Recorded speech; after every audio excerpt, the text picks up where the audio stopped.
So, Ryan Evans had made his way to the local town of Autumn Park. There, he was selling fruits from his wagon when he went into the tavern to take a break from making a good chunk of money at the time. 1 gold. 1.5. Yeah. That's a lot of money.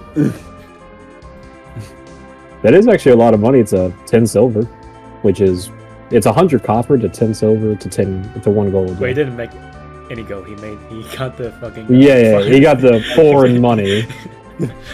Perfect, I got it for 1 day. I lost money. So, from there, he met Zubok inside of the tavern. The two got discussing. Zubok decided to hire him as a guide, since he seemed to have some information on the location, like the region.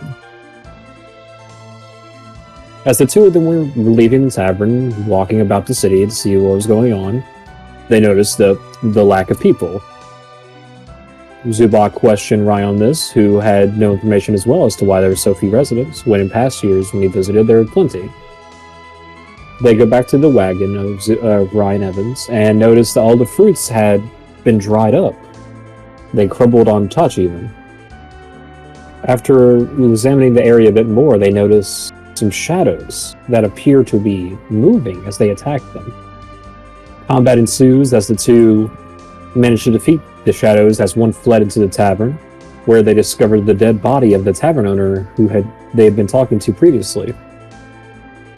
From his corpse, another shadow arose, and combat ensued once more. With it finally finished, however, the tavern owner's wife exited from the area she was hiding in. She explained what had been going on with the town in general and how shadows had one day laid waste to their entire population. It didn't seem like all the shadows had been present at the village at the time, however, when you two were there. Following this, you two decided to take her offer up to stay the night, and you rested for a short while and decided to escape town, however, when night was coming.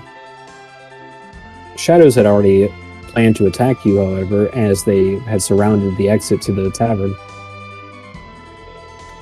Managing to escape by rooftop, the two of you fled the city, as an entire dome of shadows formed around it, as it vanished into thin air, leaving nothing but a crater. Ryan gives the option of heading up to the top of Elderguard Peak, where he resides, his home, and Zubok decided to take him up on that as the two recuperate up there from their travel. Currently, the two of you are traversing upwards the mountain. Okay, how long ago was the previous act? The first session? Yeah. So, let's see. You got up there. You guys took a long rest on the way, since it was night. You slept for about 8 hours, so it's been about 10 hours since the dome. Okay, so this is like right after the rest, we're just waking up. Yes. Alright. We'll go with that. Is there anything you guys would like to say, do, question at all before we get started? Will I ever get my wagon back? I have to ask. From what you know, it looks like the wagon was destroyed with the rest of the town. No. Okay. Sadness. I spent my whole life building that wagon. Okay. I'm not sure if we could have said that like out loud, but Yeah. Just reminiscent of the good old times, you know. Just wakes up. Sadness. my wagon. My wagon. Wakes up one night. My wagon. It just wakes me up in the middle of the night. We have to go back. It's gone, man. It's gone. Get back to sleep. All right. As the two of you are have set up like a slight resting spot, utilizing some local fauna as shade, you begin to awaken as the first light of dawn approaches on your eyes. As the two of you awaken, you notice the area you're in is classical field area Nothing seems amiss, but it looks like some sort of craters are in the general area. Investigation check. All right. Sure. Like from a glance, I'm just like from where I'm standing, I just see those craters. Like, oh, what is that? All right, give me an investigation check. Sure, D20. Hmm. Is that? Do I add anything to it? That's my investigation. 5, so that's 19. All right. As you look at these craters from a distance, you can't get a good glimpse of them from where you're at, from the side angle. But it does appear to be that these craters have been here for many generations. And they look like as if they were man-made. Or some being made them. Can I investigate these trees that are surrounding the area? Like Yes. a nature check? Yeah. See what kind of trees? Yes. Give me a nature check. Yep. 13 plus 5, 18. They are standard oak. Oh. Gotcha. So The one that you glanced at specifically has a bird's nest at the top, but is empty. Oh. Can I check the bird's nest? The tree appears to be standing about 30 feet tall. Athletics check. You would like to climb the tree? Yeah, I want to climb the tree to get the bird's nest. Okay, give me an athletics check. Okay. 17. Do I climb the tree? You begin to make your way up there, but it does take some time as you steadily traverse upwards, grabbing from branch to branch. Zubok, is there anything you'd like to do as he begins to climb up this tree? No, I'm just watching him just climb up this tree, just standing there. Like, what is he doing? Are you watching up close or from the same No, just distance? from the same distance, of course. All right. I want to search the bird's nest for anything.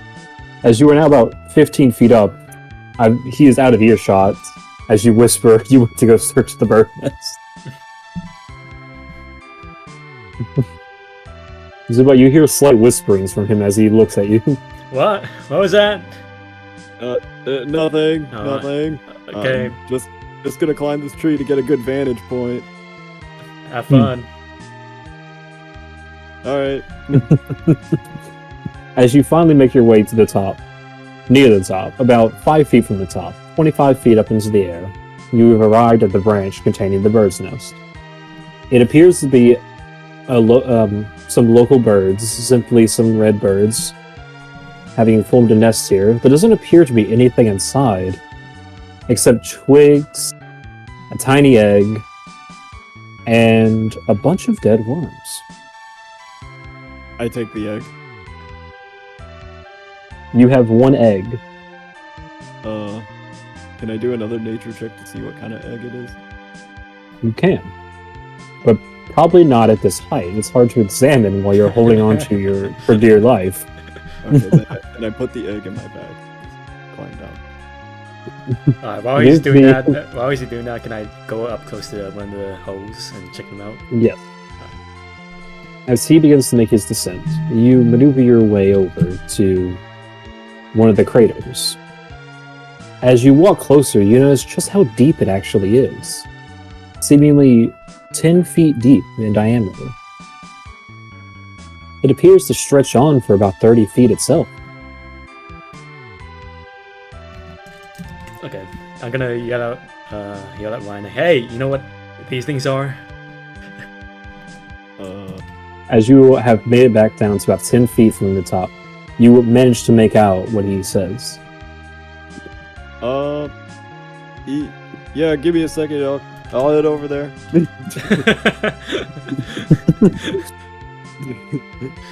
As you finish climbing downwards and make it back to the ground, you start to head towards him as you speak. Yeah, I'll head over to Zubok and I'll do a. What would this be? A history check or? You know the information. I'll do a history check to know the information. Just give him an advantage or something. I don't know. No, he has the information Does he? written down on his character Does he, sheet. like, maybe? Oh, roll for it. Okay, sure, He go ahead. has the information on his character sheet. Just read it, you son of a... Okay. So these footprints are from ancient giants, I believe. From what my parents told me. Parents. Yep. Are they? They themselves Are they like? I'm gonna do like a gesture, like with my hands out. Like, are they like this big or bigger? like this big. I just extend my hand like this big. Right. Like From the way he gestures, you don't believe his parents could have made these footprints.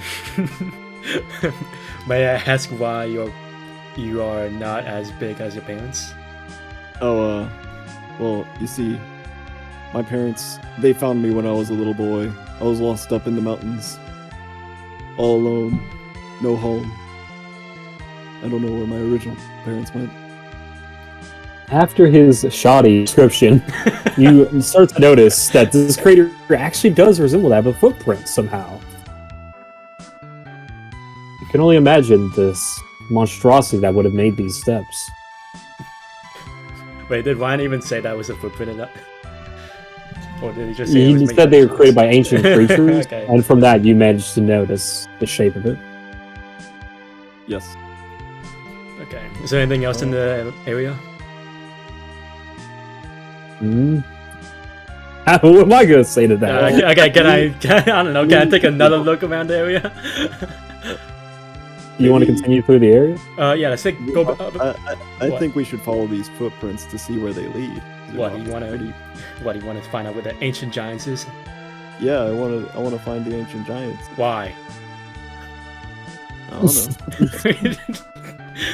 Yeah, it seems pretty cool. How about right? we head to your home, okay? All right, fine. Well, my home's just down the path. We'll head over to my house. The directions he describes the same as where the footsteps lead. Are you telling me that The path is like leading. Are you telling me that your home is in the same path as the footprints? And so, That's so the coincidence, why were you Zubok. talking about following the footprints specifically? I don't know either. I want to know that too, Zubok, says God. All right, Ryan. All right. Lead the way, for fuck's sake. All right. Let's head like this way.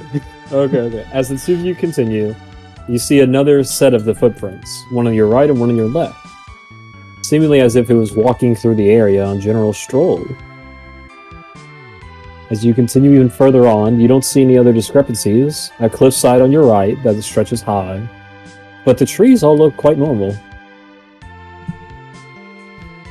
As you manage to make it towards the end of the path, it spirals upwards, leading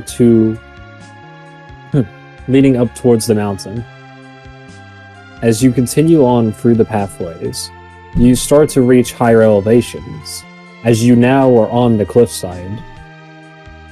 Careful, Zubok. Don't. The winds up here. They're very, very, very dangerous. Be careful, Zubok. There we go. You two have now reached a clearing.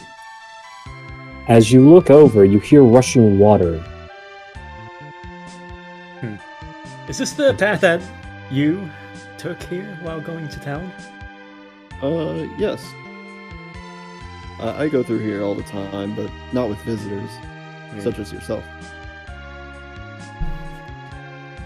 You actually made that bridge there, in case you're wondering. Yes, I made this bridge, by the way. Oh, looks as rickety and olden as your former wagon. As my former wagon, actually. I miss it already. Anyway, wait.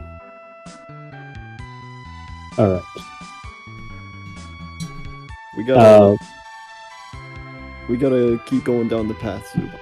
Right, sure. So, As the two of you continue, Zubok, you notice a cavern on your left. What's in Too there? dark to actually see through it. Oi, Ryan, what's in there? Yeah, what's up? Don't,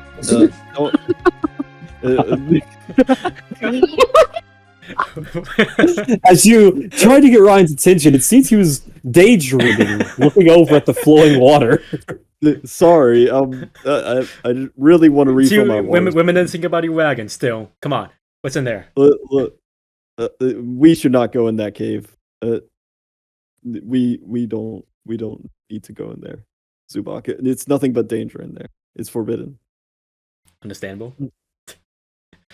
So, As the two of you make your way farther up the path, then,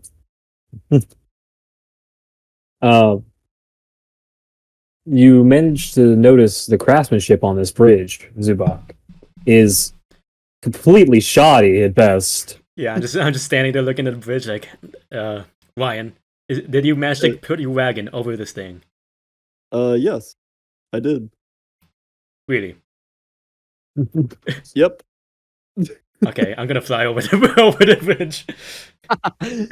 As you begin to fly over it, you notice as you pass through, the bottom of the bridge appears to be an old wagon, as if it was used as the entire foundation. Ryan. Yeah, yeah, what's up? Why? May I ask, why is there a wagon as the foundation of the bridge? I tried. So, well, this bridge is actually just a wagon that I tried crossing with at first. Right. But it got stuck like this, and it made the perfect bridge. So you use a former wagon to drive your current wagons over it? Listen, yes, yes, I do. I am that confident in my craftsmanship. You really are resourceful, aren't you? Do you cross over the bridge, Ryan? Of course I do. It's my bridge. Okay, 1 second. Oh no! just giving a 1 second.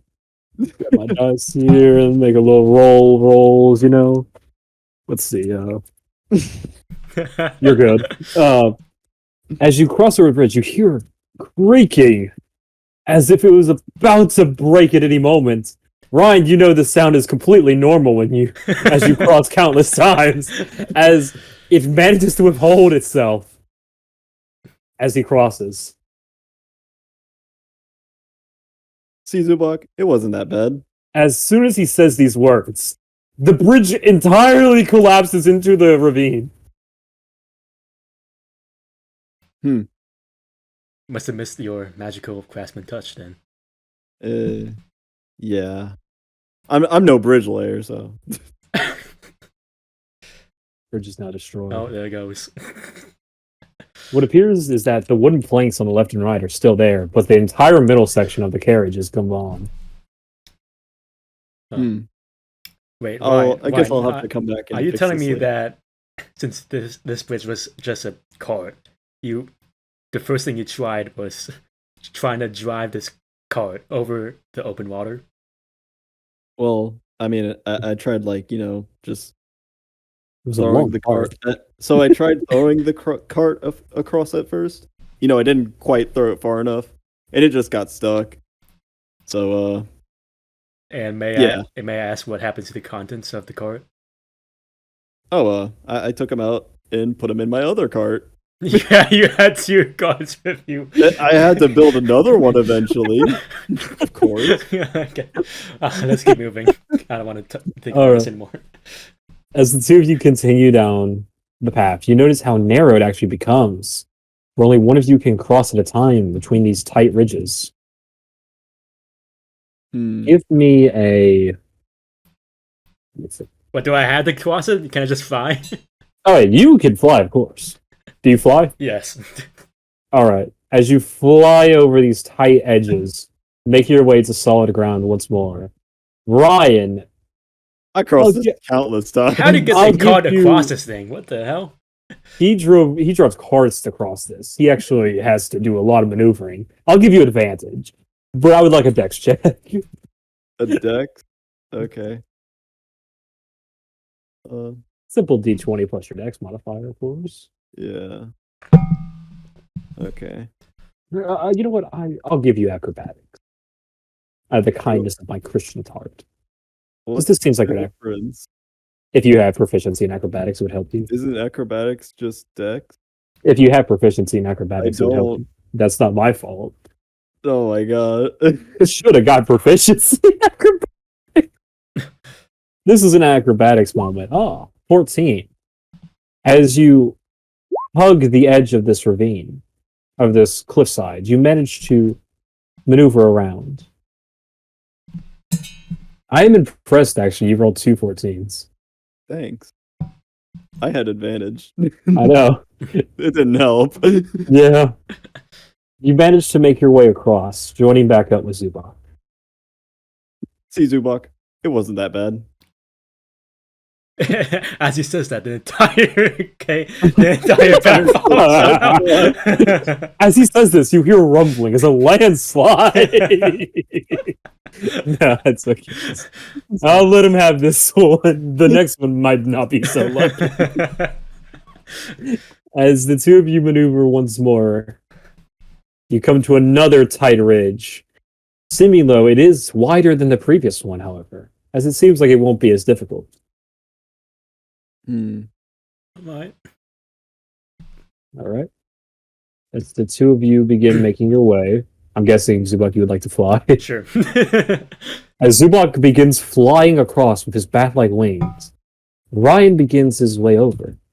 It doesn't seem like he's having any difficulty this time, though, as he's prepared himself from the previous side.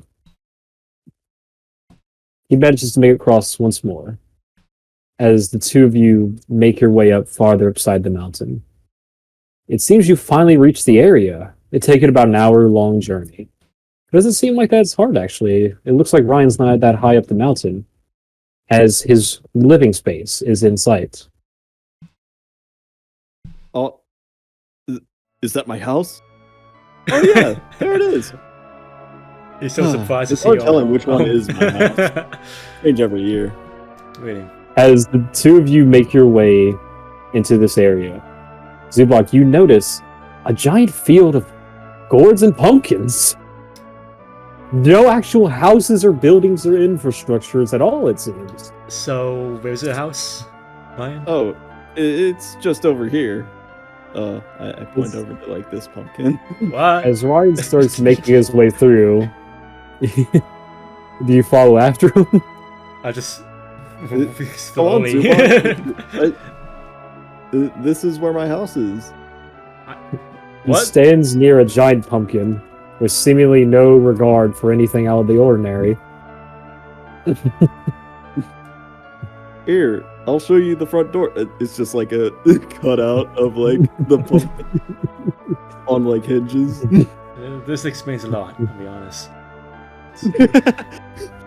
As you begrudgingly get your way over there, you notice that there's just seems to be cutouts of the pumpkin, reinforced by wood, for windows and a door. Yep. Ryan, is there anything in these pumpkins? Seeds? The pumpkins are indeed filled with seeds, though they will be very big because these are giant pumpkins. Really? Can you like cook anything with them? Oh, you can make like a lot of pumpkin pie. Trust me, every year, like on Thanksgiving, it's like a ton. What, you and the You were not familiar with this term of Thanksgiving. I give thanks to the giants. For giving me all. It's a giant's tradition. It's in January. As do you enter the building? Yeah. Alright. As the two of you enter, you see the infrastructure as very homely in a way, somehow. It looks like the entire internal organs of the pumpkin have been gouged out of it, leaving only behind some seeds sticking out of the walls. Appear to be like scales of a dragon in their shape and their size. Could I just try to grab one of them and take a look at one?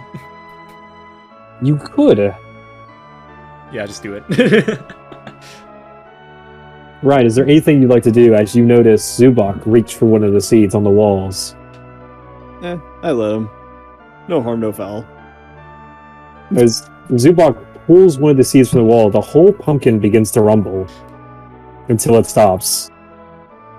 Ryan had forgotten to mention those seeds were the entire support system for the pumpkin. I forgot, Ryan. I forgot that I forgot that you made this. I'm gonna. Is there anything? Don't touch the walls. Yeah.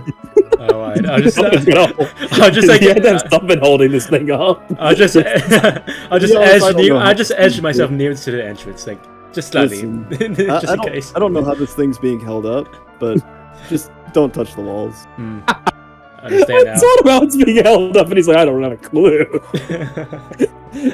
Alright.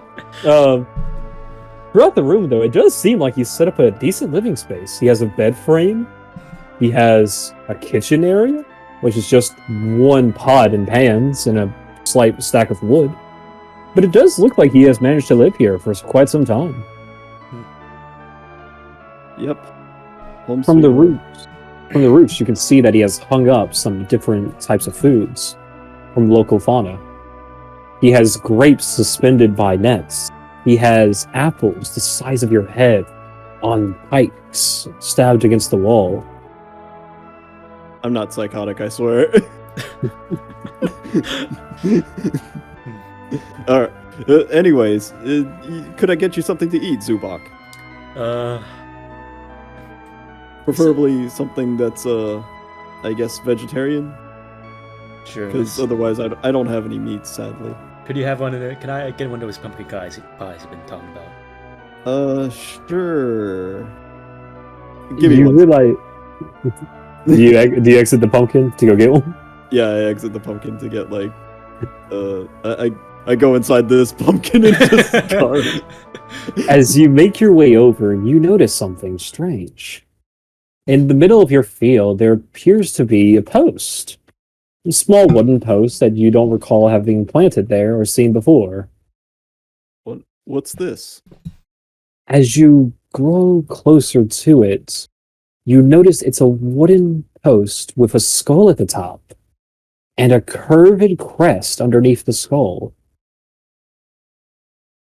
Uh-oh. Something wrong out there?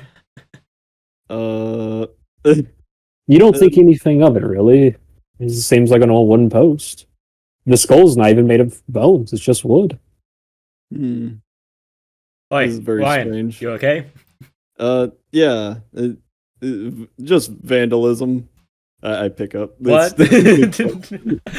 Going out there with You pick up the post. What do you do with it? I just set it on the ground for now. You pick it up and kind of put it back on the Point ground. to where you place it, please. I'll place it like outside right here, like next to like the pile of firewood that I got. All right. You continue on your way to go get pumpkins, correct? Yeah. Okay. Can I check what that was all about? As you exit, you see Ryan simply walking towards a stack of pumpkins. As nothing happened.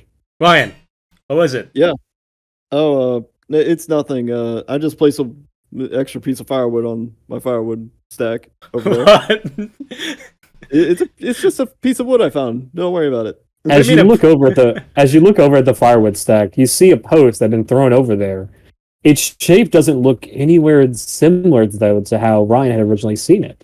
Now it seems to just look like a normal plank. Okay, you are a strange man, Ryan, but I'll give you that one. And then, I don't know, just walk around absent-mindedly, just looking around, I guess. All right. I guess this area is good. Yeah, sure. All right, Ryan. As you go to pick up some of the pumpkins, you look towards some of the normal-sized ones, the ones that are still growing to full size, of course, but they do look to be ripe enough at their size. They look to be about the size of a normal pumpkin, but still should be good enough for a pumpkin pie. No, I gotta start working on my new house. I go inside this pumpkin. Or this one, are you? You notice that you don't have any of your tools on you for carving. They are still in your house. And you don't feel like it'd be appropriate to start working on a house that would take you a week, as your guest is waiting for a pumpkin pie. Just cutting this one. In the meantime. Okay, fine. I get the smaller pumpkin. I get this. You are more than welcome to go get your tools if you want to. Ryan, I don't need a giant pumpkin pie. I just need a regular pumpkin pie. All right. As you pick up the pumpkin, and you pick it up, right? Yeah, I pick up the regular sized pumpkin. All right. The pumpkin in your hand feels oddly different than normal. You don't quite notice why. It just doesn't feel right in your hands. I set it back down and go get a different pumpkin.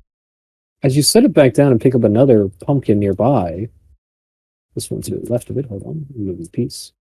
This pumpkin next to it, it feels the same. You're not sure if it's you imagining it or not.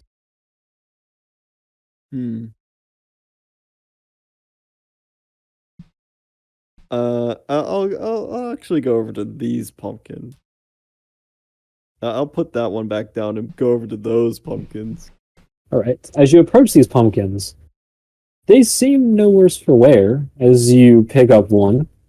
But yet again, that same eerie feeling, slightly different this time, but it just doesn't sit well with you. Zubok, do these pumpkins look normal to you?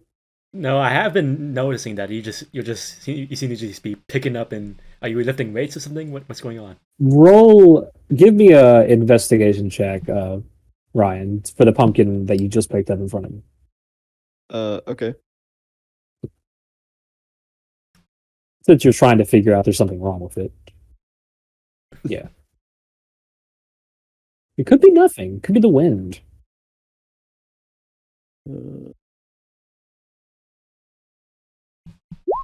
13. All right. As you turned it over in your hand, you come to one side of it. You notice strange carvings on it, as if someone was making a jack-o'-lantern.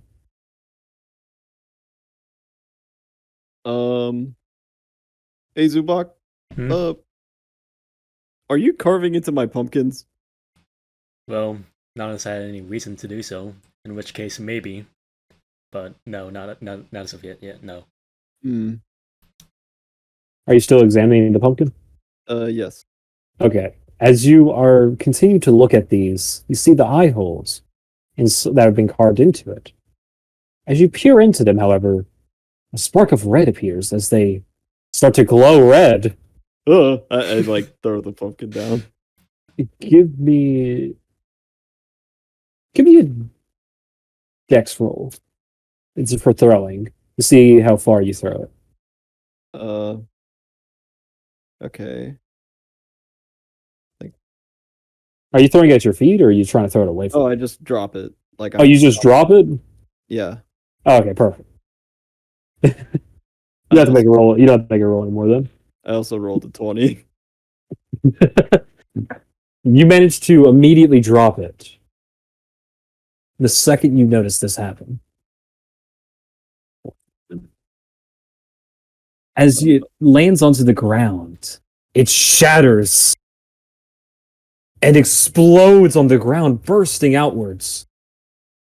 Make a dex saving throw.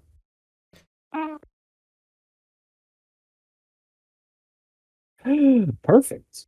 You manage to avoid the majority of the pieces, but some of them still land against you. You take... Miscounted. So that's... Okay. You take 4 points of bludgeoning damage. Oh.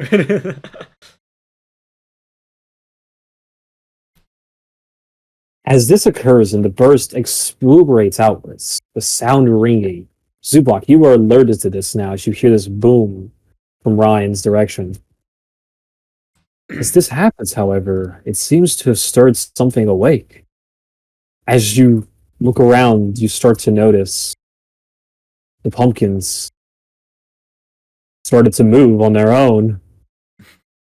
Oh my gosh.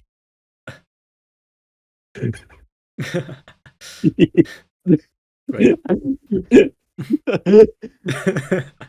You notice the two pumpkins from previously that you had picked up start to rise from the ground. Quite large in their size, even.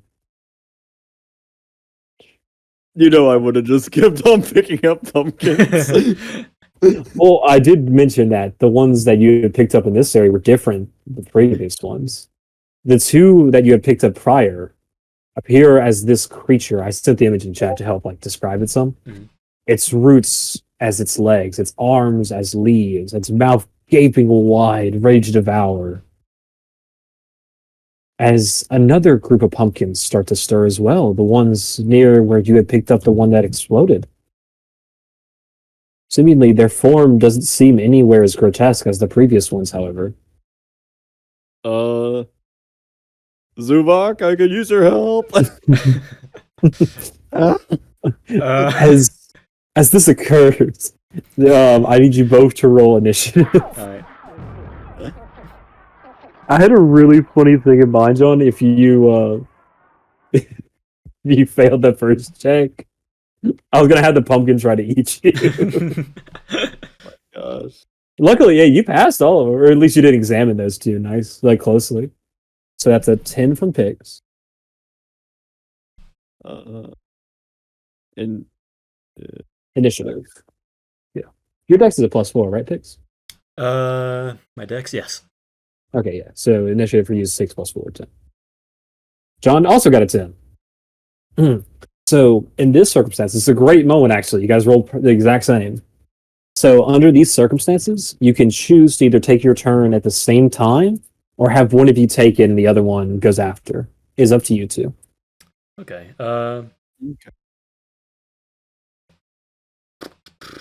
One second.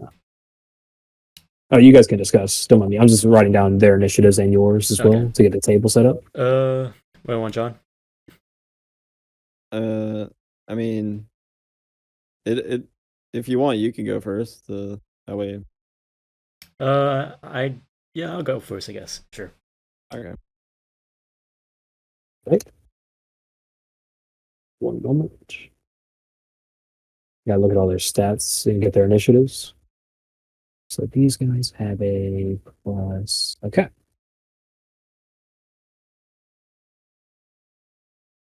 Then it's Zubok with a 10, Ryan with a 10. Oh my. These guys did not roll good at all. Okay, Zubok, you're first. Oh, wow, okay. Yeah, these guys did not roll good at all. There was like there's 5 of them. Weird. Yeah. Go ahead. First of all, do I know what these things are at all? 1 second. You don't seem to have any knowledge of these beings. They don't look like anything you've ever seen or heard about. Okay. So I am going to take out the. Okay. I'll take out the rapier. All right. And then I'm gonna go. Let's say. I'm gonna go over here and then hit this one. Okay. As you make your way over, give me attack roll.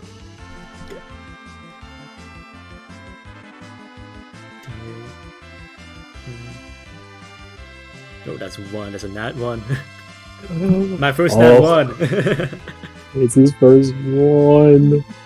Baby's first nat 1, and John's right there. Give me a damage roll. Let's do it. Oh, no, you went up I went up the 8.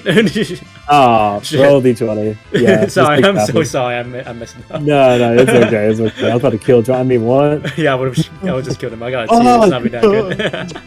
It's not that much better. Okay, so that's a 2 plus your proficiency and plus your dex. So what is that?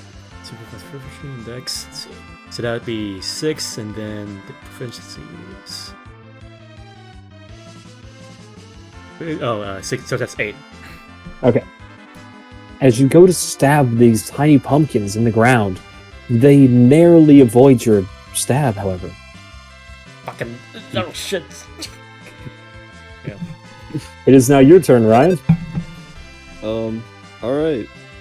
So, I'm gonna move here. And then Move where? I'm gonna get out the club and I'm gonna smack him with the club. I'm sorry, where were you moving? I didn't see your P. Oh, there. Gotcha. Okay. Give me an attack roll. Are you getting out both clubs or just one? Both. Okay. Give me an attack roll. 22. Okay. That will definitely hit. Give me a damage roll. Bam. Hey, max damage. Nice. As you slam your club down at this first pumpkin, you notice its size doesn't appear to be as big as the previous one you had picked up. As you crush into it, it's destroyed. As it lays there as a cobble of just pumpkin flesh on the ground.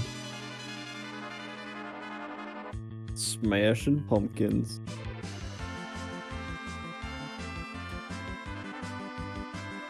First one.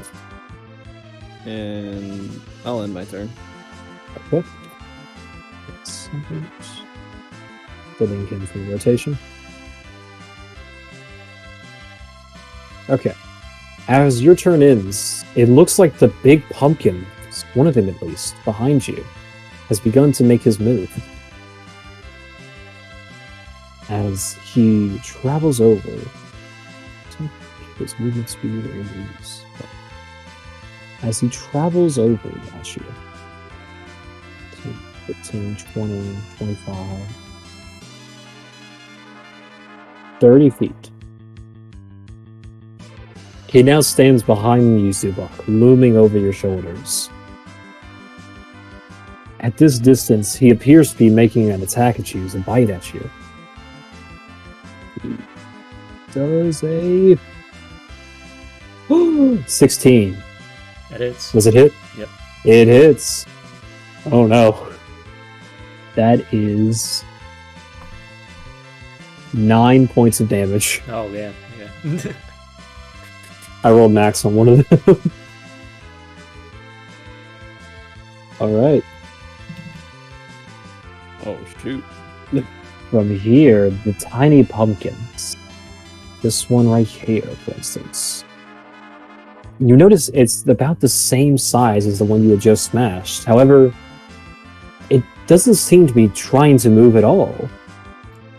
It's not trying to make any movement. Doesn't seem like it could move at this size.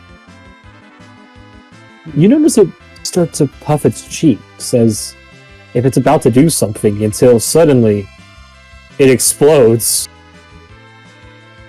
I need you to make a dex save, John. Oh, that makes sense. Hey! Natural 20. Nice. I do want to explain one thing. So there are abilities where you make dex saves to avoid damage, right? Normally they would be you either take full damage or if you make the save you take half damage, right? Mm-hmm. Because he nat 20, I like to make this ruling that he doesn't take any damage from it. That's my house rule. Sure. Okay. All the fragments just like miss me as I just stand there. As you are still in shock of what you're noticing, it explodes so suddenly, you're still kind of frozen there. As if by pure chance, they all pass around you. Falling to the ground before they could reach the range of Zubok or the monster behind you, however. That was close. I just told didn't you. move at all. It's the last thing you'd expect. As the final turn comes around, the third pumpkin, however, does seem to be bigger than the ones prior. About the same size as the one you had picked up previously. As you look at it, it begins to tilt itself side to side as it maneuvers its way forward slightly. Once again, it begins to puff up as it detonates at you. I need both of you to make a dex save. Sure. That's all these guys do. Is blow. 19. Hey, 19. hey! You And guys I- are taking. Oh yeah, that's the 23. Yeah. But you both pass. You guys are taking. Okay. Jesus, I rolled good. You guys are taking 4 damage. Okay. 4 poison and bludgeoning. It's 2 bludgeoning, 2 poison. I don't know if that makes a difference for you two, though. If you had, like, resistance to one or the other, you know? Alright. I just have to make sure I say that out loud, otherwise one day I'll mess it up if one of you did have resistance. Like, I know Pix has resistance to fire, I'm pretty sure. That's why we separate the damages. Gotcha. As the bits and pieces fly out from this large one, they start to cover both of you. The force of it does hurt a bit, but what hurts equally as much is the sting of it on you. As you wipe away the flesh that landed on you, it still burns slightly. Ouch. And finally, the second giant pumpkin maneuver its roots towards the both of you. Let's see, let me give it a little 25 feet. As he makes his way to about here, staring down at you, Ryan Evans, you believe his lack of eyes make it hard to tell, but you get the feeling he's looking at you. Strange. It starts to maneuver its head back a bit until suddenly it launches out poison. A lot of poison starts rocketing through the air at you. Let's see. Oh, time. Does a 18 hit? Yes. Okay. You take. Oh. As the glob of poison lands on you, you manage to block some of it with your hands, but it still burns at your flesh, dealing 4 poison damage at you. Oh, God. With this, we are back up to Zubok's turn. Okay. Let's do a sneak attack on this guy. Alright. Give me an attack it. Turn, Hey! and what I add to this again? Dex plus proficiency. Okay. So that's 22, 26, 24. Bad. That will hit. Yeah. Alright, Roll damage.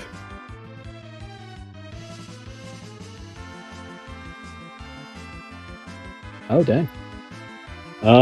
Okay. So as you go to stab at this, giving a flurry of blows at this pumpkin's head, you manage to land all of them, it seems, as it croaks in pain, taking 6 plus 6 plus 4 from Dex, so that's 16 damage. Right? Yeah. As you do this, the pumpkin's head falls back as its roots lose their energy and just go slack. It seems the beast is slain. I was not expecting to one-shot him. Ryan, pick up the slack. Alright, Ryan, you got this. You got the other one. Alright. Jesus. Just one-shots this guy. I will say, I need to mark this probably. So, as these pumpkins are coming to life, these does take away from the field. I'm just going to put X's if I can. No. No, my pumpkins. There are no pumpkins in these squares. Okay. I end my turn, by the way. Yeah, it's Ryan's turn. Alright. So,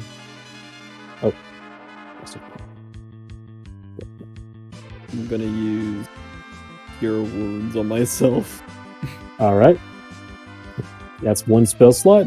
Give me a roll. You're searching out what to roll, aren't you? Yeah. Mason, how does the hide action work? Oh, okay, so the hide action So it pretty much you take a bonus action with cunning action to hide. You need to be. It's that's in my description in most cases, but the main ruling about it is that you have to have some capabilities. You roll a dex save pretty much, and you tell me the result, but you have to have some backing against it. Like you can't just hide. For instance, if you said I would like to take the hide action right now, right? Yeah. I'd say you don't seem to find any cover nearby to escape the gaze of this guy in front of you. Mhm. But let's say you're behind John's house and you're trying to hide from this plant right here. I'd say, oh, okay, give me a dex save. Right. It also depends on like the dex save in general. Like dex save is one thing, depending on the roll. You tell me the roll first. You always make a dex save. Tell me the roll. Yeah. Oh, max health and max healing. I mean, John, good job. You regain 11 health.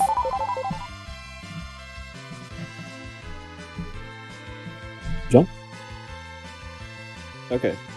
Okay. Yeah. Sorry, I said. You're good. Anyways. Yeah. Then I'm gonna move towards the pumpkin right here. Gotcha. I will say, Pix, if you are hidden, that gives you advantage on all attacks against people who cannot see you. Just so you're aware. That's one way to get like sneak attack without an ally being or an enemy of the enemy. All right, John, you are now within range of 5 feet. And after that, I will end my turn. Okay. As the pumpkin's turn begins, you see it's just kind of glaring at you at this point. Looking around behind you, it seems, its head maneuvering around your body. It seems to be looking at the corpses of the other pumpkins.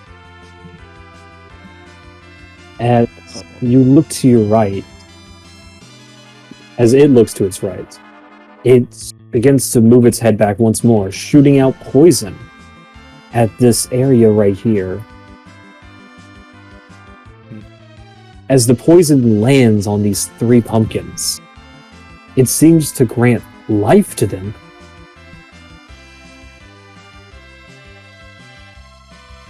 Uh-oh.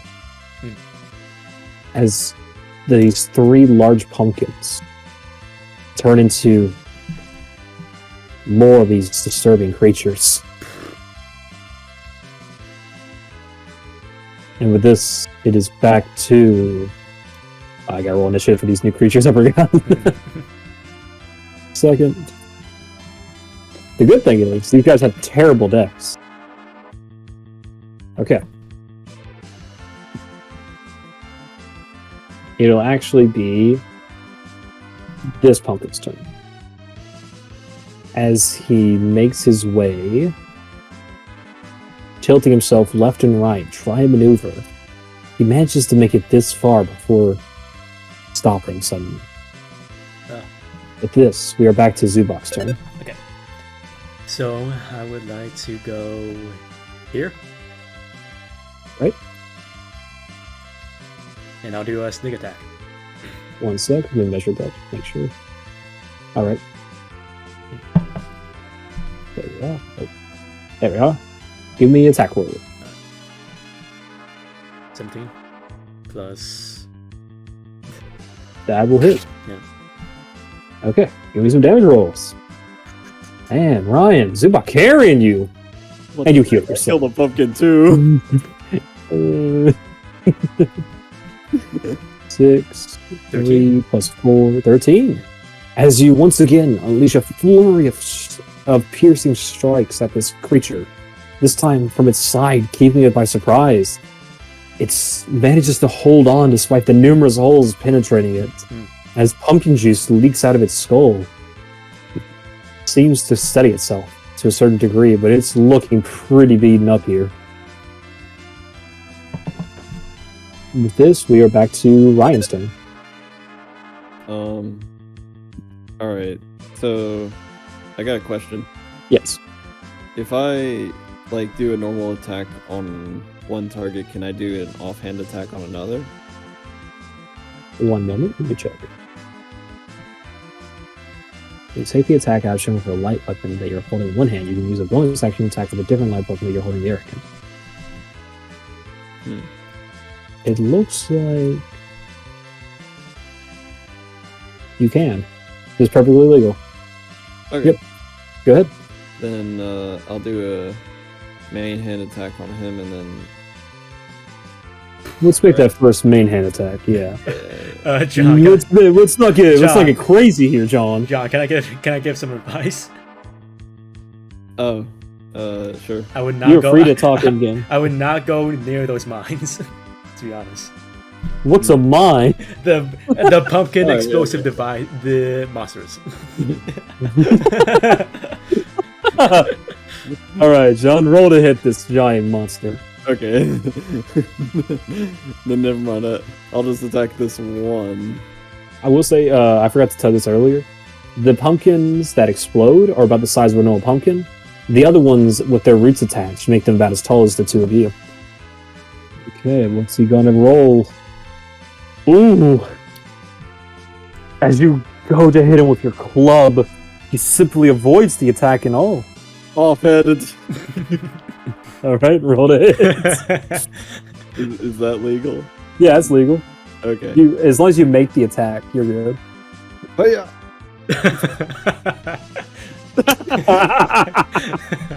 I'm consistency. I love how it took John a second. He's like, I didn't roll, I guess. Consistency. You know, that's so funny. Okay.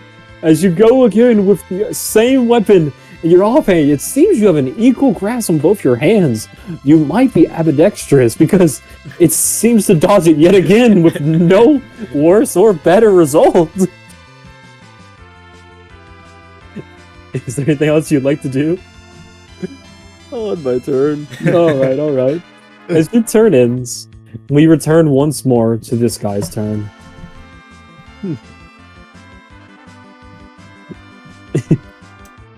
Sorry. As this one begins its turn, it looks at you as it just dodged your attacks. It rears back its head and begins a bite attack. Does a Wait, who's it attacking? No. Yeah. or Ryan Okay. 16. Nope. Nice. As it goes to bite at you, you manage to narrowly avoid it. As we move on to the next round of combat. He's always the last in combat, so we're back to the beginning of the initiative. With this, not him, the tiny one. The tiny one waddling his way yet closer and closer as he makes it here. Oh shoot. As this pumpkin reaches the side of you, he detonates. Give me a dex save, John.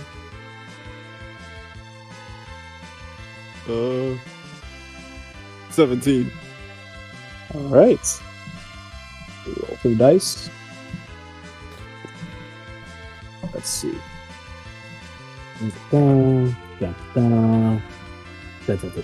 You take 3 damage. It's really funny to me.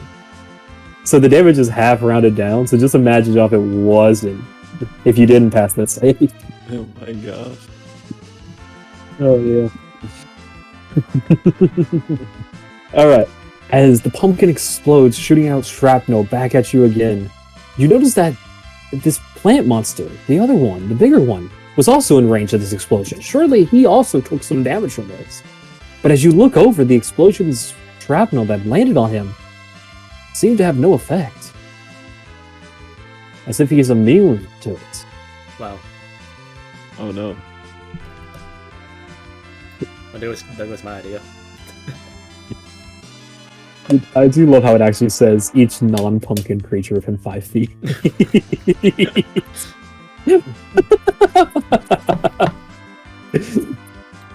Okay.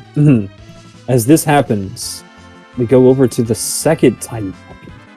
As he waddles forward, scarcely, yet scarce. The other giant plant monster appears to approach slightly, but not all the way. You're quite confused, Ryan, as he appears to be trying to attack you from there, not with the acid from before, but with something else. As suddenly, its tongue stretches out towards you to stab at you. Oh no. Oh. As it goes to stab at you, however, you manage to maneuver out of the way as its tongue forces backwards, whipping back, hitting the other plant on the way, knocking its head clean off its roots as it kills it. Did I go on that one thing? Yeah, absolutely. Nice. It makes a little bit of sense. When the tail goes back, it's got to whip back through the air.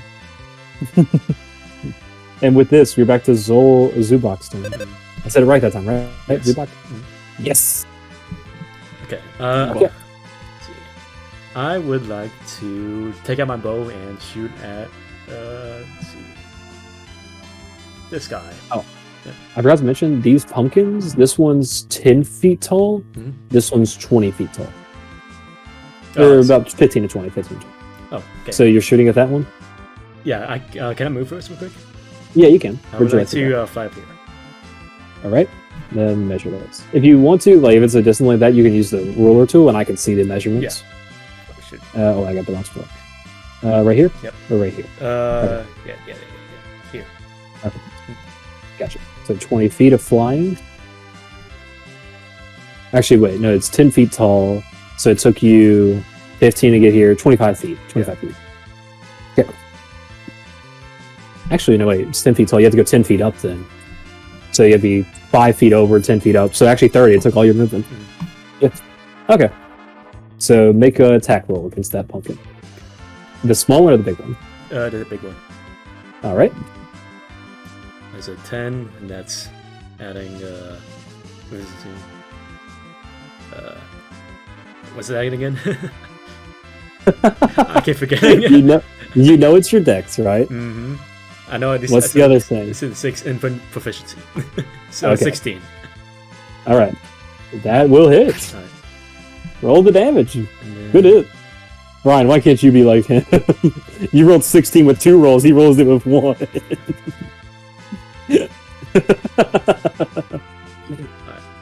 My luck. 4, and Oh. that adds dex. Or Yes. Okay. 8 damage. Yep. Right. So, as you release is it bolts or arrows? it's an arrow. Okay. As you draw back, and as your crossbow draws back and releases a shot at this plant, embedding itself into its head as it causes it to tilt over for a second before it steadies itself once more. It now notices your presence on top of that pumpkin. Okay. That's 8 damage. This one is dead. Okay. With this, we're up to Ryan's turn. Okay.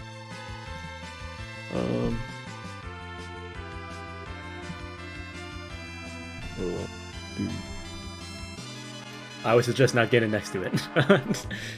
In fact, I would get away at least 30 feet from the small pumpkin.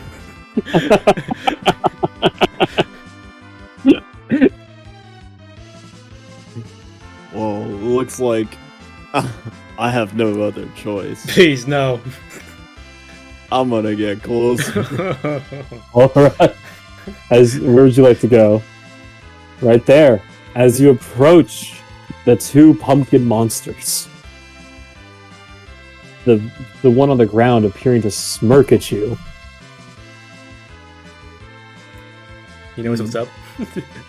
He knows what's about to happen. I'm gonna smash him.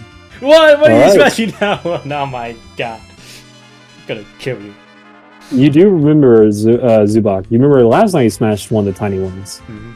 It, not one this size, however, but still one of the other types of these. It did not detonate.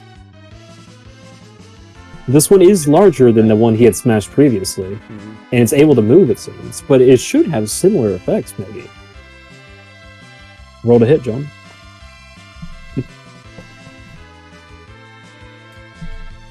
You brave soul. Hey, 23. you. Finally, Jesus. Roll damage. Maybe it'll kill. Maybe it won't. Who can say what's to know? 5. 5 damage. As you rear back your club, slamming it down onto this pumpkin, denting into it, but it doesn't seem to crush it. Offhand attack. Do an offhand roll. It doesn't. It seems like this one is sturdier than the previous one, but you did manage to make a decent-sized crack into it.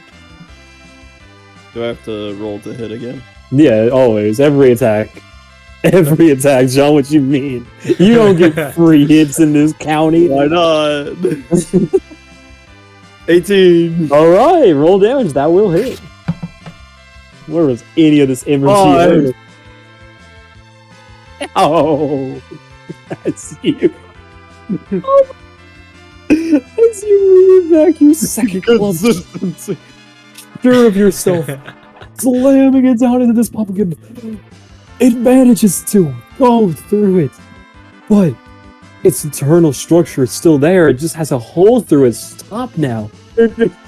As it's barely hanging on to life in general, it manages to hold on. As it smirks at you behind battered, beaten eyes. I'm gonna tell you all, it's got 1 health. Yeah, that's what I guessed. From your reaction. Wait a minute. I was here. Uh-huh. Yeah, you can move. Okay. Yeah, go right ahead. Might be worth it more, I'll be honest. Unless you want to take it like a man. I don't know. I'll move. Right here. I take the other one like a man, but... As you go to move, I knew I should have used Shocking Grasp. they will both get an opportunity. Oh, both of them? That's funny. Yeah, okay. Does he have opportunity? Let me check. Maybe he does. I could be wrong. Please don't. I'm trying to run away from him. I mean, maybe you could... Okay. Could he, like... He take does not have opportunity attack. the small one? His ability, the small one does not have opportunity attack. Thank goodness. So the big one, however, will be attacking. Like, hold on. I was, like, wondering, like, if he, like... Could he, like, kind of cheat a bit? Like, if he, like, moved here and then away from it? If he moves here, it's a 5-foot Yeah. radius from it. So every square, I'll give a demonstration with my roller.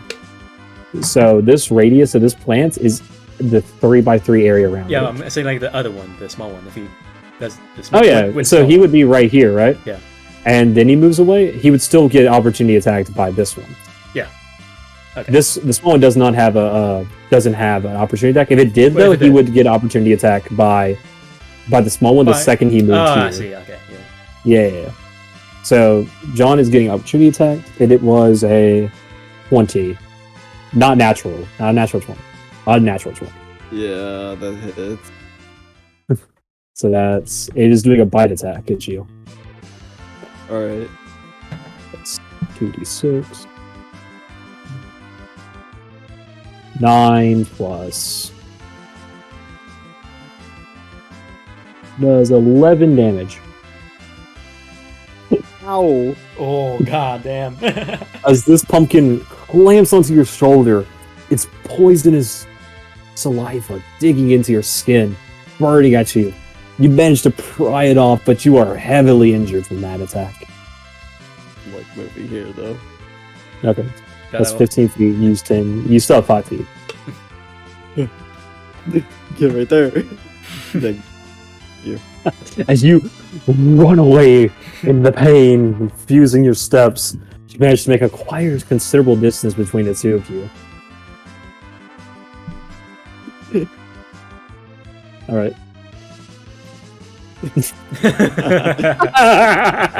It is now. Yeah. It is now back up to the top of initiative, and this plant monster is looking up at the one who had shot him. Hello. As it readies itself to shoot a blast of poison at you, does a... What is that? Does a 12 hit? Nope. Okay. As he unleashes the shot at you, it narrowly misses, instead landing on the ground harmlessly behind you. As this happens, however, he does seem to approach.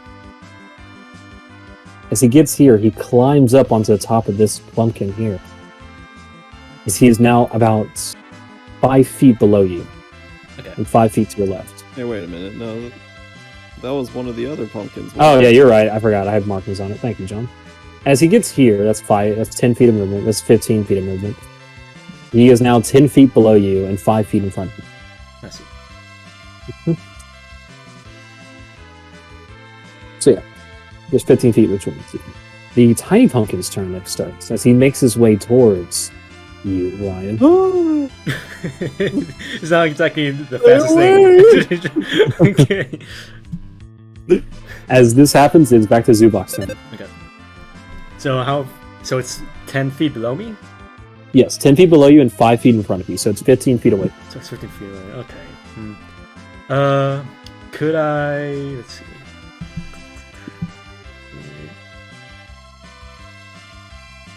Okay. I would like to go here. So what does that take? How much movement? 10 feet down, 5 feet over, so 15. 15? Okay. Sure, I'll go there. Okay. And I would like to take out my saber, my rapier, and hit him. Alright. That will take your bonus action. Because Okay. you have to put away your bow. Yeah, sure. That's right. Wait, is your bow light or is it It's light. two-handed? Is it a crossbow? Well, it's two-handed. Oh, it's two-handed? Okay, that's... Yeah, you gotta put it away then. Yeah. Okay. Now give me an attack roll. That would be an 8, so that's... That's going to be 16. You have a plus 8 to hit? I think it would be a plus 14. I thought you had a 6 to hit. Oh, yeah, 16. Yeah, plus that. So it's... So it's a 14. Mhm. Okay. As you go to stab him, however, it seems your attack nearly misses him as it passes through his roots harmlessly. It seems only attacks on his head would have any real effect. This does not hit, sadly. Anything else you'd like to do? So 15 feet of movement. I don't think opportunity attack is a good idea, considering how it worked out for Ryan. Yeah. Well, I should just move like here. I just have a missing chunk out of my All right. shoulder. Yeah. You are... There you go. Yeah, okay, cool. Yeah, that's my turn. Okay. Now, Ryan, your turn. Kill this thing! I don't care if you dive to the mine. To the mime. You're moving up towards him? Yeah. Why are you going to that All one? As you approach the mine! Almost smack you. As you approach the mine, it begins to puff up yet again. I need you to make a dex save. Fix, you know what the mine did? What? Readied an action. Oh, it did.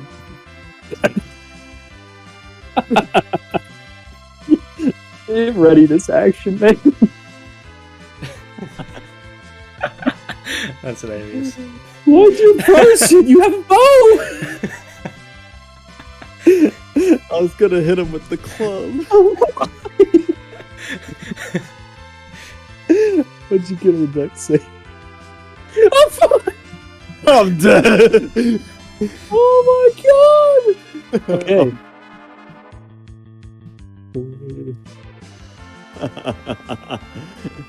That's... Oh, I hate to say it, that's 9 damage. Okay, I'm down. That's 5 poison, 4 bludgeoning. Okay. As the pumpkin explodes outwards, its shrapnel landing on you, burning at your flesh, as your body collapses from exhaustion. You fall to the ground, incapacitated. We are back to the plant monster's turn. As it looks at you, Zubok, now on the same level of ground as him, he makes another bite attack. Does a 22 hit. Yes. Okay. I swear. I We're swear. kind of dead. I fucking swear.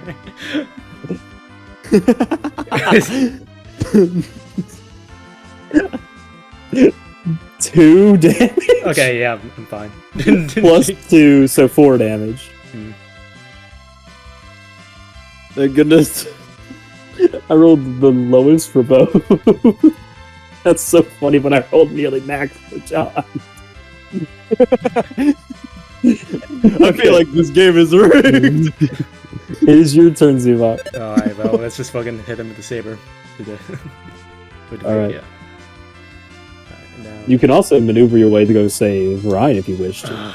well, maybe if I fucking now. Opportunity attack, though, is a scary thing. Yeah, but you can always yeah. bonus action. Yeah. The- So I'd yeah, take an bonus action to get him back up? Yes. Okay. Let's. It would take an action to... You do a medicine check. For how much negative health he has. How much negative health do you have, Ryan? 7. Okay. It'd be dependent on that. So, as he has a lot of negative health, it would be a harder check. Right. So maybe that is not the right idea. Uh, I'm just still giving like a tips right now, but in the future I won't mention these things. Zubok, you gotta kill him. You're incapacitated. You can't speak. You're practically not unconscious. Oh. Yeah, it's okay. In my dreams, I'm saying that. It's dream. Yeah, you're right. In your dream. Alright, let's do let's attack him. Then. All right, give me an attack roll. 20.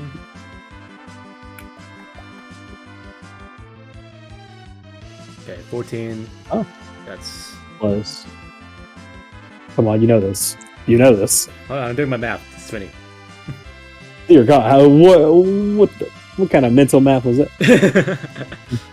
Okay. All right, that will hit. Give me damage.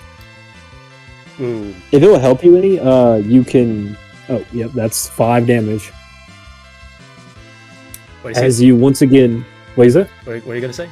Before that? We talked about this last time at the end. If you go to your character sheet and click on a weapon, it rolls the damage for you. Oh yeah, right. But I had to open it up, and I'm just using the PDF right Yeah. now. Gotcha. Okay. As you stab into this beast, it seems that was the last stroke needed. As its body falls limp and goes down, the field falls silent. Oh. As all you can hear is the groans of agony from Ryan. This again. Let's go with it. And then I guess I'll use some string as well, right? Like last time. For the way it looks, you'll have to get rid of some of the poison that's on him. Okay. You do have a source of water on you, Sure. but it'll probably take your reserves. Sure. Well, actually, hold on. I'll look in his house if there's anything I can use. All right. As you enter into his house, It's gonna rob me. as you walk towards his house, I should say. Sorry, I misspoke. Forgive me. As you begin walking towards his house, you notice on the top of it a skull and a sickle underneath it that had not been there before, now seemingly have grafted itself into it. Suddenly, energy starts to pour out of it into the pumpkin that was once Ryan's house. Mhm. As the energy begins to form, something terrible begins to happen. As the pumpkin takes shape, form, I was gonna joke It's- about this, but I didn't realize what would actually happen. as its giant form takes on a sinister look, as the sickle from the wooden frame grows and enlarges into an actual scythe. As this giant 40-foot tall pumpkin looks down at you. Let me grab the token real quick. As this occurs... Oh, sorry, I need to make them bigger. So let's see, that's 10. There we go. Nice. As this being looks down at you, you can tell there's no way out of this. Okay. Until suddenly, the sky around you seems darker than it was a moment ago. The clouds begin to swirl above until lightning strikes down at the pumpkin, formulating all around it. and in its wake, a crater remains. Oh shit. Well, I guess Ryan's I, house is no more. I guess I couldn't take anything. Well, My house. I'll go back to him and then use my fucking I water. have I no guess. house. God, No. my water. You are confused on what just happened. Why would lightning strike so specifically at it? But you don't think much of it at the time as you go to help Ryan regain consciousness. Your, what's it called? My water Water skin? skin? Yeah. Yes, it is now empty, if you want to put that in the parentheses. Okay. Ryan, as you manage to come to, you see that your injuries have been washed off, so the poison is no longer there on the surface. And some string had been applied to stop some bleeding from the bite that you took. You lose one string. What is it? 1 feet of string? I believe it's 1 feet, right? I was trying to remember the units of measurement that your string's in. Yeah, well, I have 10 feet of screen. Now, not. I think Okay. maybe I don't remember how much I used. I'll be honest. You used 2 the first time. Yeah. So now you've lost 3 in total. So okay. Yeah, just for that one shoulder you got bit on. Wrap it around. Ryan, as you come to, you look around, seeing as all the pumpkins were defeated. Oh, jeez. Morning That- sunshine. That was a tough fight.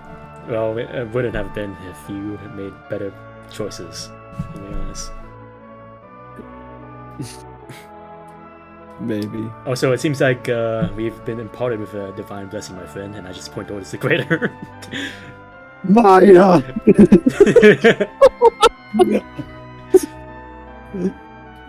Ryan, as you hear the explanation on what happened, you realize that it had to be the work of the cloud giant.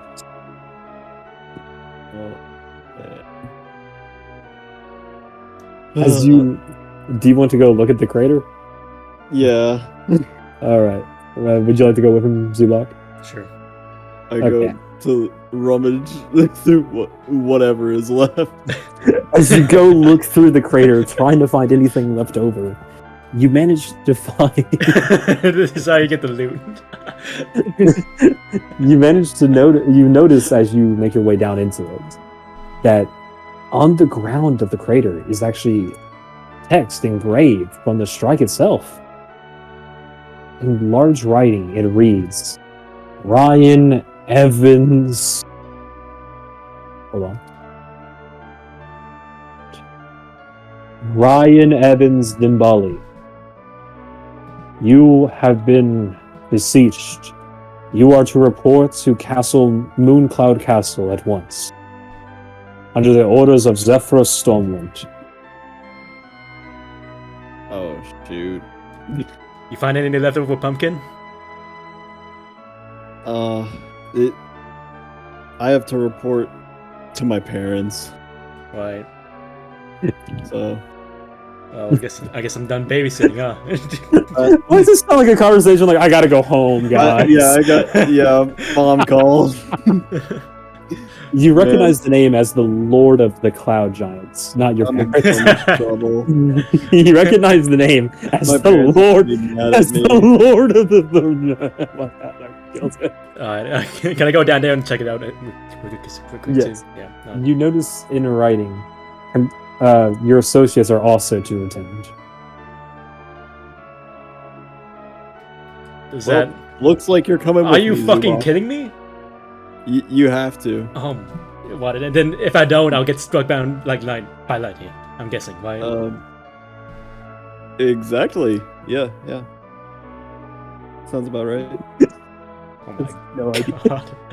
I'm gonna have to. You might not. I wouldn't take the chance though. So Right. Well, you have anything else? All right. You have anything else you want to make a new house real quick or not? Otherwise, we can get going. You do find your carving tools at the bottom, charred but still functional. I'm gonna take those. All right, you now have a set of carving tools. Alright, Ryan. I'm guessing that wasn't just mere graffiti after all. Nope. Okay. Can I check what happened to the wood? It doesn't appear to have any traces of it left behind. Really? The wood pile that Ryan had set up previously for his own lodging is even burned to ash at this point. Mhm. As you examine around the field looking for any more signs of any of it, of that same kind of energy, you don't seem to find any traces of it nearby at all. As if it's all vanished without a trace. Alright, Ryan Evans. I guess. Do you know any safe place to stay around here? Take a rest for a bit, maybe, before I get up to meet your kind of parents. You know that there's no area nearby from your house except for Moon Castle. Yeah. The nearest trip back would take at least several hours down the mountain to where you guys had originally rested before this trip up. Yeah, we're gonna have to head to the castle if we want to rest anywhere safe. Alright, how far is it? So, It's about 30 minutes travel. yeah, it is about 30 minutes travel, Alright. or so I remember. Okay, well, lead the way, dear shithead. Alright. As the two of you begin making your way north, heading farther up the peak of the mountain. Alright, can I take a real quick bathroom break, quick? Absolutely, I'm gonna take one as well. Are we taking it now, or you can finish this up real quick? Oh, it's gone. I guess he's gone. I was not expecting you to go down, John. While we're waiting on Biggs, I was gonna ask, how was that encounter? Quite eventful. Was it too difficult, too easy, just right? I mean, I will say, like, I feel like I could have made smarter choices, but I mean, You think it was good? yeah, Okay. I didn't expect the mine to explode. Yeah, you know what readying action is, right? I'm not explaining to Pix. I don't know if I explained it to you though. No. Okay, so on your turn, you can say, I want to ready my action, meaning you hold your action until something occurs. You'd say, like, I want to ready my bow to shoot at the first thing I see. If you word it that way, that means that if you went in front of Pix, he would shoot you, right? He's got to be careful how you word it. That mine's, like, readied its action so that if a creature approached within its radius, it would detonate. It's pretty much waiting on you, actually. So, like, if Pix had been the one to approach it, it probably wouldn't have noticed him. Wait, so does it like ready up every time it moves? Okay, so readying action is something I was, like, setting up myself. Because, like, actions could be ready up by anyone, depending on their actions. His only action was called Burst. Yep.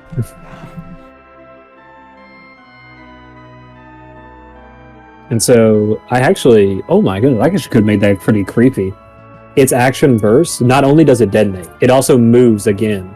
It moves 10 feet forward and then detonates. It doesn't have to move, it just moves 10 feet forward to its target creature. So I could have had it moving 20 feet technically in a turn if you were like 10 feet away from it when it's about to detonate. That's crazy funny. Alright. I think we're just about ready. Just checking something real quick. Okay. As the two of you begin making your way farther up the mountain, time passes. It's about, I'd say, 3 in the afternoon. You guys have began your journey quite early, and so you're making good time up this mountain. And as the sunlight's still beaming from above, it starts to get cloudy very quickly as you continue upwards. Soon enough, there's shade all around you, and there's no sun shining directly beneath the clouds at all anymore. As you look up, you see a whole layer of clouds, seemingly stuck in orbit, right at the top of the mountain. Such a sight was something to behold indeed, but as you manage to follow Ryan's lead, as seemingly as he knows the pathway up here, you find in front of you a stairway of sorts. A solid cloud stairway. Alright, Ryan. Do we... What? We gotta climb these stairs, Zubok. Okay, I'll just like, Follow me. can I just like poke at it real quick? Yes. As you poke at them, they seem to have a solidified mass. It still has the texture of a cloud, but its density is that of like stone. Okay. I just normally walk on top.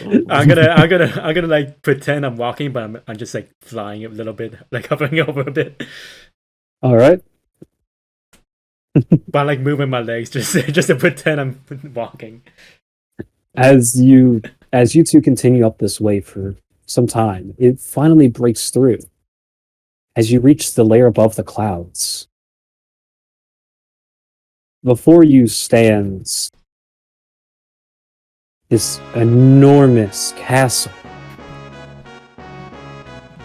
and you have arrived at Moon Cloud Castle. You been up here before, Shikid? Many times. Were you raised up here? Yep. No, not. I'm presumably not in that castle. Yeah, it was inside the castle. Really? Yeah. Wow, you come from a noble youth, and now look at you. Ryan begins to explain to you how all cloud giants reside in the castle. It's just the different floors that establish the hierarchy system. Yeah, what God said. Well, I need to explain some things in Ryan's voice, otherwise you'll never know them.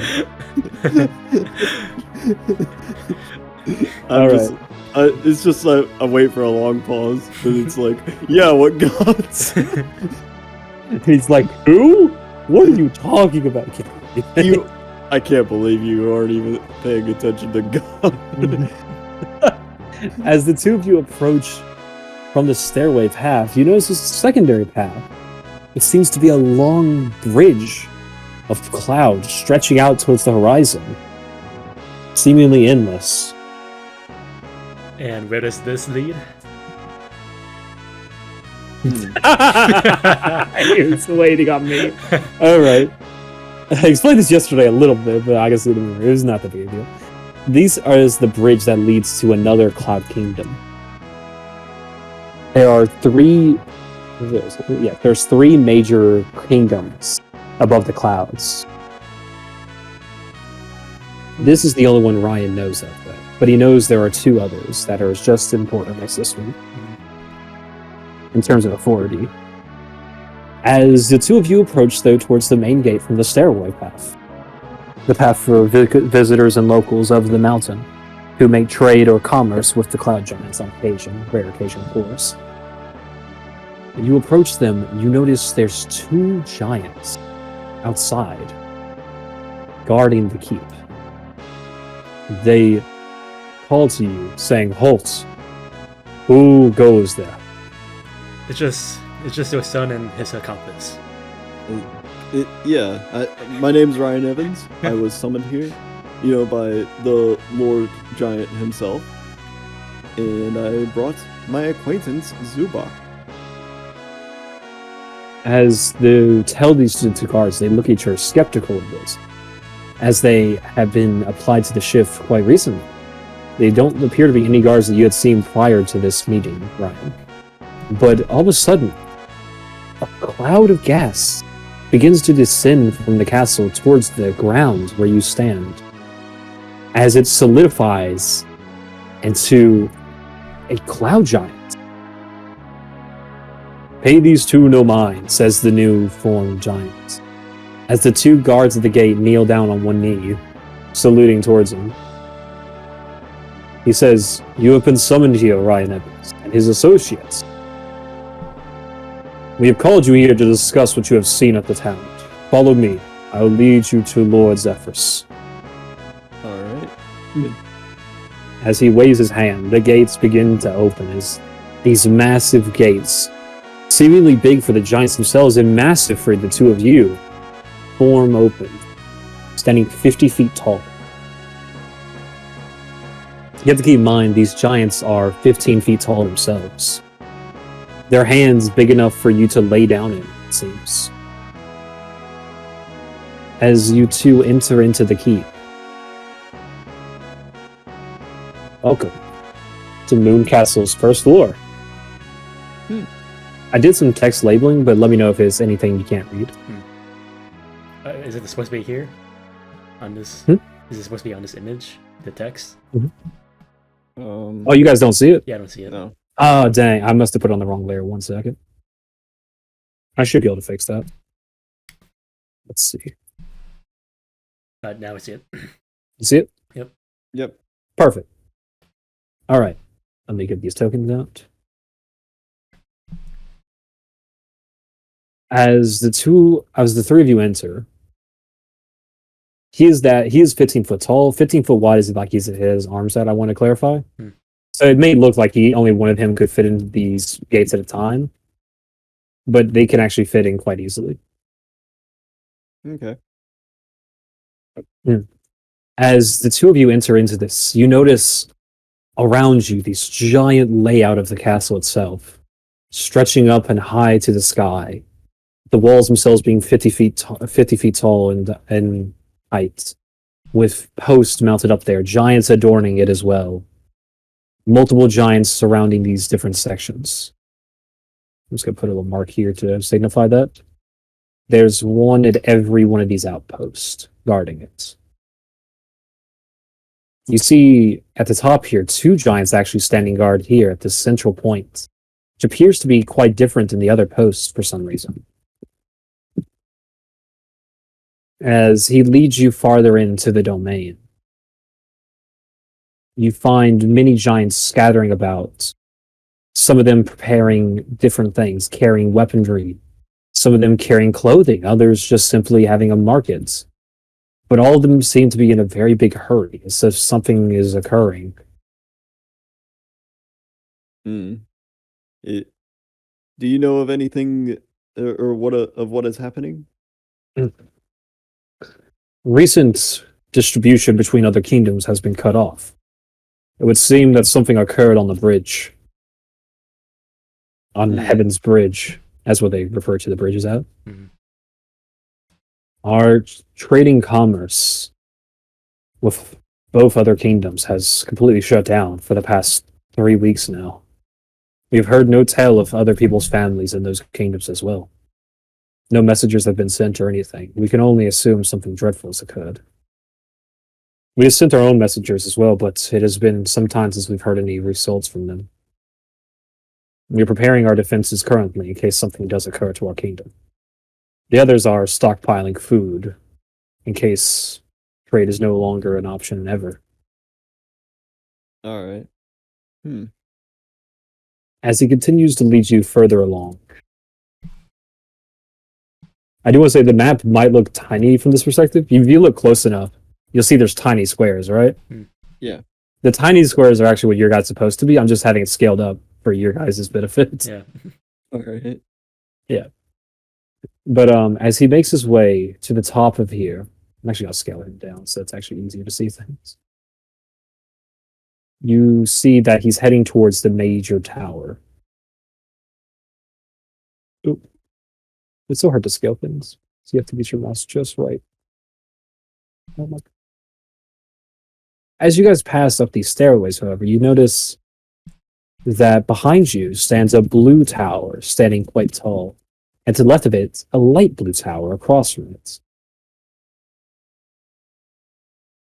Ryan, you were not aware of what these 2 towers are, as they were not there the last time you had returned home. Hey, can you tell me what those 2 towers are for? Those are our recent towers of research. The giant one, the blue one, of course, is for magic research. People advancing, taking courses for children and such. It has actually made major progress so far. Children have already begun to learn spells that would take them to many years to actually master. But having an early foundation is always important, instead of self-learning. The light one, on the other hand, is for alchemy. We've been studying into it as a means of producing our own food and resources up here above the clouds, with the absence of soil. The fields we have down there where you reside, of course, are quite useful to us year-round, but it's still not enough for the growing population of ours. See.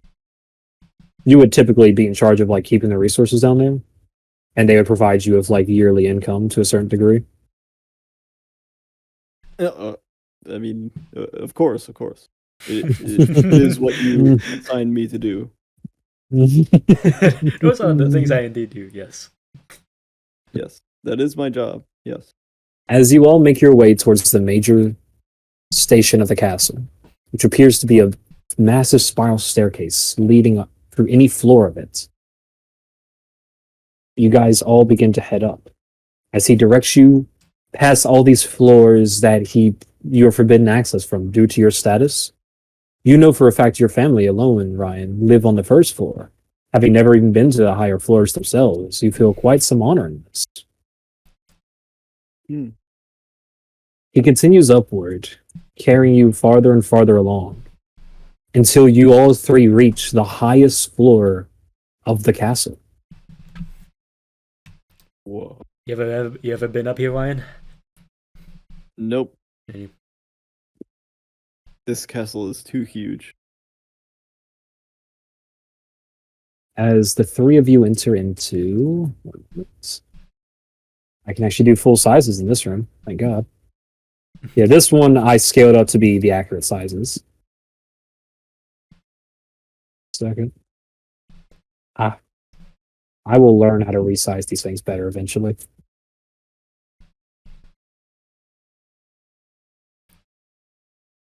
Alright. As you enter into the main throne room of the castle itself, as the giant who is leading you on stops for a moment, kneeling at the presence of the Lord, he speaks. Lord Zephyros Stormwind, I have brought them to you. Ryan Evans and his associate Zubok. Zubok, you realize you never told them your name, yet they know it somehow.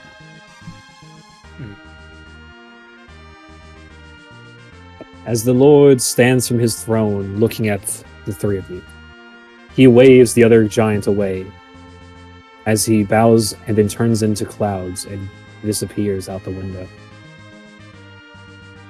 The two of you, what would you like to do? As he motions you forward. Go forward. Yeah, I approach. Alright. As you approach him, what do you do as he stares at you? Kneel. Neil. Okay. As the two of you as the two of you kneel in his presence, he says, "You may rise." I just stand up and look up at him like and say like, what is it that you require us to do, my lord? As you look, as you look at him for a moment, I'm very scared. Fucking stammering. Yeah. As he looks at you in amusement for a moment, you notice his headpiece swirling around his head as if it's constantly in motion. He laughs and says, "It's all right, young man. You have lived among giants for some time, of course. Though the relation between giants and humans is not so direct, we have still provided some benefit to you in your life. So for that, I do treat you as if you were one of my citizens. If nothing more. I've called you here today because of a recent disturbance that has been occurring. The Heavens Bridge has been destroyed, apparently.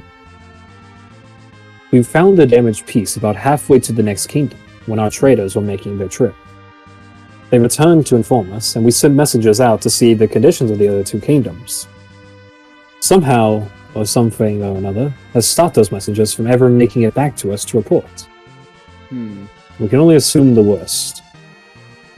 The two of you, however, seem to have had some run-in with something or another. My troops at the gates. They had gone out in search of a mysterious energy they felt. That led them to finding your field under attack by pumpkins of the sort. Yes. These pumpkins I have no clue about. but I did find strange markings on a stake beforehand. Strange marking. Describe them to me. It was a wooden carving in the shape of a skull on a post. I'm not sure what caused it, but this has to be some work of a magical sort, to say the least. Was there anything else on it? A strange sigil, I think. But I couldn't recall what sigil, or what kind of sigil it was. He waves his hands as multiple books begin to fly out from the columns themselves. You realize this was actually a library of some sort, as each column contains rows and rows of books filling them. As several of them fly over to him, he begins to swipe his hands as the pages fly around. He ponders for a moment until 3 pages appear out. He sends them towards you as they levitate in front of your face, and he asks, "Does it resemble any of these 3 images?" The first image you see is of a wooden post with a skull on it. The skull, however, is made out of obsidian. The second post is of a wooden post with a skull on it, with green emeralds embedding it. The third post is a wooden post with a skull embedded on it, and a crescent underneath the skull. I believe it to be the third one. He's playing a memory game with John. History check.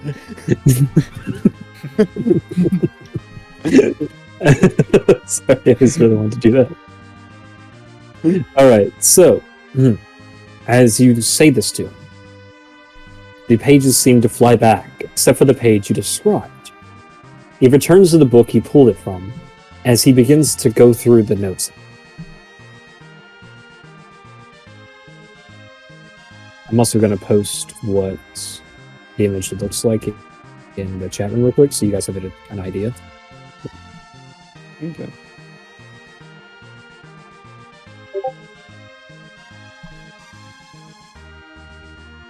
There you go. Nice. As he looks it over, reading through it, his face grows pale to a certain degree, but he holds his expression. Regaining himself after a slight moment, he looks at the two of you, and he says out, "I believe I know what caused the disturbance at your place. I heard there was trouble at the towns as well. The nearby one, Autumn Faro, correct?" Yes. Me and Zubok, we tried to defend the town to the best of our abilities, but in the end we had to make our expeditious escape, my Roll lord. Roll deception. Could have just said the true. You said you had to say, defend the town.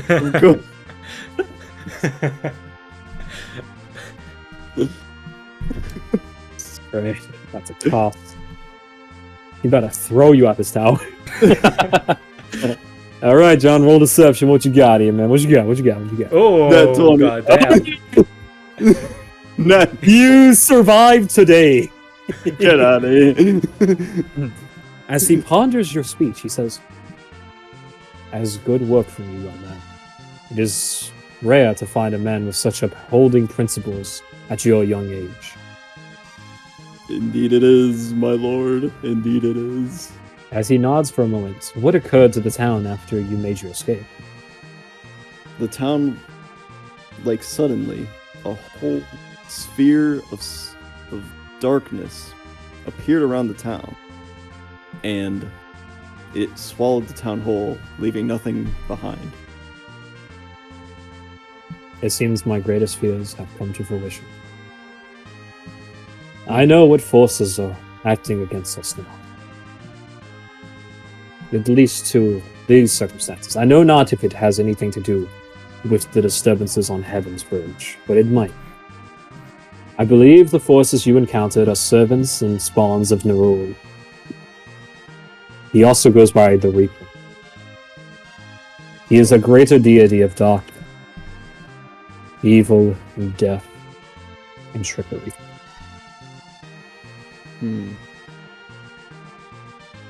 I see. I have an objective for the two of you, if you're willing to.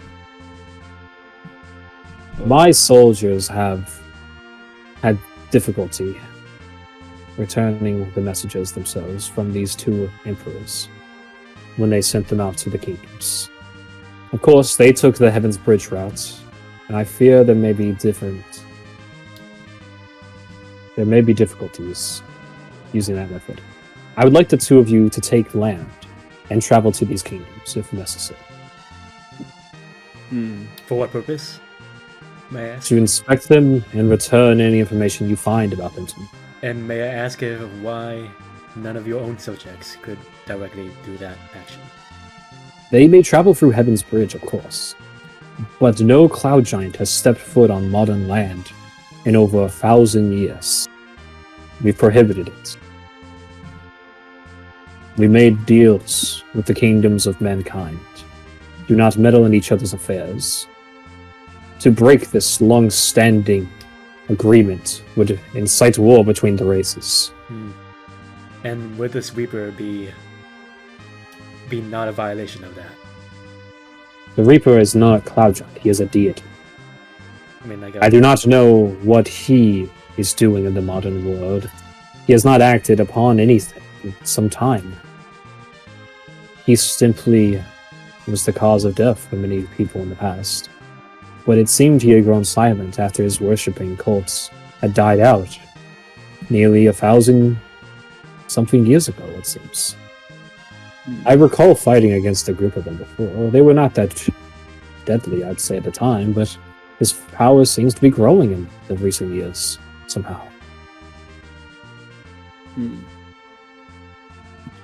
Oh, go ahead.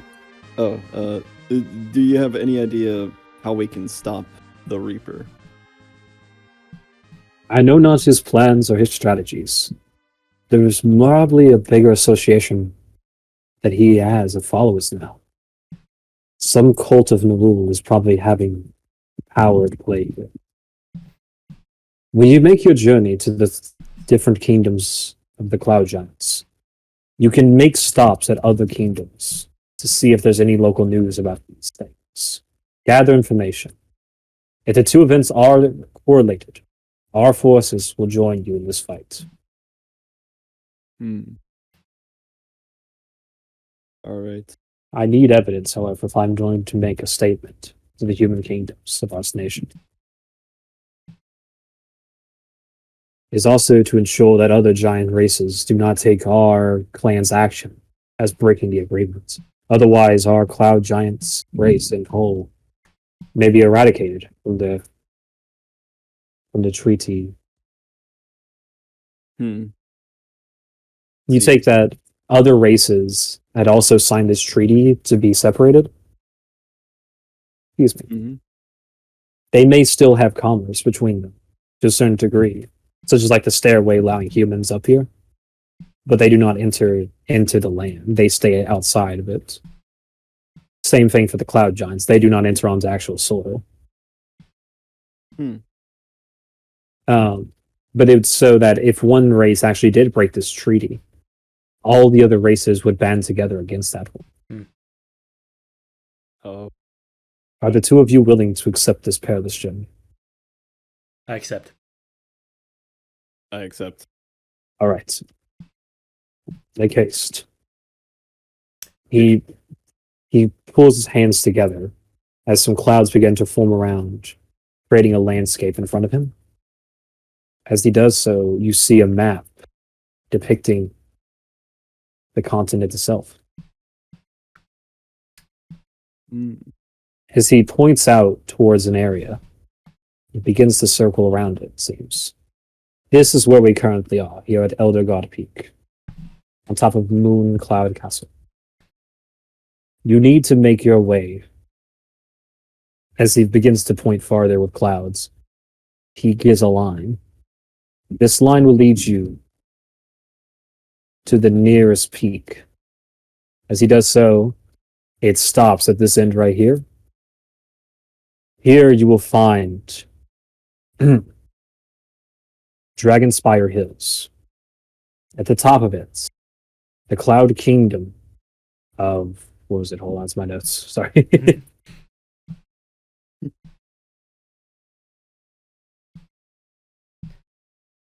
Second.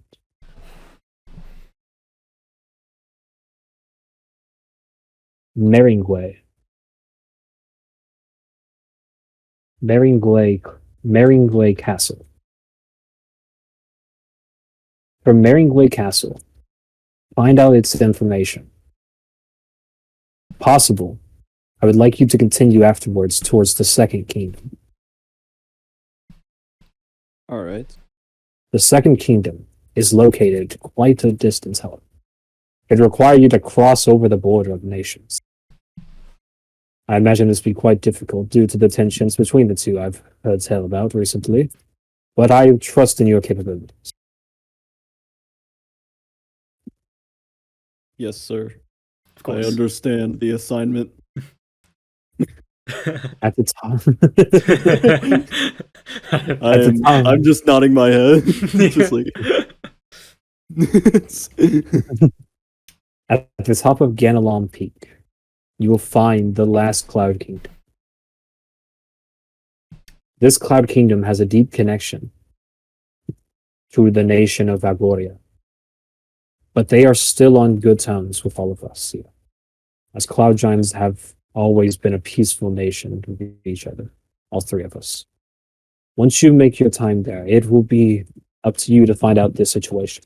I cannot imagine that kingdom falling to ruin, as it has great military support from the humans below, providing between tools and different resources.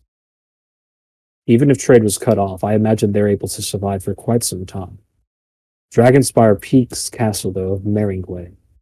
They, however, have the least amount of resources between human interaction due to the limited nations surrounding you. It is possible that their resources will not survive quite some time. It is important to try to find out what is going on between these kingdoms and resolve it so that trade can commence between us again. I see. Right.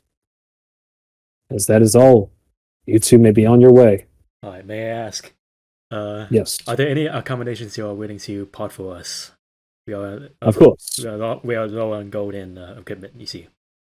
Of course. I'll make some necessary arrangements. On the first floor of our castle, you will find the forge. Head that way, and they will provide you with some resources for your travels. Understood. Thank you, my lord. As he returns to his throne, book in hand, he continues to research as the two of you leave. Okay. That went pretty well. Nice. Thank goodness. That deception check scared me. All right. As the two of you make your way back down, you find yourself in the middle, trying to avoid the narrow gaps between giants running among. You manage to make your way to the forge, where inside you find none other than Croaker Nimbleye. Oh, father, it's you. Oh. After so long. He looks up from his hammering. As he begins to hammer furiously, he looks up suddenly and sees you.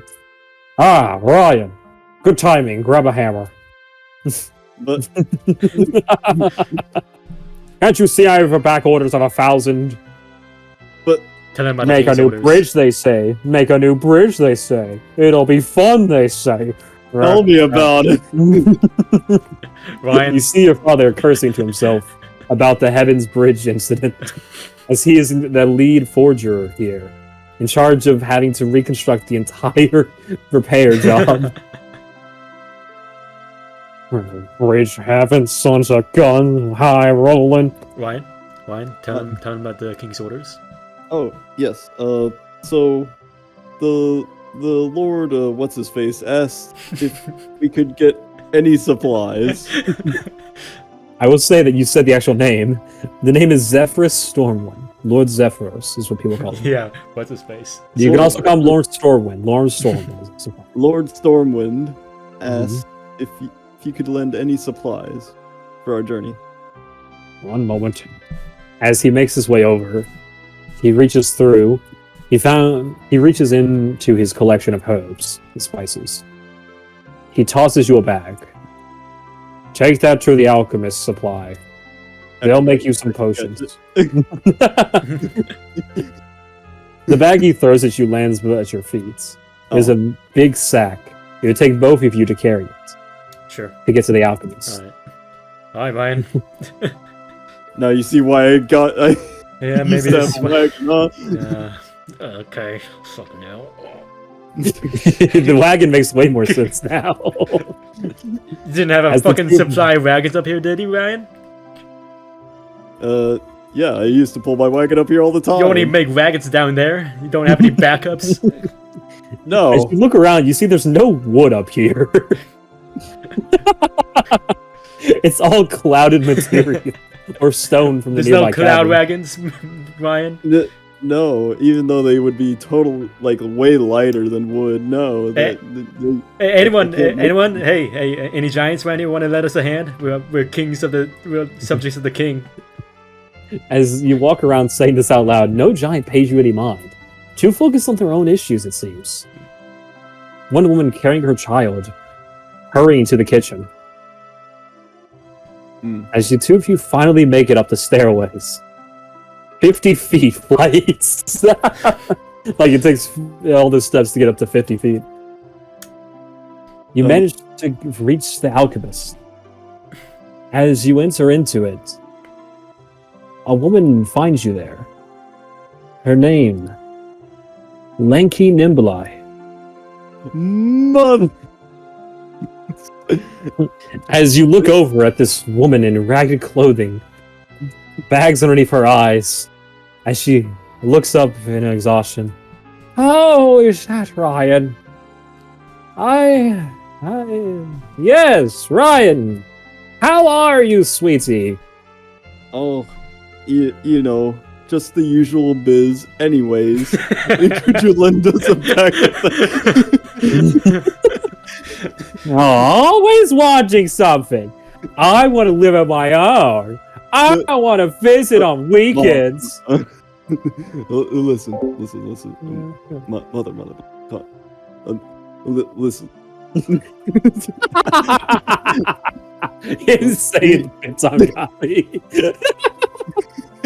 Go ahead. Me and my associate here, Zubok. Me and my associate Zubok are on a perilous journey, and we need supplies. You got any herbs? I'm afraid I'm fresh out of any despair. Yes. Father just gave us this sack. Oh, that's... For you. How's he doing? I hear he's in charge of the repairs. Oh. As she takes the sack and begins rummaging through it, throwing a couple into a cauldron.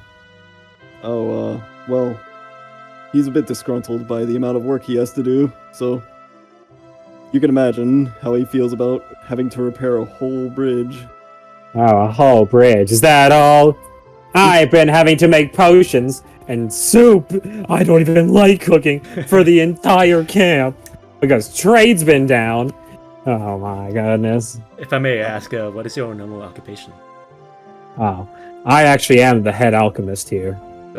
So you just like doing your normal job? I just like doing it this large supply, yes. Have you ever had to make potions of healing for every child who stubbed their toe on a tough cloud? I'm afraid I haven't, miss. Exactly, it's awful. As she throws more in there, the cauldron itself begins to bubble and steam as its color changes. Finally, it finishes.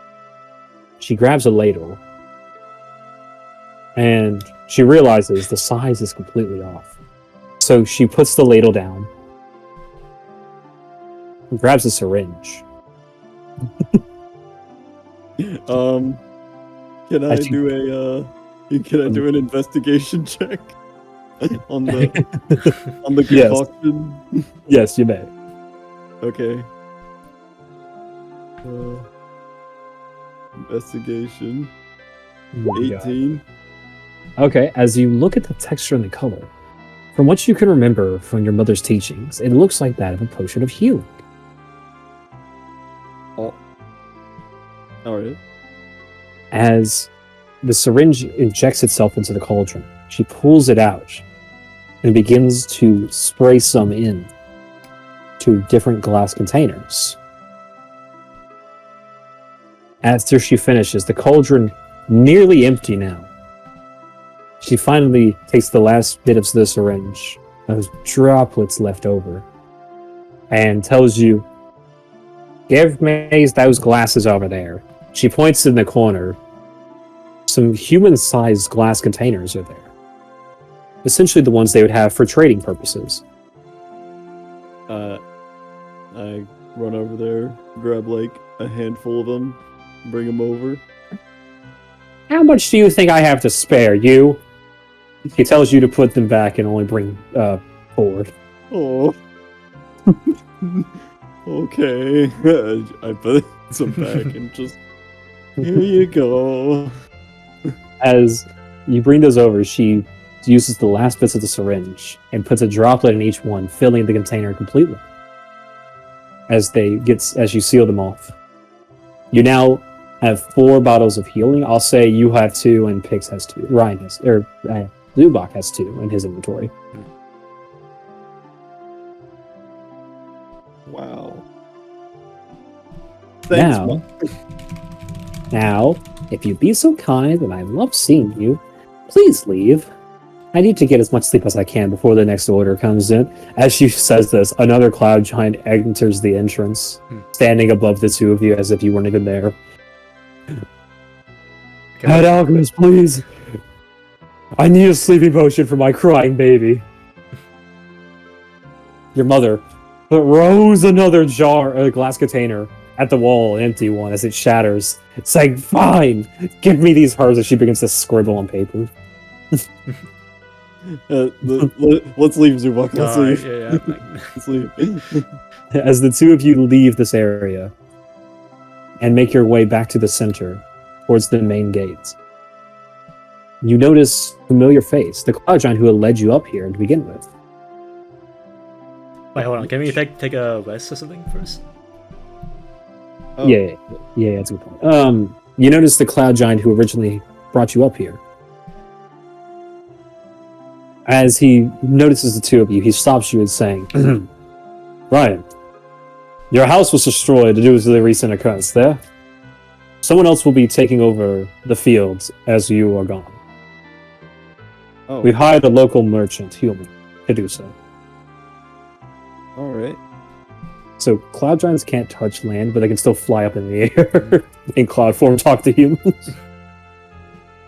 This human thinks we're God. In the meantime, however, I want the 2 of you to rest here for the night, as night is drawing near. You can make your journey tomorrow.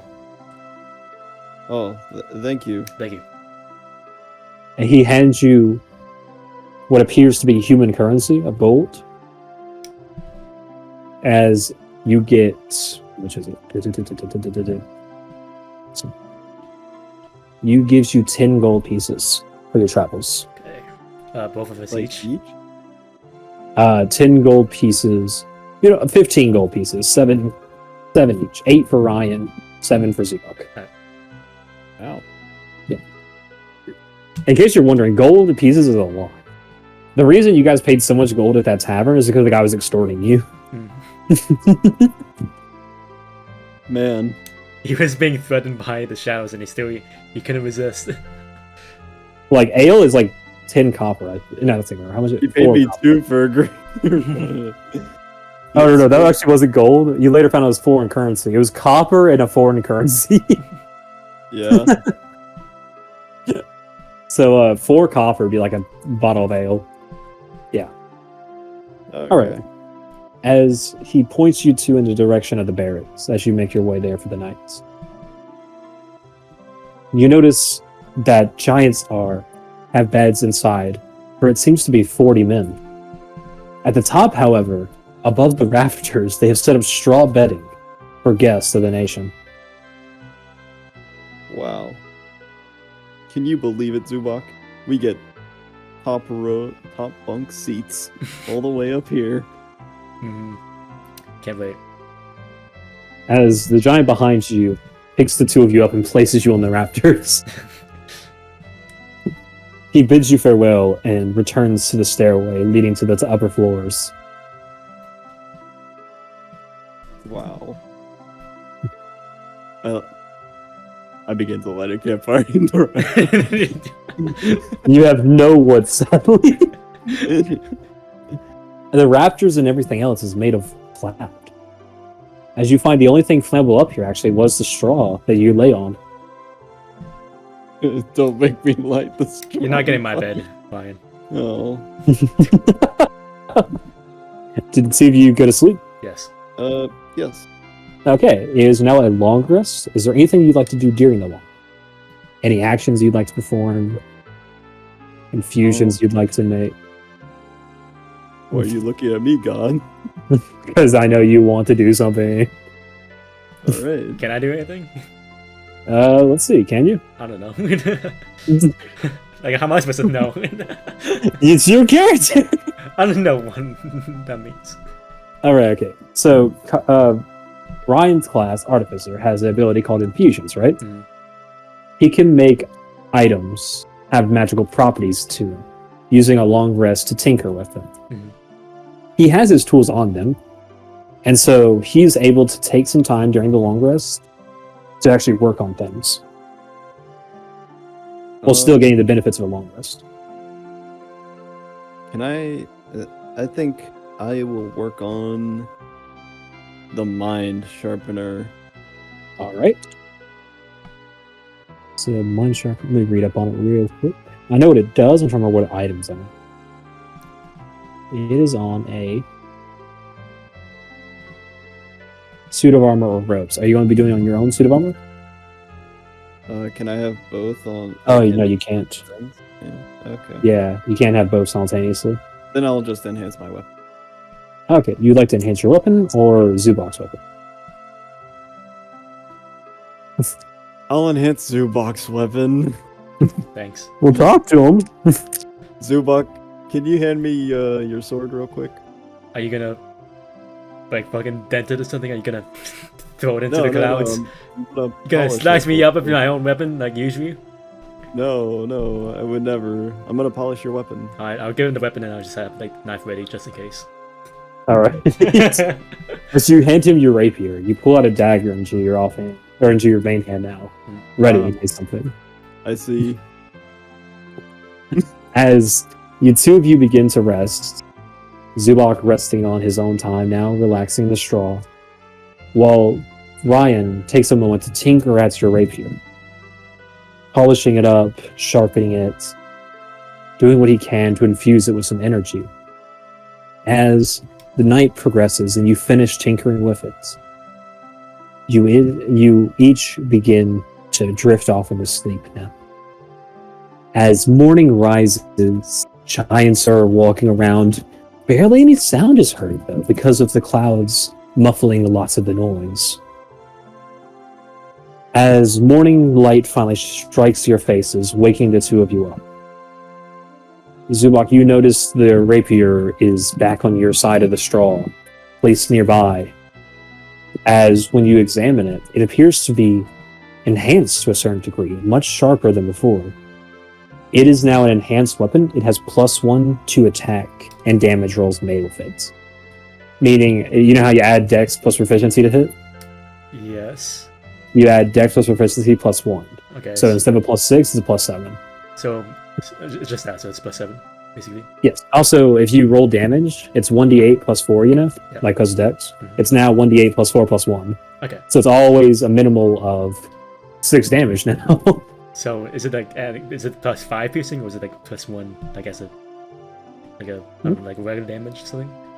Oh, no. It always adds on to the damage. Like, if it's 1d8 +4, that means it's 12 piercing. Mhm. Yeah. It's always adding plus to the damage type. So I'll just add, like, I'll make it +7 attack and then +5 piercing. Or, Yes. Okay. Yeah. But that might change with your dex, depending on your deck. But yes, that is correct. Okay. And with that, the two of you are now awake in the Cloud Kingdom. How would you like to get down from these barracks?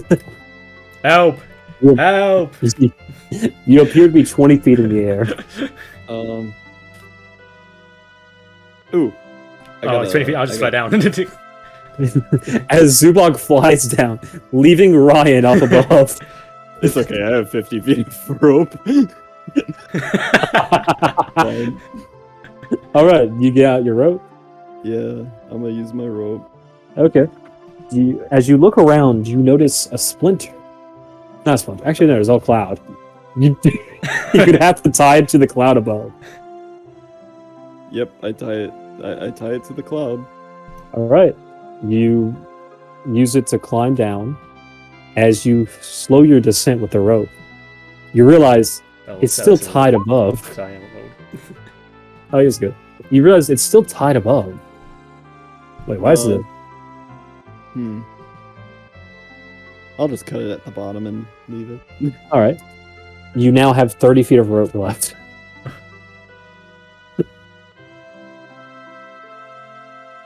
Okay.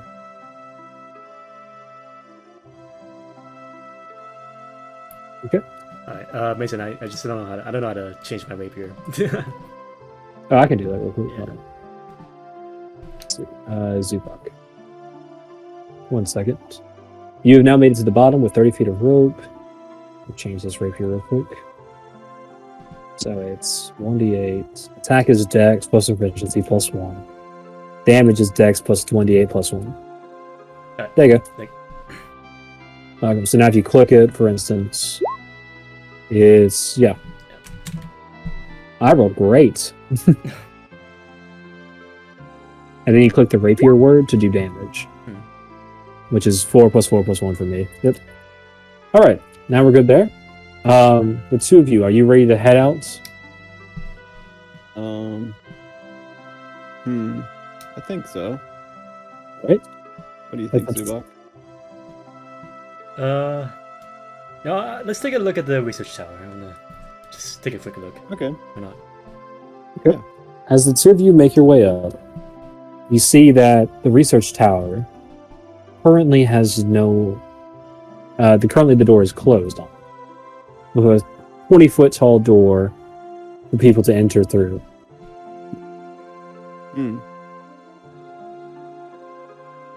Would you like to knock? Nah, open the door. The doorknob itself is 10 feet into the air. Alright, I'll fly up there and try to open it. Why not? Alright, as you fly up, your body seems to be about the size of the doorknob. You would be a gnome. Alright, maybe... Alright, here, I got a plan. I'll tie a rope around it. Get ready to pull, Okay. Ryan. You tie the rope around it as tight as you can. Alright. As the two of you, now on the ground, pull at the doorknob, the door flies open as a giant exits the building. The two of you holding onto the rope Morning. Morning. are now dangling in the air. I was trying to get this rope off the doorknob. Alright, you managed to get the rope off the doorknob thanks to your flying speed.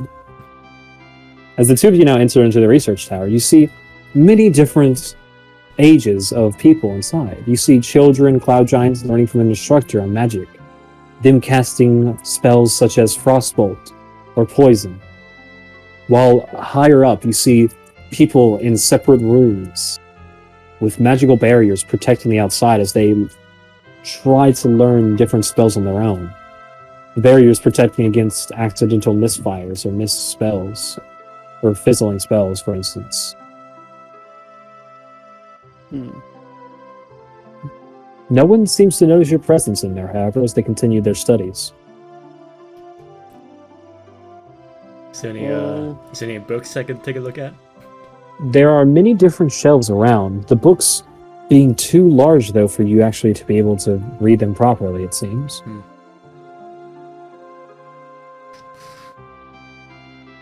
The text as well would be hard for you to read due to it being in giant. Yeah. Is it like giant common? No. It's common and then there's commons. giant. Alright. Yeah. Well, Let's see. I'm gonna cast Detect Magic Sure. to see if there's any magic in Magic in the vicinity. Are you actually about to cast Detect Magic for me to tell you this? There's magic in here. Well, is there magic in here? Yes, I said this. I literally described a barrier. I don't know. about- I don't know. I'm about to do. I'm gonna cast this as a ritual. Alright, anything As anything two of normal you- size basically around here? No, it doesn't appear so. It doesn't look like the average travelers are allowed in here at all. As I say this, a giant that you know quite well, the one who had been leading you and showing you where to sleep for the night, appears at the doorframe, noticing you're there. The two of you, I've been looking for you. You weren't at the barracks. Are you ready to set out? I think we would want to check out a few more things before we leave. All right. I can show you around then. Sure. What would you like to see? Let's go to the kitchen. All right. As the three of you make your way, him carrying you on his hand to be quicker. Makes sense. The three of you arrive. Oh, did not mean to scale him. The three of you arrive at the kitchen. Okay. Is there any place to fill my water skin? As you enter in, you see many different things. You see a portable cloud above what looks to be a pot, dripping water into it to fill it. You see one man with his hand underneath another metal pot, producing flames to power it and heat up the food inside. As you ask if you can fill up your water skin, the giant simply pulls his hand out for a moment as a cloud forms at his palm. The cloud floats down at you. As it floats above you slightly, water begins to pour down in one area, giving you easy access to fill your water skin. Cool. You now have a filled water skin. John, yours is still filled because you've never used it. I'm gonna just take a sip out of it. We're thirsty. It's the atmosphere. Hey, I try to look over to see what is stirring in the pot. What's Over cooking, the phone. pops? Yeah, what's cooking? The giant, seemingly confused by this, looks around to see who asked this. As he looks over and sees the head guard, he bows for a moment as the guard points down at the two of you. The giant looks down to see the two of you and answers, "Oh, this? I'm making food supplies for the warriors today. Alright, maybe have some breakfast. Breakfast. Yes. It's noon. Okay, lunch. What? You guys slept till noon." What? As he discussed the lunch plan. Oh, and here we have. He pulls out a ladle, revealing multiple different things. Some of them appear to be the bones of doves and their meat attached to the bones. Others, it looks like a seagull. Perhaps even a pelican? Many different types of flying birds. And what also appears to be some pumpkin juice. Womp. I'm tired of the pumpkin. I want the bird. Let's get the bird. As you ask for this, he says, "All right." He looks into this cabinet nearby, and with a little bit of magic was able to levitate two tiny wooden bowls out of it. As they descend, he pushes both of them down into the soup itself as they float back out into your hands. It's very wet, of course, but they are filled to the brim with the soup. One even appears to have an eyeball in it. Yeah, excuse me. Do Those you things have are any soup. spoons to go with this? Okay. He looks at you, looks around. I'm afraid you have nothing in your size. I'm afraid. And he just he the- pulls out the giant spoon. The cloud giant who had been guiding you, however, Only a he spoonful. motions a moment as clouds begin to condense in his hand. As two clouds float next to you, two of you, condensing themselves into a solid shape like that of the stairs, until they are the size of spoons. Neat. They are still difficult to function with, but they should provide some access of spoon-like behavior. I take the cloud spoon and start eating the bird soup. All right. As the two of you fill your bellies, I will say I forgot to mention this. The two of you just had a long rest, so you guys do have all your health back. Yeah. And all your spell slots back, in case you had not already. I figured John had done spell slots, so I was making sure. Yep. All right. As the two of you indulge into this delicious stew of bird and pumpkin juice, it does have a hint of sweetness to it, despite the overwhelming gamey taste. It does satiate your appetites, as you had not had anything to eat except for fruits and vegetables for quite some days.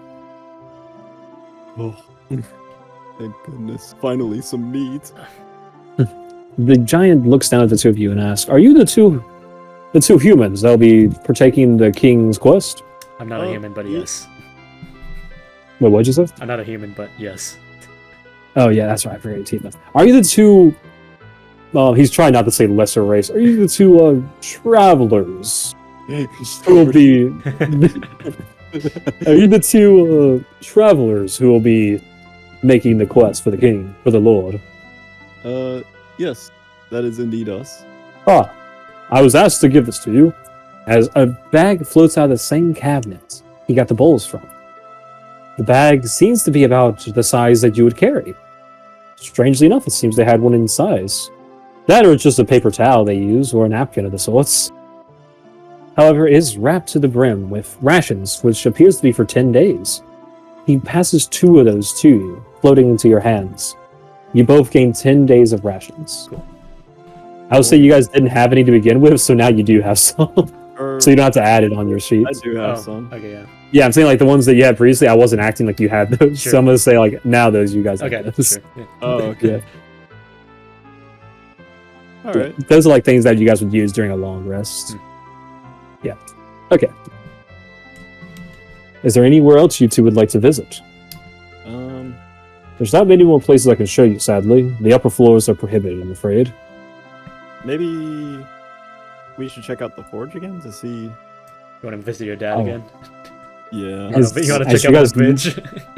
As the two of you look over at the forge, you see it's even more packed than it was the day prior, as people are swarming in and out, carrying plates and plates of what appears to be some even more dense cloud than what you're used to seeing around here. Never mind then. Yeah, no family reunion, I'm afraid. Dang. Okay. Well, I guess that's great. If you two are ready to head out, I would say you have been given access to travel through the cavern as a means of faster travel. The cabin is something we've been using. It extends all the way from the ground above the mountain. It is quite the work of magic we have done here with it. This gate here, for instance, will take you straight into the heart of the cabin. From there, you simply need to travel a bit of distance. Head north and then east for about an hour, and you will have exited, and you'll be back on this surface. Fascinating. Okay. Yeah, let's do it. All right. I bid you both farewell, and I wish you good luck on your journey. Thank you for the hospitality, my friend. Yes. Thank you. All right. If you guys will give me 1 second. Roll for survival. I'm just getting the map set up again for this one. All right. I just have to get it aligned. This is one of the other ones I haven't had time to align yet. So what'd you guys think of the Cloud Kingdom? It was pretty neat. It's good. It's nice to be Good talking to idea. people. Yeah, It had been last brought. session. So the old man, the whole time he was trying to extort us, he was the first NPC we ever talked to. Yeah. It's like a thing. The whole time we were being extorted Yeah. for our money. Yeah, that's why we let him die. Yeah, exactly. Definitely. I Definitely. lost the gold piece, but it was worth it. You didn't lose a gold piece. All you lost was you didn't say any gold pieces to him. I started with 10. I had 9 starting the session. You gave a gold piece to what's his name? Zubok. Zubok. Yeah, Indeed, I did. it wasn't the old man. Wait, but he didn't. No, I thought he gave me a gold piece. I gave you a No, gold piece, and Zubok- then I. You took gave a you bunch. Zubok's, and then he said, "I want that gold piece back." Oh, So I don't know why you're at 9. The gold piece you got back. Oh wait, were you the one? Yeah, you're the one who looted the body, right? Yeah, I looted the body. Yeah, you should have gotten your gold piece back and Zubok's gold piece for the ale. You should have more money than when you started, John. What are you doing? I'm being You should have. extorted. You should have. Let's see, 11. I don't know how you're not at 11. Should have had 11 starting. No, you should have 10 starting, but now you should be at 11 because. Here's how it works. You had 10, right? Yeah. You gave 1 to the inn owner for the ale, right? Mhm. Zubok gave 1 to him for the room, right? Yeah.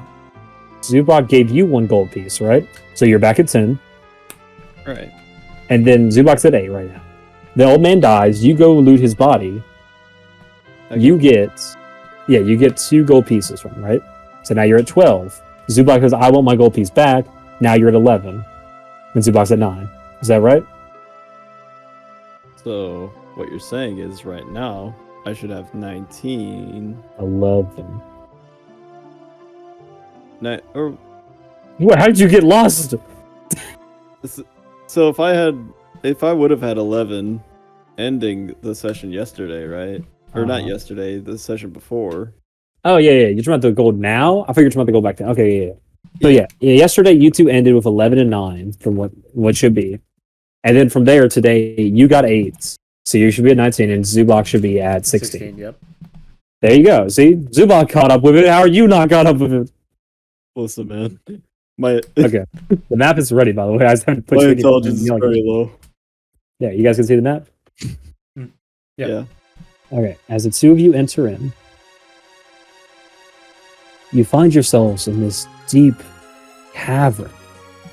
Ryan, unable to see. You hear the sound of rushing water there, Ryan, all around you. And you feel through your feet slight coldness as you're as you're walking through some shallow water. I will take the time to light a torch. All right. You have lit your torch. How many torches do you have? Hold up. 10. All right. You are using one of them currently. Okay. Yeah, you'll have 9 after this one runs out. It lasts for an hour. Okay. So now you have a foot radius around you. Let me grab something to signify that. And I'll just move all you guys together with it, so that'll work out. Or I'll move Ryan and it together at least. Alright, so now you see around you a murky, deep cave, moss growing on the walls, and what appears to be stone embeddings. As if this cave has never been mined, but the water eroded it, it seems. As if the water used to be higher in here. As you two begin to go forward a bit from the entrance you came through, you see that the water rushing sound you heard was actually a waterfall in front of you. It seems the water's directional current flows towards that fall.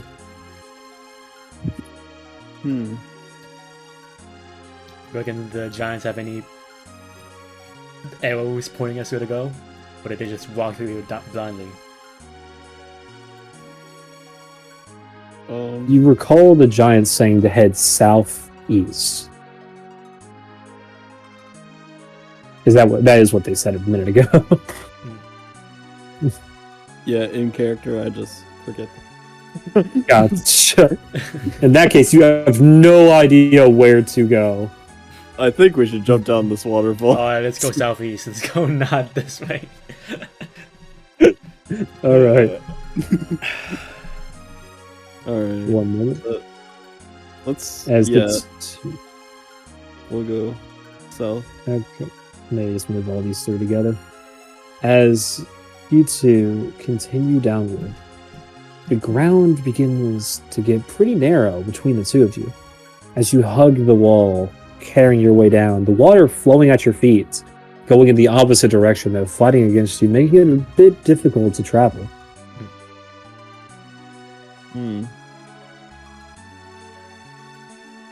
I see.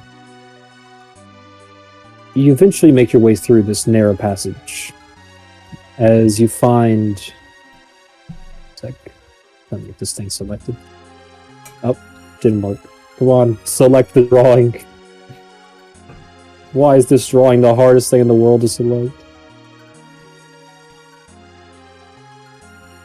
You know what? I'll get it later. My turn. As the human... It's so hard to select it. Like, God does not want me to select it, I swear. Alright. There. Okay. As the two of you make your way down farther, you're still able to see slightly in front of you. You can see Zubok for sure. But past him, it's still hard to make anything out. Zubok having no trouble seeing at all in this darkness. But you do have some trouble in dim light, it seems, Zubok. On the precipice of light and darkness, that's where you have some trouble. Due to your eyes having to adjust to both conditions simultaneously. Right. Hey, Ryan, can you back up a bit? I'm trying to see you, buddy. Sorry. As the two of you make some distance, which way are you two traveling? I will be traveling this way. Right. As you make your way that way, Ryan, however, who had been standing pretty far behind at the time to give you your space, doesn't seem to know which direction you went. Can I Roll. Alright. Give me a d20. I was going to do a half and half, pretty much. It'd be like a coin flip. Alright. If it's below 10, you go down. If it's above 10, you go to the right. Man, I sure do hope I go down.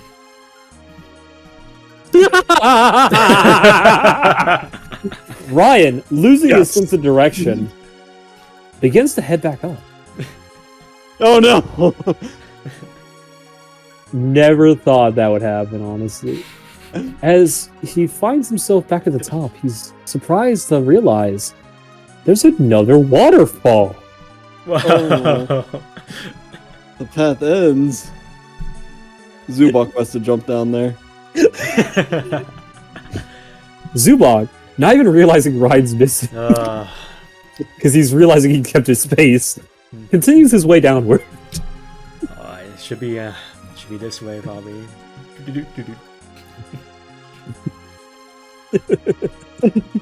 just can't get over this. Maybe I should head back. Alright. You start heading the other way? Yeah. Alright. As you decide to retrace your steps to see where it went wrong, perhaps you missed them with some interjections. As you make your way back down to... Do I need to make another roll? Yeah. At this point, Zubok has made his way considerably down farther, it looks like. Man, I sure do hope I don't go down. 14. Alright. You managed to realize, I bet it was this way. He did say east. As you find yourself going in this direction. Zubok, you start to realize Ryan's no longer next to you. Some time since you've seen his torchlight even nearby at all. Alright, I'm not gonna say anything. I'm just gonna, I don't know, like put up my rapier real quick. and then just Alright. wait in like near a wall, I suppose. You make your way down farther, waiting at this intersection between these two walls. If you're back to the wall, seeing if anything happens. Hang on a second. Okay. Okay. Very good. It gives me some time. I'm trying to get some set up. I like multitasking at the moment, trying to get set up. You eventually notice a light in the distance, Zubok. And you believe it's Ryan coming back with the torch. As the two of you regroup. Ah, Zubok. There you are. Where did he go? I was looking for I don't want you. to. I don't want to know. I don't want to know. I see how it is. As this occurs, you guys hear a rushing sound again. As the current at your feet seems to be picking up force. Mm. I'm trying to think how she did. Something's up with the water, Zubok. Current's getting stronger. You know what? Actually, yeah, because that makes sense. I want both of you to make a con save. Right. As that's a good idea. Make a con save. I was actually going to have this happen later on, but because the two of you took time to regroup, it kind of makes sense to happen now. All right. Got 8. All right.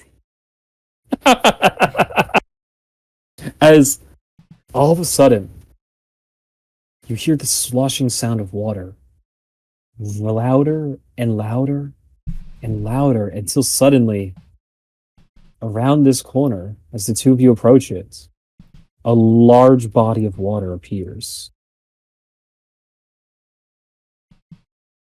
Coming around this corner, suddenly, Oh my god. an entire torrent of water appears, extinguishing your torch as it engulfs the two of you. Ryan, able to hold his ground, sliding back somewhat, but keeping his traction. Zubok, on the other hand, getting pulled along with the stream as he's flushed down the waterfall. We're going. I will say, Zubok, you take... Let me roll it. That height, that's distance. 1 damage. I suck at rolling d6s today. Okay. Sure. Right. Cool. Roll the whole d6. You landed it in the deep end, Zubok.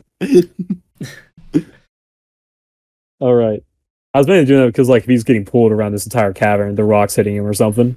You got pretty lucky with those rocks. You avoided a lot of them. Yeah. Ryan, as you come to, your torch now extinguished in your hand is a stick. You have a stick. Another club. No. You can throw the stick away if you wish to. I store it. All right, you have a stick You have a wet in stick. your storage. A wet Yeah, stick. A wet torch. And I pull out a dry torch. You light another torch? Yeah. All right. As you light another torch, 1 second. You see that Ryan or Evan or Zubok. Ryan, Evan, Zubok. Zubok is gone. Going He's- through all the names. Sorry. Zubok has vanished. Oh my gosh. Zubok, where are you? No response.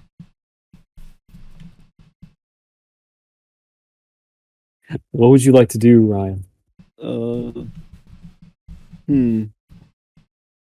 Zubok must have headed upstream. All right. Intelligence roll. I'll roll it right now. You're rolling right now. Give me an intelligence roll. Oh, He must have headed upstream, I think. you think Zubok headed upstream as you continue down. Zubok, As you land in the waterfall, trying to regain yourself, you swim to the surface. As you look around, you see you're in a big clearing, it looks like. Your wings wet in the water from the fall and of being soaked. As you find it difficult to fly, you notice in the distance, however, a shoreline that you could swim to. Okay, yeah, swim it. As you begin making your way there, however, something stirs in the water, it seems. Great. Poor Zubok. Poor Zubok. Poor Bucky. As a giant octopus emerges on the water.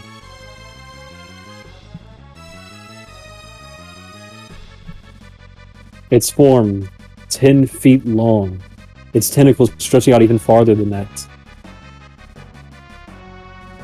As you make your way farther even more, trying to avoid its contact, I need you to roll initiative and John as well.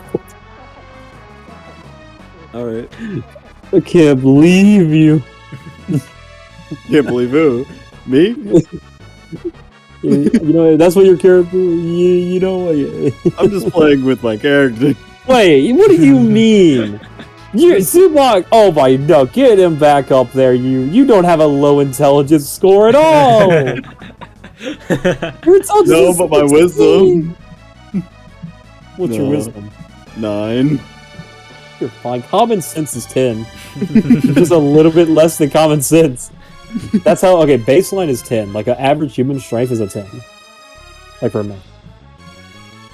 Like I'm going to move this thing if it kills me. Alright. I need my initiative. Ah. is 2, so Let me move you. Why can't I move this thing? I want to cry.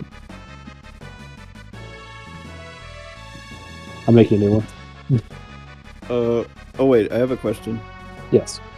So all like this area, can I walk on that?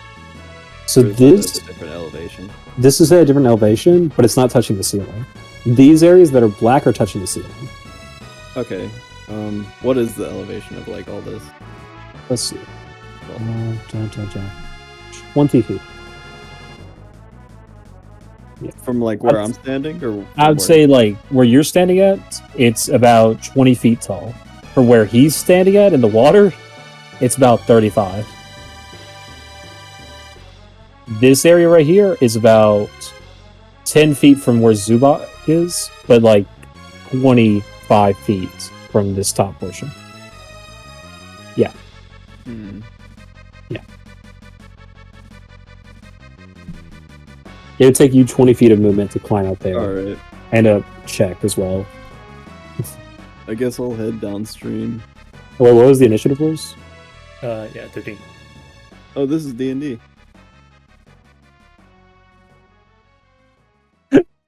Wait, you weren't talking to us, right? What? No. Okay, good. I was like, "Where's the initiative roll?" He's like, "Oh yeah, this is D&D." Like, what do you think it was? No way. For real? Man, I had no My idea. brother asked me what we were doing. I'm like, oh yeah, this is D&D. Your brother want to join a campaign? Hey Jacob, would you want to join our campaign?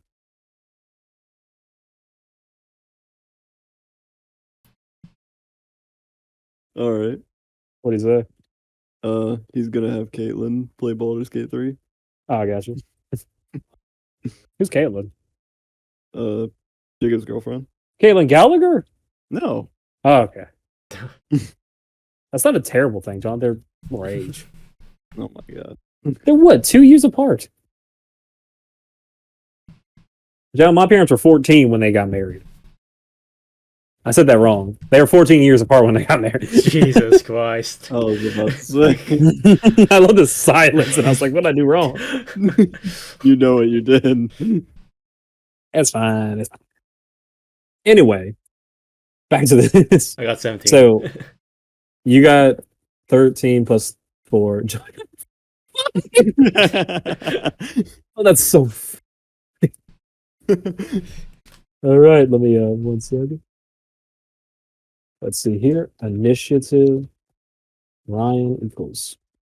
Oh yeah. Last. Baldur's Gate 3 is split screen. Oh yeah,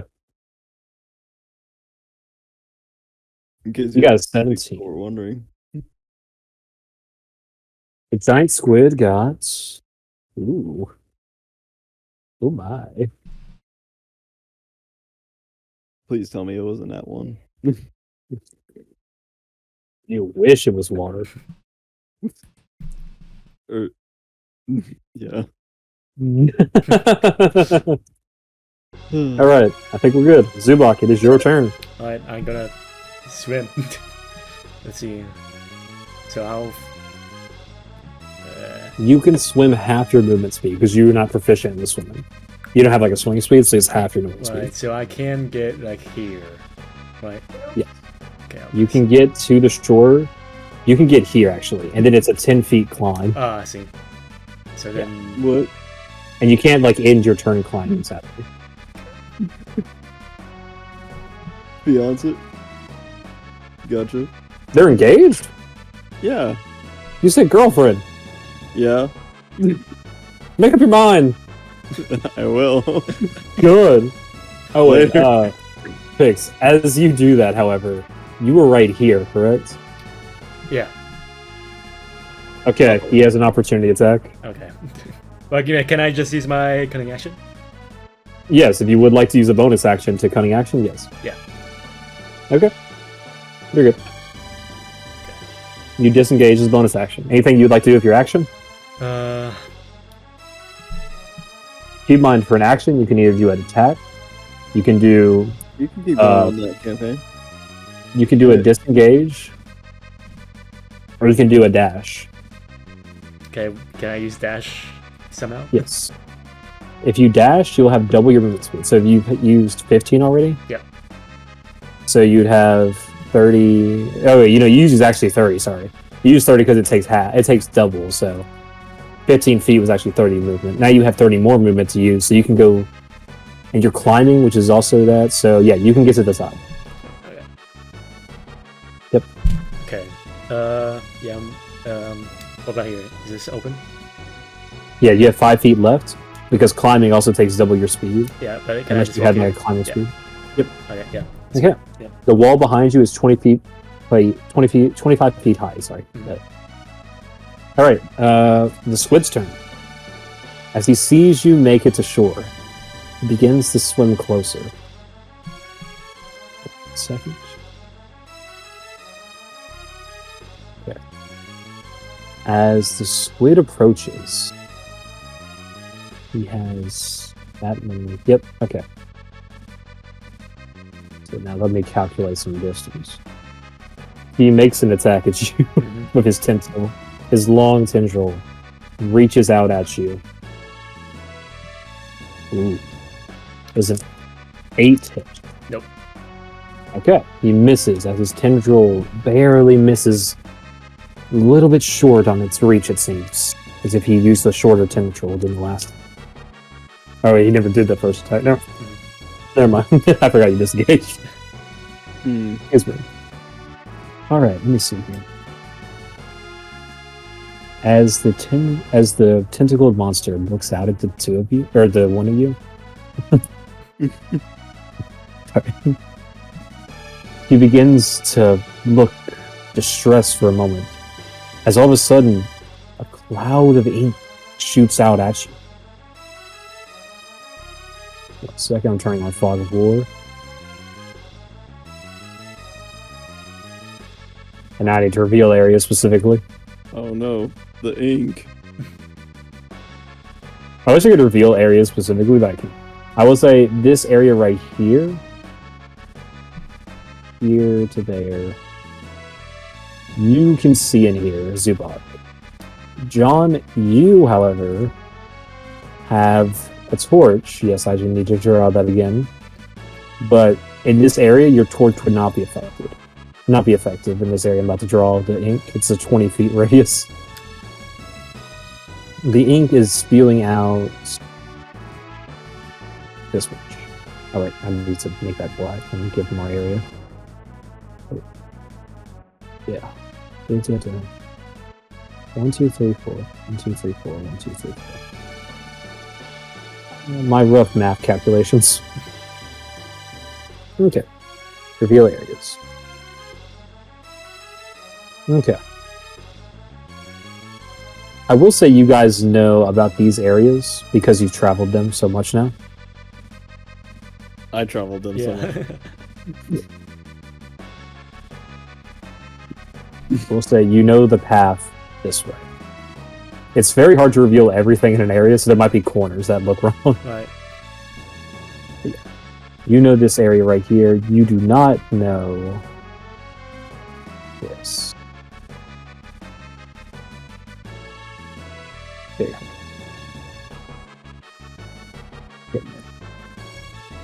Okay. Yep. Okay, it's your turn now. You can still see Zubok. It's just that Ryan wouldn't be able to see in that area. Right. It's complete darkness. So, I think I'm gonna head downstream this way. Mhm. I'm gonna use the dash action to. So you have how much feet? You'd have 60. So we'll get you to here first for 30. Okay. And then it's 30 right there. Yep. There we go. You were pointing to this one, but it's 5 feet from it to get right there, you know? Yeah. Okay. Okay. Yeah. Alright. It is now back to Zubok's turn. Okay. You have cloudy mist of like an inky mist around you. So I can't see in those areas? You can. In this entire 20-foot black circle surrounding you can still see. Okay. Because you have dark vision. Wait, is that how that works? Wait, no, I think I'm being stupid. Let me think for a minute. Heavily obscured. 1 second. Heavily obscured. Yeah, dark vision wouldn't help in this because it's not a light thing. It's actual physical thing disturbing it, isn't it? Yeah. A heavy obscure area doesn't blind you, but you're effectively blinded. When you try to see something obscured by it, a creature effectively suffers from the blinded condition when it tries to see something in that area. Okay, so anything in this area you cannot see. If you try to see it, it's the same as being blinded. Okay. I guess I will get the bow. Okay. I will say, since we haven't run into the blinded condition, blinded means a creature can't see and automatically fails any ability checks that require sight. Attack rolls against that creature have advantage, and the creature's attack rolls have disadvantage. It's only those last two cases are only if you were in the area. So, like, if, for instance, if you were blinded because of an effect, then the people who attack you because you're blinded would have advantage. This area is different, though, because no one can attack you unless they see you, and they can't see you because you're in the area, you know? But you can't see them outside the area, so you don't even know where the squid is currently. Right. So could I just, so I can climb up or fly up here, right? Yeah, you feel there is a wall there. You can attempt to travel up it. You can climb or you can fly. So I can't see the squid yet. What you say? So I can't see the squid right now. No, you cannot see the squid. Okay. So I think I'm gonna... Can I try and get over here? You can attempt to fly, yes. Yeah, like If it's too tall, though, and you try flying up, then you will fall back down if you run out of speed. So how far up is the wall? Like here? So you climb up there. From what you remember looking at it, it looked to be about 25 feet. Okay, so I will... Okay, I'll try getting up back here. As you fly up the area, as you travel upwards, about 20 feet after you travel up, you manage to avoid the dome of ink, inky cloudy mist. as now you have reached the top after 25 feet. View the area for you. At this tall peak, you can now see outwards. You see different monuments around you, like pillars that reach to the ceiling. Right. You see down here. Thing is, you don't see past them, is the thing. Like, you see this little column right there, but you don't see what's past it, you know? You can see through here. Can't see past that. Yeah. Trying to figure out how much you can actually see. It's the tallest area. So, yeah. There you go. John, you currently can only see what's around you. I can't do 2 Fog of War. Yeah. Like how far? That you can see? Yeah. 10 So, feet? yeah, I got. You can. You don't even have. Wait, yeah, you have a torch right now, don't you? Yeah.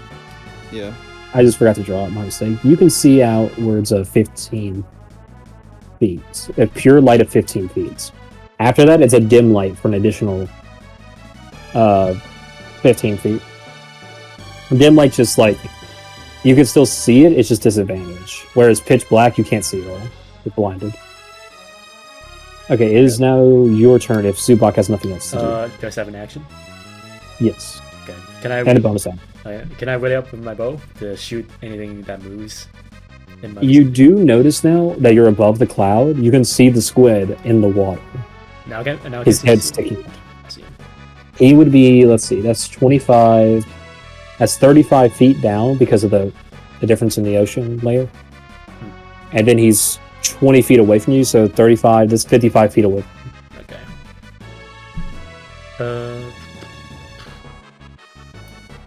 Can I instead have my rapier out and maybe ready up to counterattack? Something like that? If you believe the squid would get to you, I guess? Okay. Well, I'll just shoot him with the bow. Okay. Well, you do realize it is a squid. Like, Yeah, but they live in water. It's a big old tentacle, I don't know. You know it's reaching you at 10 feet. That's all you really do know for sure. Yeah. Actually, you know it reached you at 15 feet even, because you were in the corner. Alright, you attack with your bow. Give me an attack action. How much is your bow's range again? 80 to 320? Yeah. Okay, you're good then. So what do you say, attack action? So, like, you have to roll a d20 and all that? Yeah, there's a 2. Okay, that will definitely miss. Yep. I know you got a +7, but, ooh, that ain't gonna cut it in this life, Wait, man. is it? It's not a +7 for his bow, is it? Oh, no, it's not. It's +6 for his bow. My mistake. It's, yeah. No. Thank you, Joe. You're welcome. Okay. Anyways, that would be 8. Anything else you'd like to do with your bonus action? No. Okay. I didn't know if you want to try hiding or anything like that. Okay. It is now your turn. Why did you? I was trying to grab I this. thought it was the squid's turn. Oh, wait. Yeah, sorry. I'm still used to you guys' last initiative. I have that pulled up as well still. I need to delete that. Okay, there we go. The squid's turn. He sees that... He saw that you've flown away from the spear to the top of the ridge. He cannot reach you anymore as he travels back, sinking into the water.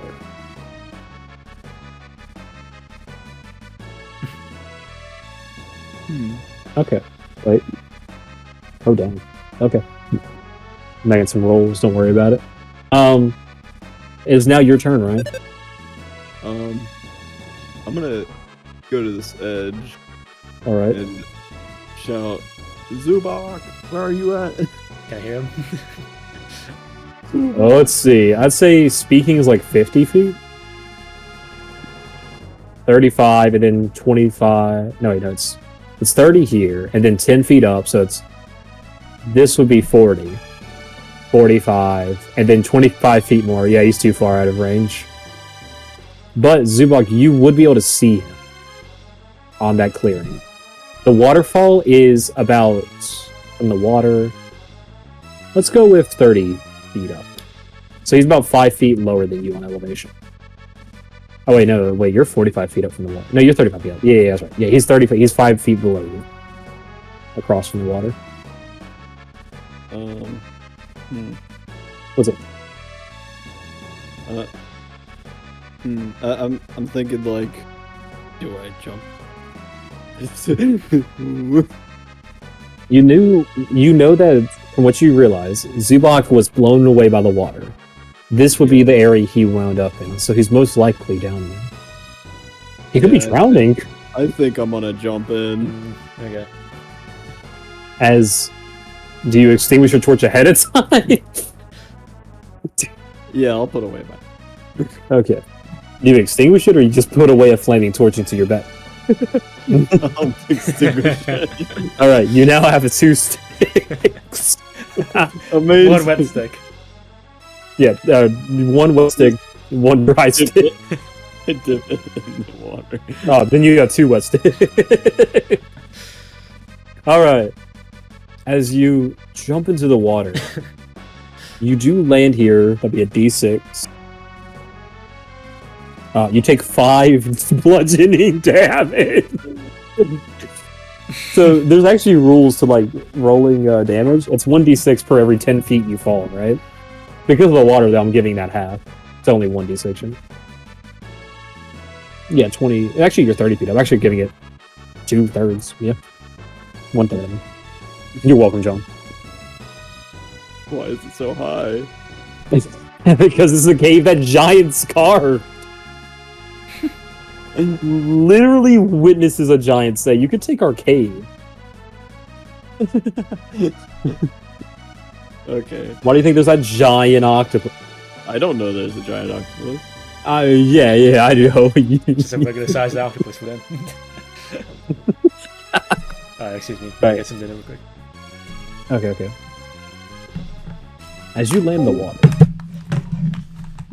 He's back. he begins to emerge. I will zoom in, and I will scale this thing if it kills me. Oh He begins my to emerge. god. That's actually where I had a marker place where I put him down in the water. You see this giant octopus with long tendrils sticking outwards as he gazes at you in his dark eyes. What would you like to do, John, the rest of your turn? Is that my pet octopus? I'm kidding. The answer may surprise. No, it's not. Shoot. If only I had animals speaking.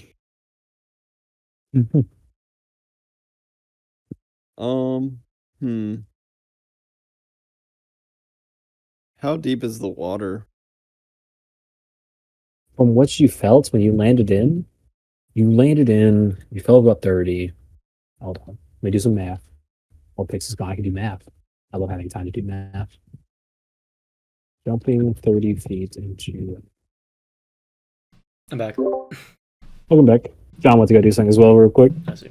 I'll tell you what I told him. Water combat. He asked questions about that. So you don't have a natural swing speed, right? That's a tiefling? I'm going to check to make sure. I don't believe either of you have a natural swing speed. See, you have a flying speed. You have a walking speed. Sadly, though, you do not have a swing speed. And neither does Sean, it seems. So people who have swing speeds would fight normally. I'm back. Look back. But because neither of you have swing speed, it would be disadvantage on melee attacks in the water. If you're fully immersed, you get fire resistance if you're fully immersed in the water. Let's see what else. Ranged attacks while in water would miss automatically outside their range. And inside the range, there'd be disadvantage. So, John, what would you like to do for the rest of your turn? You see the octopus, and you see the ink cloud to your right. I think I'll pass. You still have an action? Yeah. You shall pass. No, I'm not. I'm gonna cast something. Oh, I thought you said pass. My bad. Sorry, I didn't hear cast. I heard pass. I did hear that too. Yeah. Okay, good. I'm not crazy. Holy. Okay, go ahead, John. Cast something. Joe picks all that magic. Joe picks why you're the spellcaster. You're right. Which is why You're. I'll cast detect magic.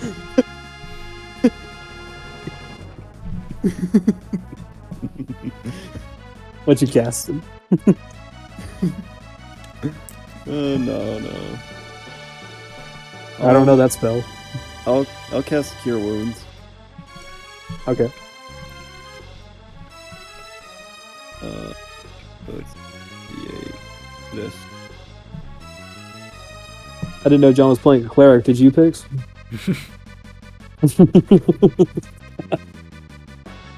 All right, what we got? Ooh, nice 10. I didn't. Who you, who you healing? Myself.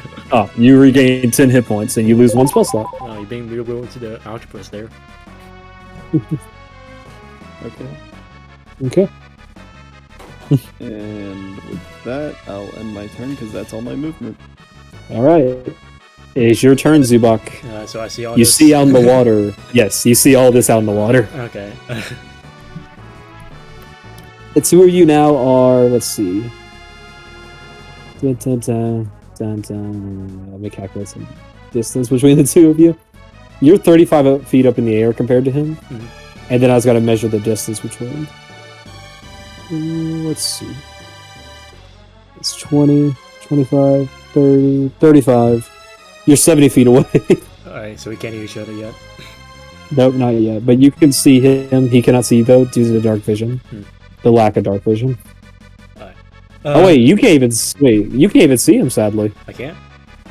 No, okay, so the squid was here previously, right? Yeah. The squid was 60 feet away from you at this time. Your dark vision is 60 feet. When he moved over this way, it became 70 feet. Okay. So currently, he's 70 feet away from you. But did I see The squid is Did I see 65. John jump in? Yes, because the elevation was the same, practically. He was 5 feet Okay. elevation. Yeah. You would have seen that. So, But you did not see where he went after that. alright. Could I possibly use... Okay, like one of the pitons and like 50 feet of the hip and rope. Can I make like a rope real quick? Like with an Yes. action or a bonus action? That'll take your action. Okay, so maybe if I... so what's over here? Is this like 10 feet still? Like above from the water? So, yes. If it's the area you were at previously, that is 10 feet above the water, so 25 feet from where you are now, elevation-wise. So if I could go here and then make the rope here? So I can... Yeah. So I could possibly like... have jump... Yeah, you would be able to make that'd be 50 feet of string you're using, though, but...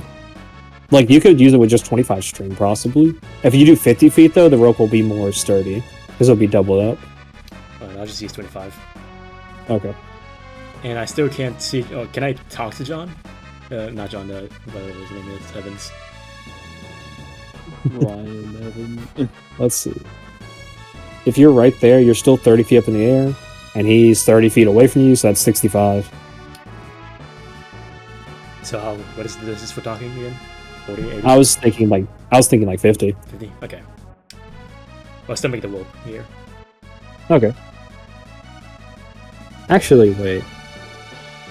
I might reword that. I think 70 feet sounds better for voice, don't you? I don't know. Okay, I'll do it. I'm trying to think about it. I was thinking about it. You're in a cave, there's echoing. I'm thinking 70. Yeah, I say you guys can hear each other because of the echo. Alright. Also considering, you can shoot crossbows at like 80 feet. Yeah. Yeah, I guess. I'll say 70. He can hear you. It'd be like 100 in this case because of the echo, but normally 70. Okay. Yeah, I'll write that down so I remember it next time. Good. So yeah, you two can communicate. Alright. Oh, You can Evans! hear each other. Evans! There's a rope over here. Don't die Oh. over there. Zubok, there's a huge octopus. I know, I'm aware of this. I'm aware of this development. And, Yeah, use my action. I don't know. All right. Yeah. You managed to make a makeshift 25 feet long rope. You lose 1 piston and 25 string, but you have a makeshift rope now, 25 feet. Baton, it's not piston. Well, not the string, it's the rope. Oh, it is the rope? Oh, okay, never mind. You lose 25 feet of rope. Yeah. And you lose 1 piton. And now there's a rope connecting these 2 points. I'm going to put a marker there. I'm just going to draw a little thing. Actually, I have a pen tool. There we go. There is a rope there. I can actually, if I send this image to the map, it should go behind you. Yep. There you go. Okay. Is there anything else you'd like to do on your turn? You have a bonus action. No. Okay. It is now the squid's turn. Octopus turn. It's a harmful stereotype I just did by accident. Now, he looks over at Ryan Evans. His tentacles rise up, one of them, as it lays down at you. Oh. Does an 8 hit? No. It misses as the tentacle slams into the water nearby, causing a massive ripple. The wave of it crashing into you, pushing you down a bit. It is now your turn, Ryan Evans. Alright. I'm gonna cast Disengage. Alright, you take the disengage action. And I'm gonna... Can I get right here? Like, I'm at the Yes. bottom of the edge, right? Yes. Now take 30 feet of your movement since you do not have a swimming speed. Yep. And... You two can now see each other. Or, I'm sorry, Ryan cannot see him. Yep. Zubok can see you. Zubok, your wings are now dry. Go. You can gain flight. I'll end my turn. Alright, it is back up to Zubok's turn.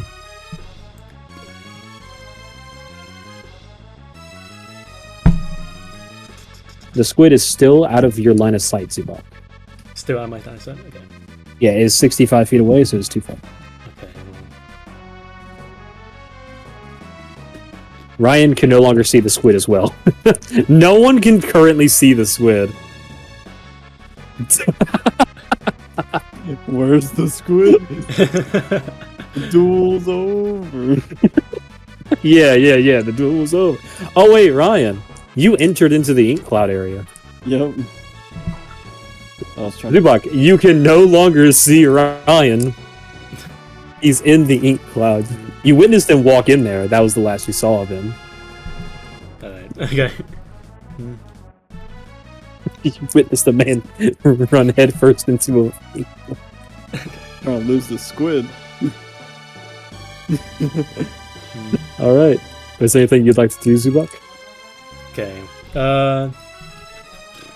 So I can possibly fly down here. So it's 25 feet down. Yes, 25 feet down. Okay. So I think my cantrip is 60-foot range. Can I see the squid when I'm down here? Okay, if you head down, that's 25 feet of movement. Because you had to go 5 feet forward, you know? Yeah, and can I see the squid from this angle? Or... As you make it down, you notice the squid in the water. Alright, I would like to use my cantrip. Alright. My what's it So the called? squid, vicious mockery? Vicious mockery, yeah. Alright, the squid has to make a wisdom save, correct? Check. Gotcha. You let me know, and I will... Oh yeah, I never told you guys what the potion of healing does. I told you guys to write it down though, so I can tell you later. It's just 2d4 plus 2 healing on a bonus action. Okay, I must succeed on a wisdom saving throw. Wisdom saving throw. There's a 5. I did roll 2. Let's see. No, you don't have to roll. You just do your spell save DC. Okay, let's see. So what do you get? What do you say? What is the thing? Did a 5 pass? No. Okay, he fails. Hold up, what's the potion of healing? 2d4 plus 2. Okay, 3. Okay. So 3 damage. So the squid will take 3 damage. And his next attack has disadvantage, correct? Yep. Okay. Got it. Hang on, Is that your second. turn? Okay. I'll wait for John. Describe to me what you do with your vicious mockery. What words are you saying to the squid? Or just octopus, sorry.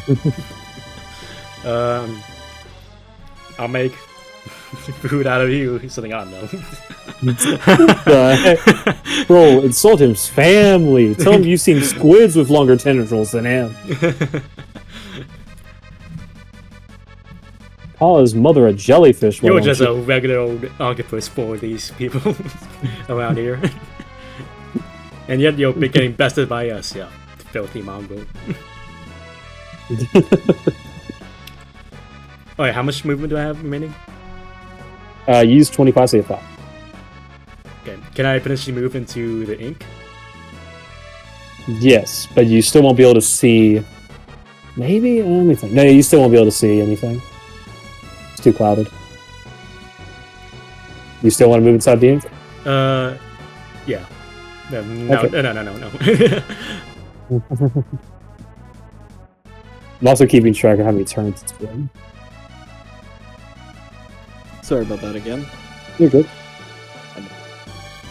Hang outside, so So what happened outside? it's raining outside, so the dogs are freaking out. Yeah, gotcha.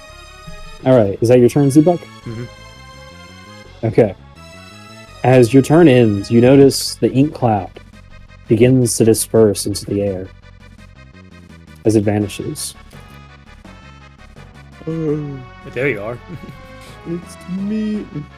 The squid, having heard these vicious words at you, begins to approach quickly, swimming through the water.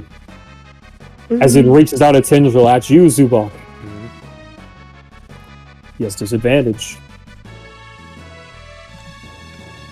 Okay. Does an 8 hit? Nope. Okay. Once again, his tendril narrowly missing you as you avoid it. It is back to Ryan Evans. He's just kind of low. How tall is the wall? 30. The one you're going to, the tiny one here, is 10. Yeah, 10 feet. Yep. Can I Which is climb double. up? It's double your movement speed if it's your climbing, because you don't have a climbing speed. So 20. No, it's 10. So that would take 25 feet to do that. all right. Because you climb 10 feet up and then you went 5 feet over. Yeah. So, yeah. You have 5 feet left. Now I'm on the ledge. Yes. Can I swing at the octopus? My club. He is that tall. You are within 5 feet of him, technically. Yes, I will allow it. Okay. I'll swing at him with a club. All right. Roll to hit. Oh, this nat one gonna go crazy. You don't know that? Take this. I saw a 1 at first.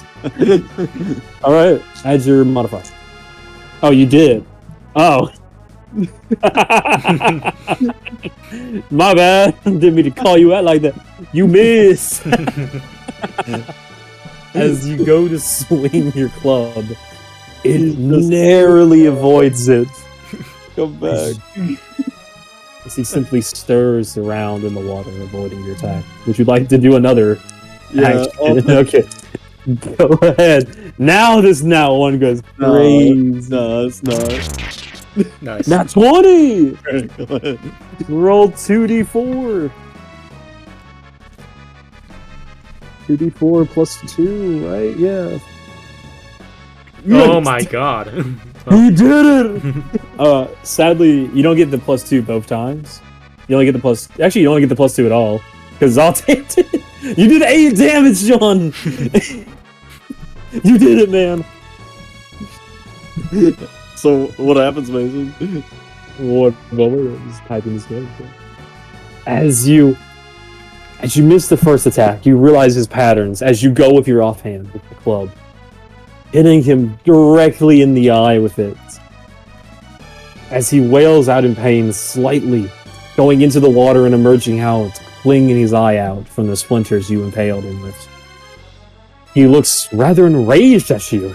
You would dare to strike his noble figure. He is one of the giant octopus. He who has lived long enough to evolve beyond the simple size.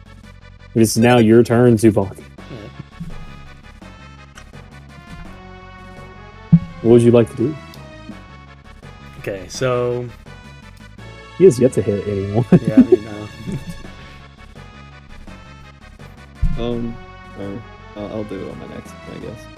Do what? I was gonna do animal handling to see like what. After I did After you hit him in the eye, you're like, I'm gonna handle this animal. Animal handling, John. You gotta make it. Animal handling is like calming animals or taming pets. I'll calm him down. No, it auto fails. I'm just imagining. We're not so different, you and I. All right, Zuba, what would you like to do? Okay, so if I go here, that's 5 feet, and then could I use flying to get up here on the little ledge here? To The use ledge, 25 feet up. yeah, so could I use like the remaining 25 feet to get up onto this ledge? If I'm here. Yes, you could. Okay. So would you like to go here? Yeah, I would like to get a sneak attack, perhaps, with the... All right. Yep, that works. Right. Roll to hit. This sneak attack gonna go crazy with an at one. He is still yet to get an at one. Oh my god, a D10 plus your rapier. So that's a. 17. I was gonna let him say, John. I'm trying to make sure he knows. I don't know. See, It's 17 picks. Don't worry. Thanks. that will hit. Roll damage. This animal is like about to go crazy. I'm gonna try clicking it here. See what happens. Okay. So do I just click the name? Well, click the damage. Damage, okay. That's 9. And then That plus should be it. 6. No. Plus the what? It does it itself. If you hover over the 9, it actually tells you. It did the 1d8 plus your dex plus the modifier. So you did 9 damage total. And that's counting the sneak attack, right? Or No, it's not counting sneak attack. okay. Oh, that's what you meant plus 6. Yeah. Sorry, I thought you meant my bad. Yeah. Yeah, do you have to do that separately though. Yeah. Oh, Just that's, roll it, that's yeah. that one. 10 damage. All right. As you approach the mighty octopus, stabbing out at it, you manage to hit it into the face multiple times. As it wails out, its tentacles rampaging about, splashing the water up at you guys, soaking your clothes slightly as it manages to subside its anger for but a moment. What would you like to do? I would like to use my bonus action to disengage and get up here. If I All right. You manage to fly up out of harm's way Good luck. as you go to the octopus's turn. Enraged by all the sudden attacks, it looks at Ryan Evans, reaching out its tentacle. We'll do its Does a first hit. 13? Does a 13 hit? No. As its tentacle reaches out, it misses yet again. This dude fucking sucks.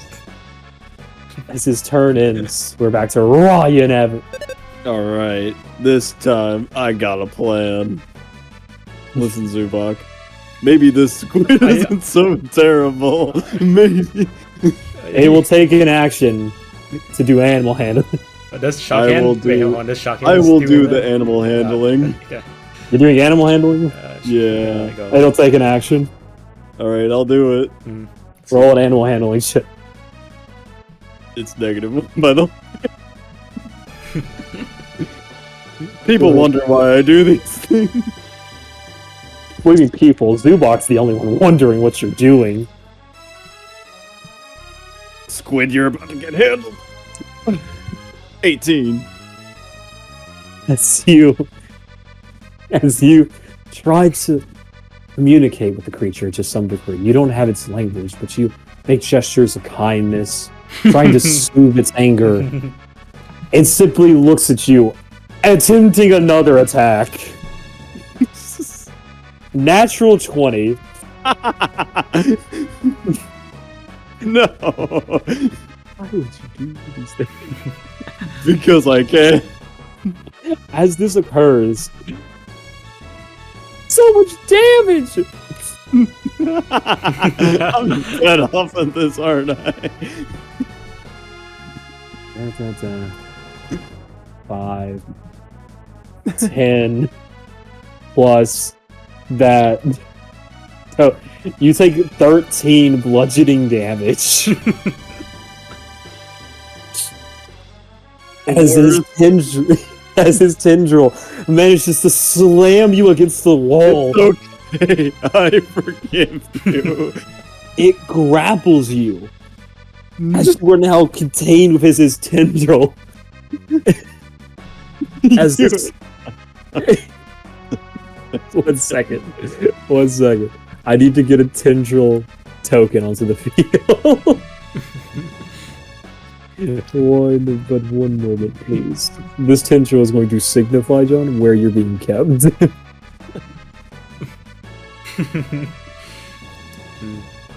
Oh my god, I thought he'd never hit you guys. As this rampaging octopus now, you see multiple of his tendrils emerge from the water.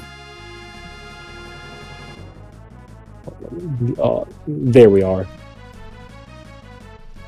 John is underneath that tendril. Alright. I could probably actually... Yeah, I'll just say this tendril is holding him right here. That's a better way of displaying it, probably. There are 2 other tendrils.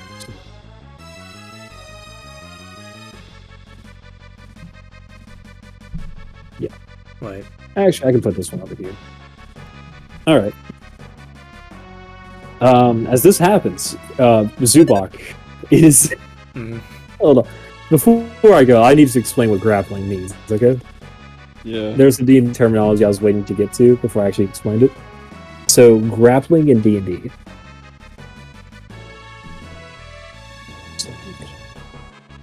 A grappled creature's speed is 0. It cannot benefit from any bonuses to its speed.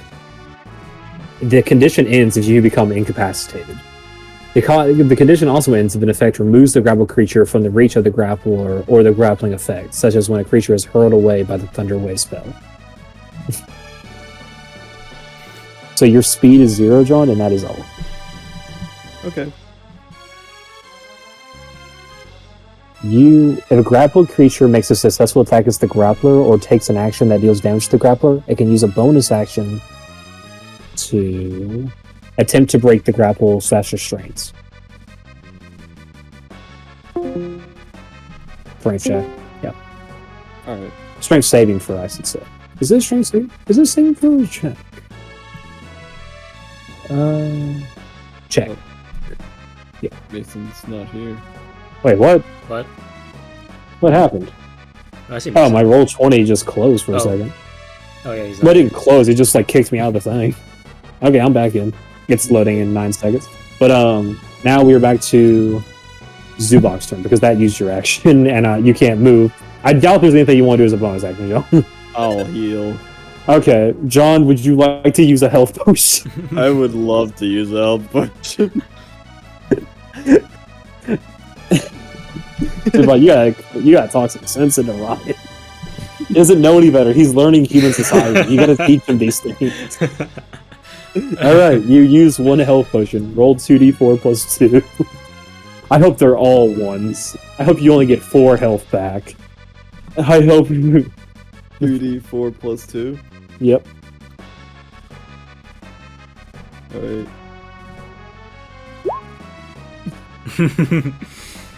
Gosh dang it. Beautiful, John. Beautiful. You get 5 5 health. Congratulations. Thanks. I earned it. In no way whatsoever.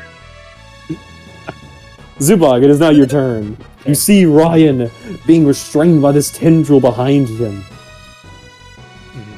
Okay. You can make an attack against the tendril if you wish to. It would be the same as trying to attack the octopus, but the AC would be about 2 higher. Okay. But if you do so, then Ryan would be able to make a check every time you attack it to try to break free, I say. So does it deal damage to the octopus as well? Yes, it would do damage to the octopus as well, and it lets Ryan try to break free, but the AC is 2 higher than the octopus natural one because the target is smaller. I see. Yeah. I think that's a good roll, yeah. Well, I'll be trying. Yeah, I would fly over there. All It's right. gonna be 35, I guess. Let's see. It's 35, 25 down. You go 10 over, 35. You only have 30 feet of movement, though. Oh, okay. So you can bonus action to dash. Sure. Yeah. All right. Then you still have 25 feet of movement. Okay. Okay. So let's see. I'll do a sneak attack on the, on the Alright. tentacle. Roll to hit. Alright. That is a 17. Yep. That will hit. Roll damage. You can click on the rapier again if you wish to, and then roll a d6. Yeah, I'm gonna try that. Make sure you click on the damage of the rapier. Mhm.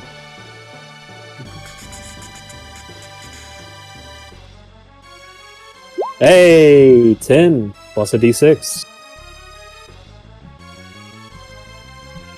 15. Not bad. As you thrust your rapier into each of the suction cups of this tendril, the tendril howls in pain as it restrains Ryan still. Ryan, make a check. Strength check. You add your strength modifier to it. Okay. See if you manage to break free from the grapple check.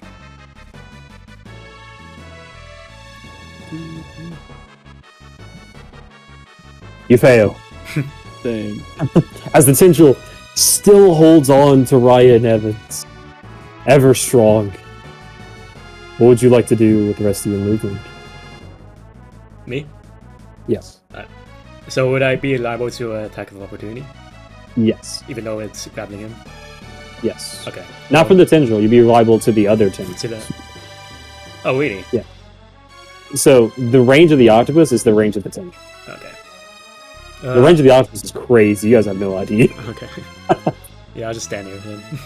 All right. Now we are back to the octopus's turn, as he will make an attack against you. Mhm.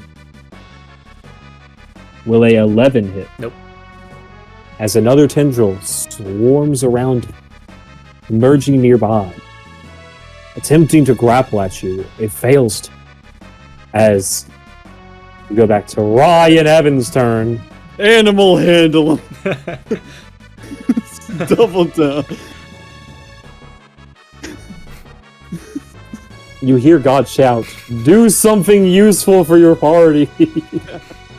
You realize it will automatically fail because of the last one's results. Alright. I'm trying to help you notice that your character would notice something. Fine. Oh, since I don't speak for the trees, I gotta kill the octopus. Okay. What is logic? Since I don't drink Red Bull, I better grow some wings. That's what I just heard. Alright. I'll swing at him with the club. All right. Make a attack. Natural 20. Nice. Nice. Roll damage. 2d4 plus 2. 2d4 plus 2. I gotta kill this octopus. Is it plus 2 twice? No. Okay. You can also, instead of just doing 2 of those, John, you can literally type 2d4 plus 2. Like, you type that out. I'm just trying to help you for a few. Yeah. Or this. Yeah, like that. See? The game knows that you should have done that. Are we gonna do Anyway. 5 to 3? But Yeah, I'm doing the 5 and the 3. okay.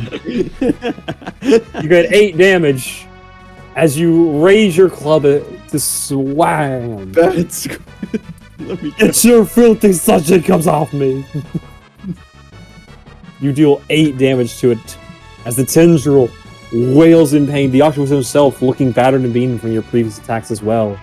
You see blood gorging out of its suction cups everywhere. Alright. You get to make another check. Strength check, John. Strength check. Okay. Strength check. Strength check. Strength check. Strength check. Strength check. Strength check. Oh, I accidentally did 2 of those. Not me. Even with 2, you barely got an 18 with 2. Can I just do 1 again? Yes. Do that. Not Ah, you failed. me. Okay. Good. This I can grapple do check. Offhand attack. Alright. Offhand attack. Go ahead. Alright.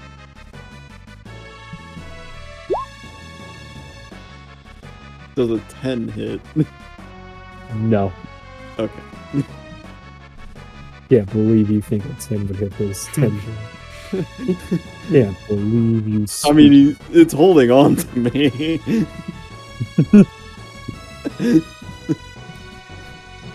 Alright. With this, we're back to Zubok's turn. Okay, sneak attack on the tentacle. Still out here trying to save Ryan, always. He had to do animal hand. Beats me. That's...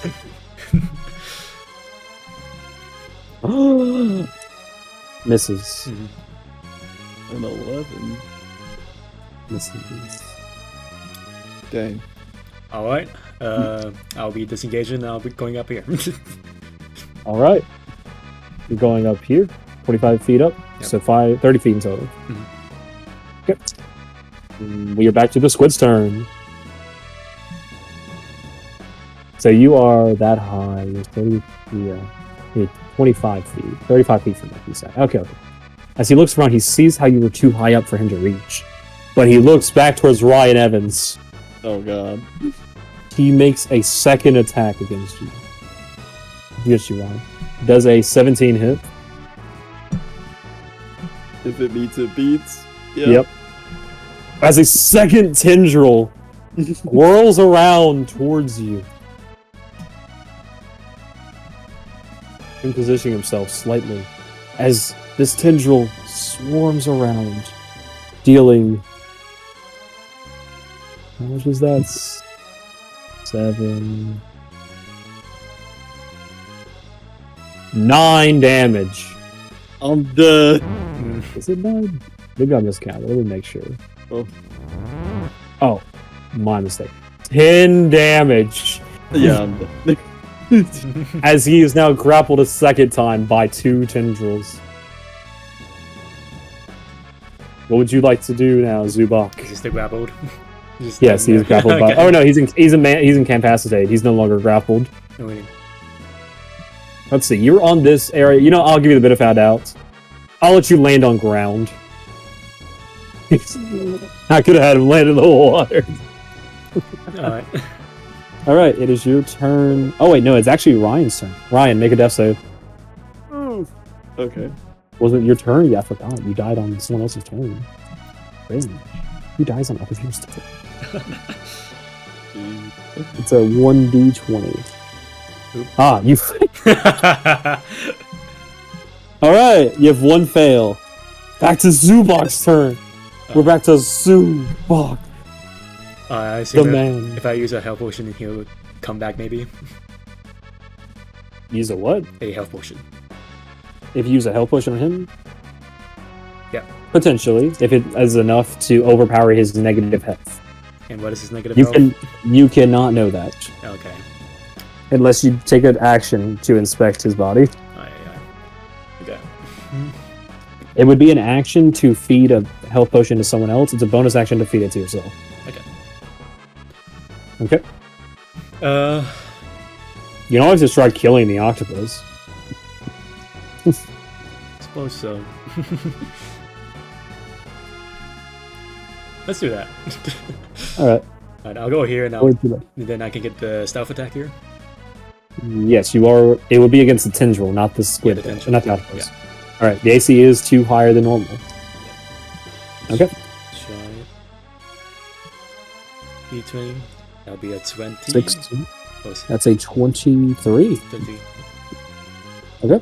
That will hit. Roll damage. Maybe this will be it. Maybe he can do it. Maybe Zubok for the third combat can carry. Dear God. Animal handle. No. 6 plus 4, 10 damage. As you go with your rapier once more, stabbing at the squid's tendril. You hear the octopus bellow as it charges at you with its head. You stab once more, sneaking an attack through its scalp as it falls into the water. Yeah. Nice. I fucking really carried that, didn't I? You much health that thing had? What was it? 52. Oh god damn. Oh yeah. You did like 40 of that. Nah, you did like 35. Still more than half. It's crazy. Anyway, as all the tendrils in the octopus body fall into the water, sinking to the bottom, dead. Okay. You look towards Ryan, who's coughing, agonizing pain as his body was crushed by these tendrils. Alright, first of all, look in the water. Is there any treasure down there? Any treasure? You can't see past the murkiness of it. But perhaps if you swam through it, maybe. Okay, cool. Alright. But Ryan... Fine. Okay. I was about to say, Ryan, make a death save if he jumps in. I'll do it. Alright, let's see. I don't want to use a potion. Do I have a string? Let's see.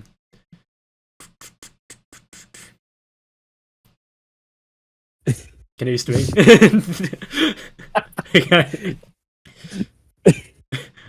For the way his body has been crushed, you don't think a string would have any effect on him. Son of a bitch. You could make a medicine check, however, Okay, sure. and try to assess his injuries and use the string to support his crushed organ. If he successes in a medicine check, do I? Let's see. What did you roll? What is this? 19. Oh yeah, because the first one is the normal roll. The second one is the advantage roll. Yeah, so you rolled a unnatural 20. Mm-hmm.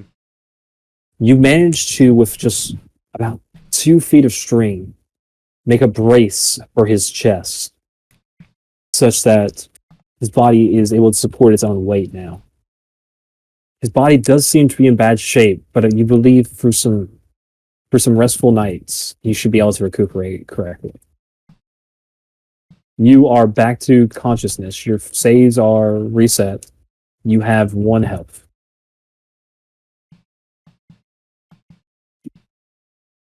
Thank God he missed. The third time I'm doing this, I guess. Third time you're practically going to get proficiency in medicine this room. I'm just covered in bandages and string. Yeah, it's like bandages, string. Your organs are just tied together, basically. Yeah. God. Alright. So, I think we should go down there and look for treasure. I'm looking down there. You stay here and fuck off with something. What the heck?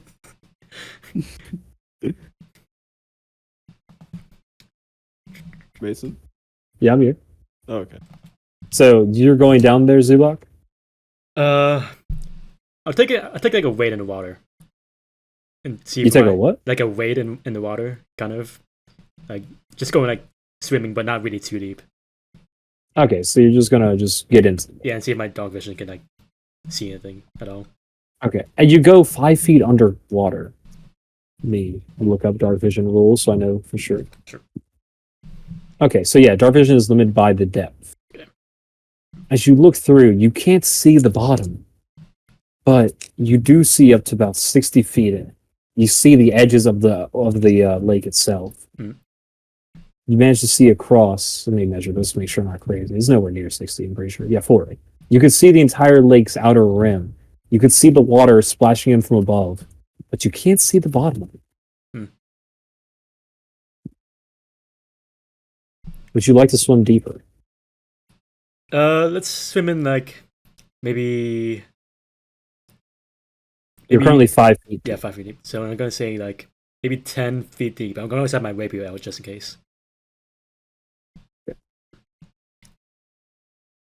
Seconds. So you're going how deep? 10, 15? 10 feet. 10 feet. As you go another 5 feet down, you still haven't seen the bottom of the ocean, or the bottom of the lake yet. Mm. And it's been, we'll say, 12 seconds. Every time you move, that'll be 6 seconds, I'd say. Something like that. I'll keep track of them. What's your constitution modifier? It would be +2. Okay. Okay. Yeah, you're good for it. Okay. Would you like to keep going farther down? Another 5 feet. As you go 15 feet down, still has yet to see the bottom.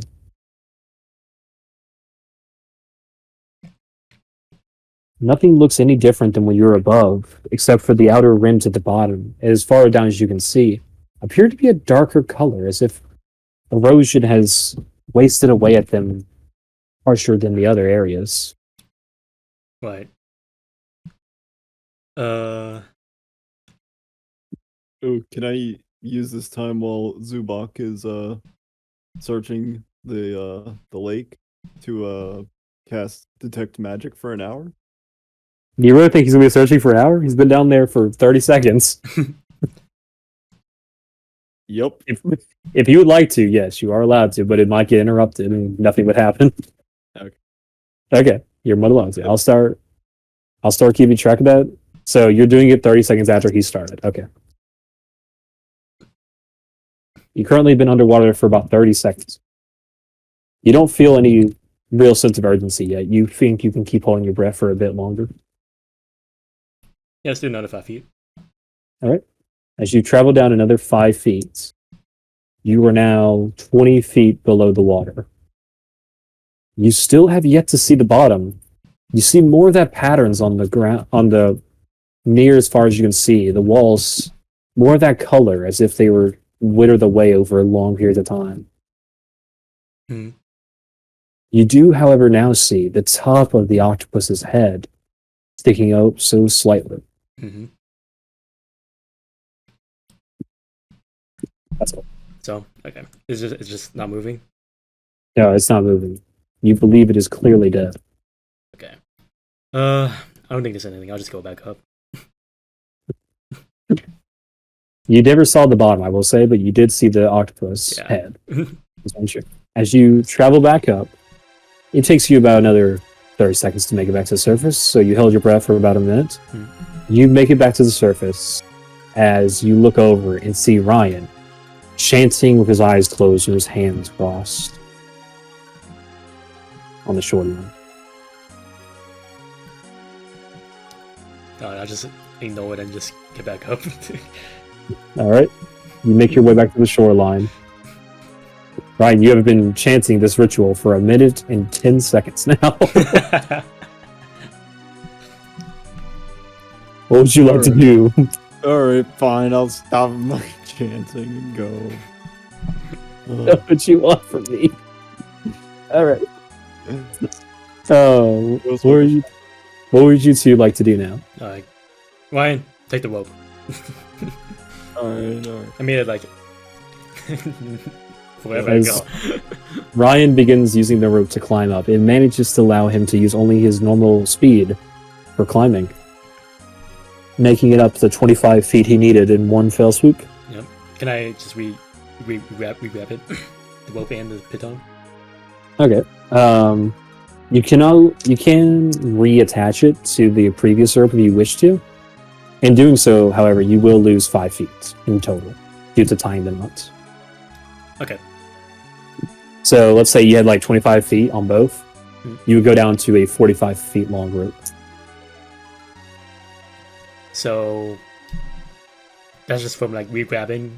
Like, Yeah, if you want to attach the 2 pieces of rope you have, you lose 5 feet in total. okay. But they attach again. Yeah, I'll just reattach it then. Okay, so how much do you have? Let me see. I believe I have 25. Yeah, 25, and then you have like the 25 makeshift rope? Yeah. Okay, then you now have a 45 rope. Yeah. 45 feet long rope. And I get the piton back, right? Yes, you also get the baton back. Okay, I'm guessing you fly up to join him? Yeah. All right, the 2 of you are now at the top of this ridge, looking out at the entire cavern. You can't see some areas due to there being columns blocking your area, blocking the view.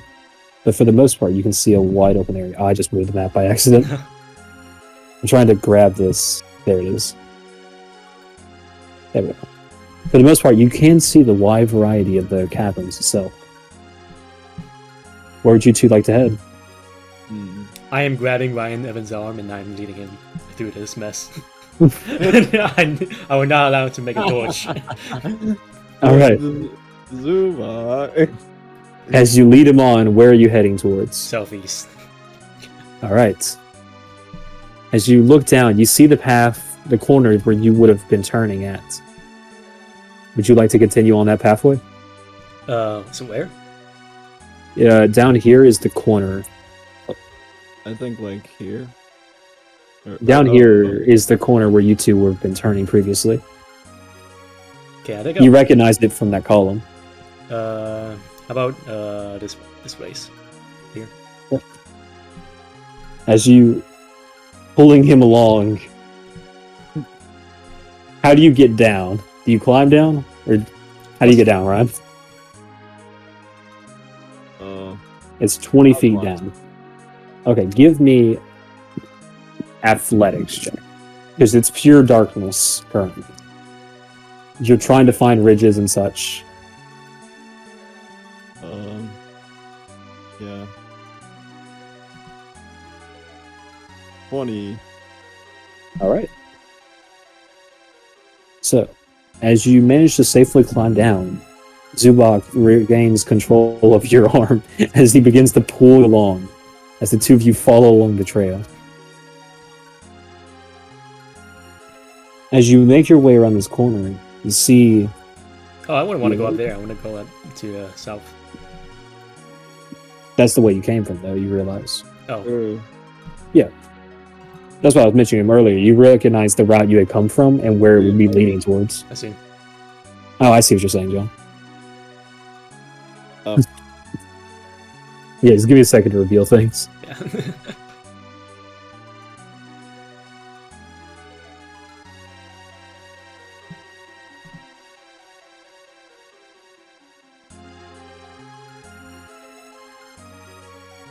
Would you like to continue heading north? Let's just head back to this then. Back to where? Here. To the corner. Alright. As the 2 of you head back here, you recognize it as the spot where the 2 of you got separated by the water flow. Mhm. Where would you 2 like to head out now? Okay, now I'm lost, John. Now I'm lost. Evans. Have an idea?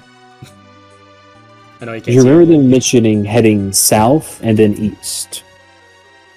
Unless, could we perhaps, like, climb up here? Get up here, at least. Yeah.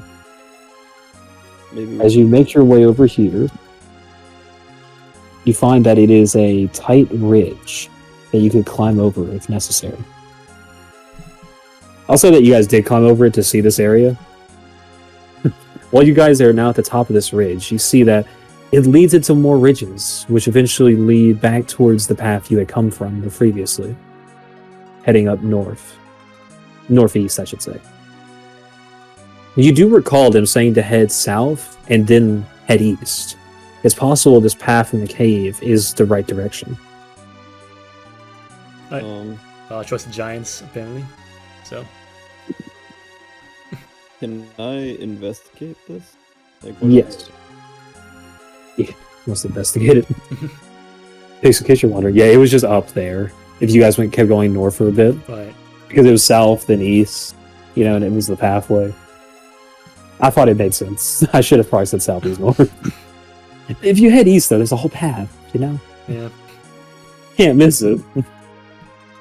You guys are right there, and you're like, let's head back that way. I was like, no.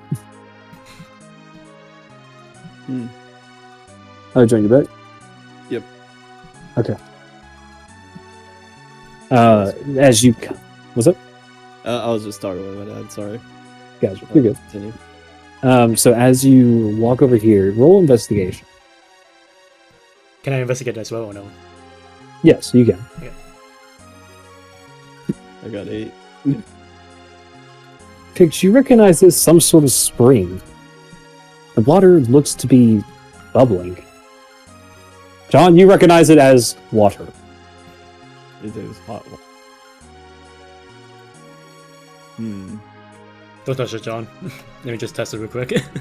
And I'll just like, I'll touch it. As you touch it, it is quite warm. It doesn't seem to burn your hand so much, though. It's near that amount, though. I'm aware because I'm a tiefling. Yeah. Yes. John, you have anything? It does seem... You have anything? It does seem like it almost would burn your hand, though. Even as a tiefling. It was about to burn your hand. Okay. Well, it seems to be some sort of hot spring. Would Ryan know that tieflings are resistant to fire? I mean... Maybe. It's up to you on that one. Maybe. I think so. Okay, then when you hear him say it's a hot spring of some type, would you take that as either a hot spring for him or a hot spring for you? Probably a hot spring for him. Okay. Yeah. There you go. Just make sure. Yeah, you'll probably die if you get in there. Gotcha. Should we continue? Maybe we should just follow the stream. Alright. Alright. As the two of you make your way back around, following these ridges and back into the stream,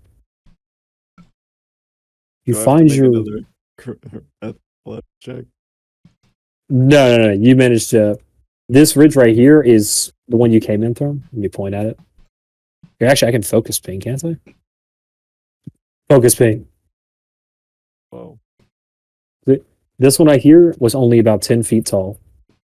And you followed it along the entire thing to get back over to here. Alright. And now, as you guys approach the top portion of this area, you see an exit.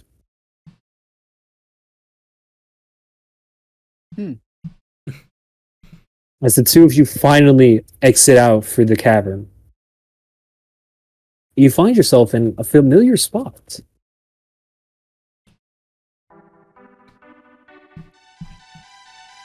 Oh, well. 1 second. Gotta move you guys in the right spot.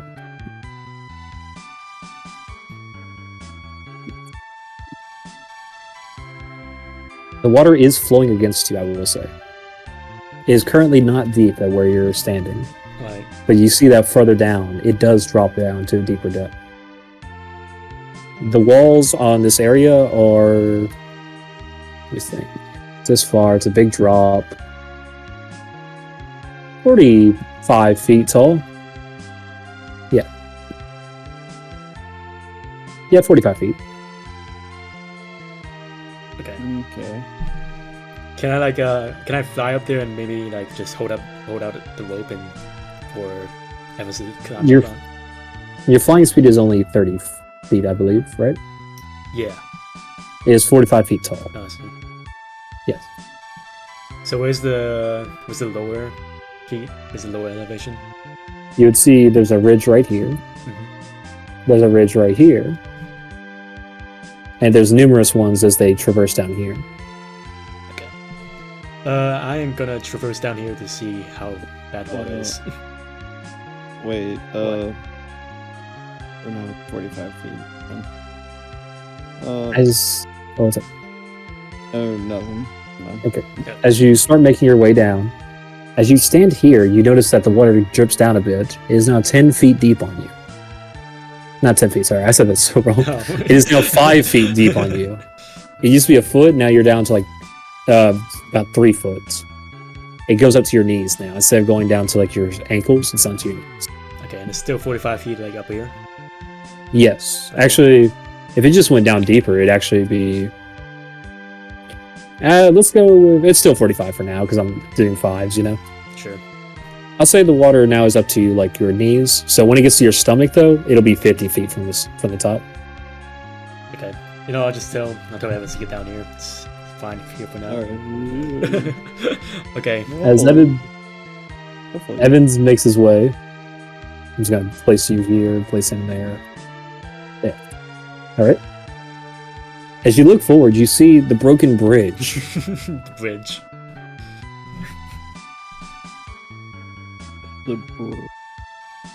The bridge wagon. The wagon bridge. Same difference. All right. What would you two like to do? And anyway, I can use the bridge to get a higher elevation. No, it's about the same elevation. It looks like. I see. Are my wings wet? Yeah. You're currently at your knees still. If you continue forward, though, it's perhaps will get to your chest. Okay. See, if I go down here, I'm at the same depth. If you go down here, Yeah. it would be up to your chest. No, So, About- what about like here? it's same for right here as well. Okay, when You see our does it knees not get up to my chest? Fridge. I moved the art. So, right here would be about waist. Anyway, I can fly over here. Let's measure it. Yeah, you could. Okay. As you make your way to this ledge area, 30 feet of movement, you notice over the ledge a wagon destroyed and mutilated by the tide, but had washed up on shore. Okay. Oh, Evans, you lose any more? You lose any more wagons during this time? Yeah. Oh god. Yeah, I lost plenty around What here. would you like to do, Ryan? Is there any way I could try climbing the ledge with the 35-foot rope and pitons? You don't believe there would be a way. You could try doing a grappling hook method, but you don't believe you can reach that high with it. Gotcha. The rocky area nearby is too wet from the water to be climbable, it looks like. Okay. Well, maybe could I go up here and then maybe throw a rope down for a bit? If you fly up here, Yeah. and you walk over here, then yes. Okay, I'll do that. I'll just I'm not attaching it to a pin. I'm just holding it myself. All right. You toss down your rope to him. Yep. All right. You start I'll- climbing it, Ryan. Yep, I'll grab the rope and start climbing. All right. It's your 45 feet of rope, right? Yep. Okay. 1 second. Make a strength check, Ryan. Okay. It's a large climb.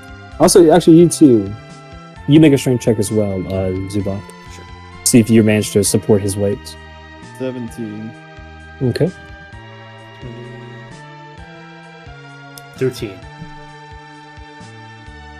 All right. The two of you do seem like you're able to handle it. Ryan, you seem able to hold your strength as you continue climbing for 45 feet up, while Zubok, you're able to support him. A good leverage on top.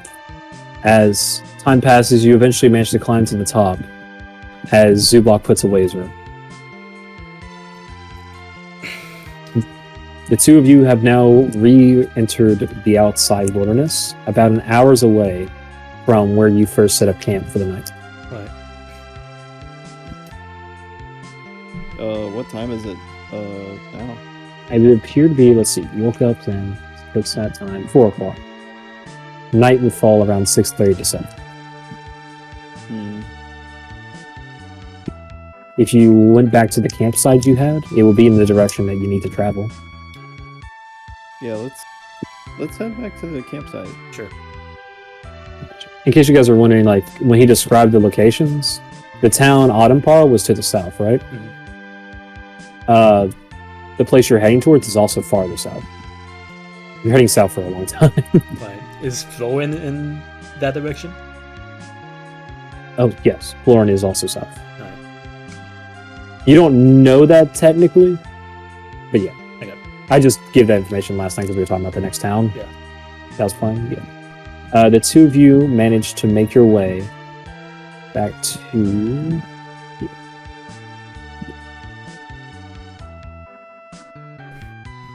Where's Jonathan's? Is it not on this page? It's not. I'll get his. The two of you rekindled here. You had already packed up all your supplies, so there's no campsite or anything, but you just had to set up a makeshift one for the night. I'm getting John's token currently. Okay. Alright.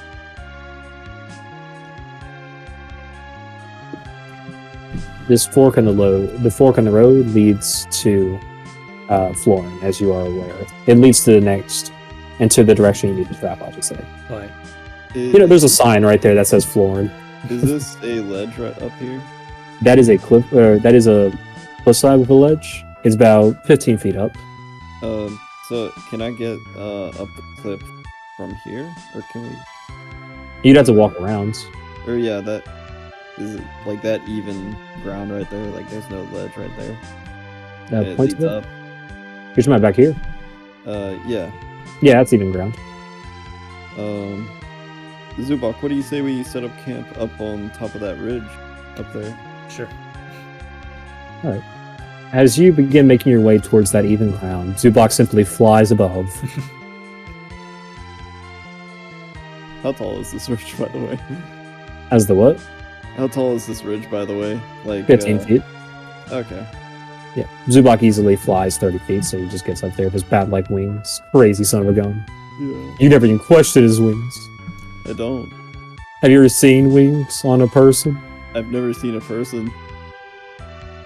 You didn't question. You've seen humans. You've walked around towns. Yeah. Once a year. Bare minimal human contact.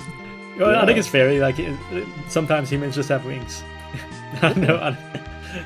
Is this headcanon? Do you actually believe some humans just have wings? Yeah. Do you think he's a human? Yeah, I do. I think he's a human with red skin. You got a nice tan, don't you? Yeah.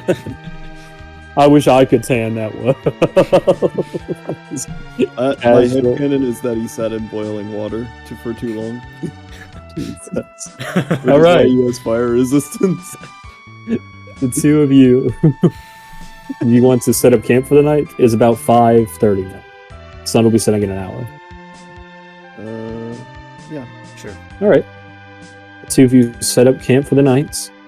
Dark times settle in. It's about 7 in the evening as you finish setting up.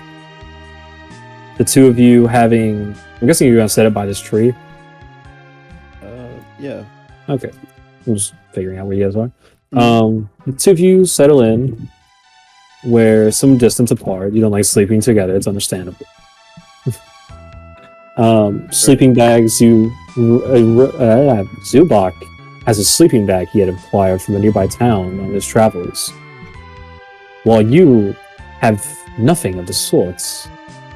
You simply put some leaves together, it looks like. I just sleep on top of my bag. Yeah, your bag is a pillow. Deep on top of all of my stuff. Like I just Your water skin is the bed. my water skin is the pillow, Mason. It's My bad. I thought the backpack was the pillow. it's like a water pillow. Oh, gotcha. Yeah. Would you guys like to go to sleep? Yeah. Do I have to? You don't have to, no. But if you want the benefits of a long rest, then yes. But what does it do again? What does the long rest do again? You get all your health back. You get any resources that you expended, like spell slots, anything like that. You don't have any currently, but you get all your health back and your hit dice back from short rest. Sure. How do I get my cantrip back? It's just every fight? Yeah, no, you can cash your cantrip as much as you want. Oh, I see. It's no charge, I don't believe. Yeah, there's no charge. Okay. I'll make sure of that, but I believe there's no charge. Yeah, I'll check on it. As the two of you drift off into sleep, then nothing seems to occur as you blissfully sleep. It doesn't seem like anything had attacked you. The fire you had set up for the night for warmth scared away any wild animals that would come near.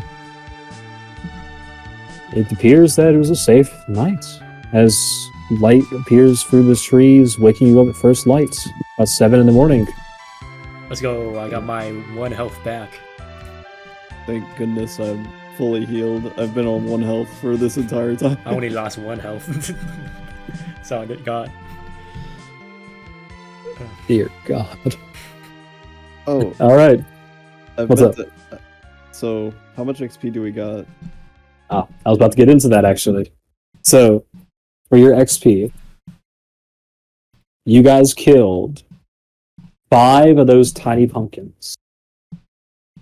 That's 50 XP each. That's 250. Right? No, hold on, let me calculate that. No, you killed 6 of them, sorry. That's what I'm counting. 6 They of the explode on us. Yeah, they exploded to hurt you, which counts as you killing them in combat. Okay. I got the math here. I was doing the math throughout the session. Let me go pull it up. Where did I put it? Let's see. Yeah, so it was 6 of those. Yeah. Okay. So yeah, 6 of those for 300. Then 3 of those for 100 each. That's 300, 300, 600. Plus 200, that's 800 XP. Plus the 300 you had, you guys are at 1100. 1100. Nice. Yep. And you guys have officially leveled up to level 3. Okay, it's time to level you guys up. We'll start with picks. Yep. What is the subclass that you want to use? I don't know. Was it the arcane rogue? You are free to change that choice now if you wish to, Let's if do you arcane rogue. had something else in mind. Okay, arcane trickster. Right. So you now. Actually, I probably should do John first. I feel like. Yeah, I would do John first, because yours is going to be a lot of you choosing spells. I can get you the spell list at least. So you were going to choose 3 of these spells that I'm about to send you, okay? Mm.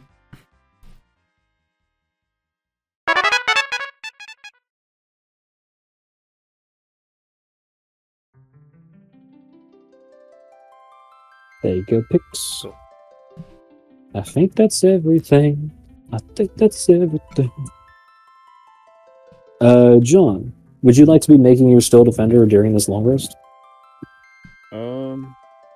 Yeah. Okay.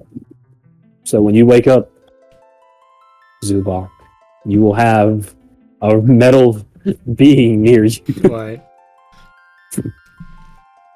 what John will describe to me for the next session. But I think we're going to end the session here. Yeah. Yep. I think it's a good session. What's your guys' favorite part of it? The squid.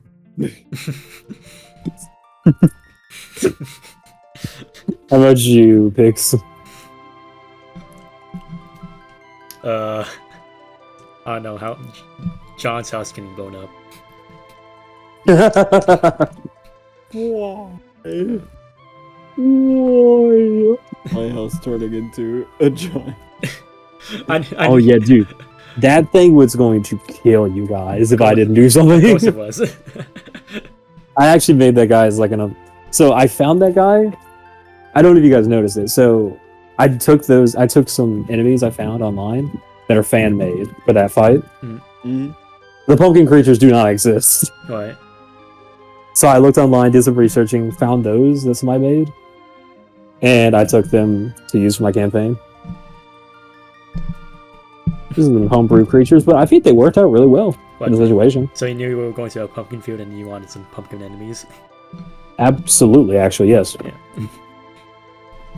I think they worked out pretty well. They didn't seem broken to me. Yeah, it's fine. You guys were doing so well in the fight, I was like, you know what? I'm going to give this guy an ability to make more of these guys spawn. So I had him shoot out the acid Yeah. at the other pumpkins. Oh yeah, you didn't expect me to one-shot that one guy. No, not a bit. I was like, he's got 16. He's got 16 health. He'd have to roll max damage. Rolls max damage on a sneak attack. What was I supposed to do? Cry? No, I'm not crying. I'm gonna kill you for it. And then it went a little wrong because John died. He was a fool. And then, okay, and then, yeah. If I didn't roll minimal damage on that roll, that might have killed you guys. Yeah, I guess John died every combat encounter this session. Let's see. He's died in the shadow. No, he didn't. He died in the shadow. He didn't die in the shadows. He died in every combat this session. Yeah. Yeah. Yep. Did you ever go down in the shadows, John? I think you did, right? Yeah, this time of a swing, I think. It was against like the bartender yeah. shadow. I Yeah, think. no, I did. Yeah, against the bartender shadow. So far. He's gone down in every combat except for the one on the rooftops. Yeah, because He almost died there too. I went down with the shocking grasp. Wait, you did? Oh yeah, that backfired. Yeah. Oh yeah, that one. Okay, I'm talking about like on the rooftop though. You almost died to the nat 20, but I was like, collapsing roof. Yeah. Yeah, John, stop dying. I just put myself in these situations, okay? Yeah, which is why I just told you stop putting yourself in these situations. Animal healing though. Okay. Yeah, I think you did a pretty good job this session. There was like a good mix of combat and like downtime. Yeah. Main goal of this session was to make sure you guys didn't get to the next town. Right. I did not have that ready yet. Yeah. I will try next time to be better in combat.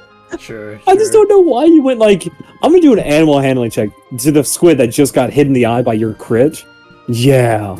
Maybe he'll think better next time without attacking me.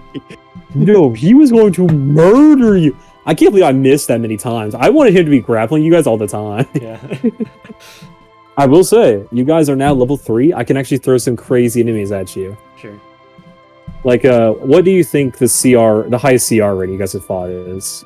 I don't know what that means. So 2. So pretty much CR rating is the challenge rating, right? Right. From perspective, the giant octopus was a challenge rating of 1. The tiny pumpkins that explode, right? Those are 1 force. Oh, sorry. Actually, they're 1 ace if they can't move. The ones that could move 10 feet are 1 force. Right. The pumpkin plant monsters were 1 halves. So, what do you guys think the highest has been? A 2. Maybe It's been a 1. Oh, just a 1. Oh. Yeah, the Dread Warrior was a CR1, and the Giant Octopus was a CR1. Alright. I'll do better. I'm sorry. No animal head. You can do animal handling, just don't do it on the guy you just hit in the eye. Why not? Because he'll automatically fail. He'll attack you for even trying. And he'll crit you because of karma. Karma. Karma. It came back with a vengeance. Return of the... Just like, oh, it was a cute little octopus. Look at the big baby. Wow. Nat 20. But I will say this, there will be a CR2 in the next session. Okay. You might not believe which one is the CR2 until you see it. God. Oh, wait a minute. Was the giant pumpkin house a CR2? No, that was a CR6. You were gonna have it. Oh, no. No, I wasn't. You're crazy. Literally, gave you everything. All right. Well, I'm just gonna hop on boxing for a bit and then probably call it a night. All right. Good night. Okay, guys. Good night, guys.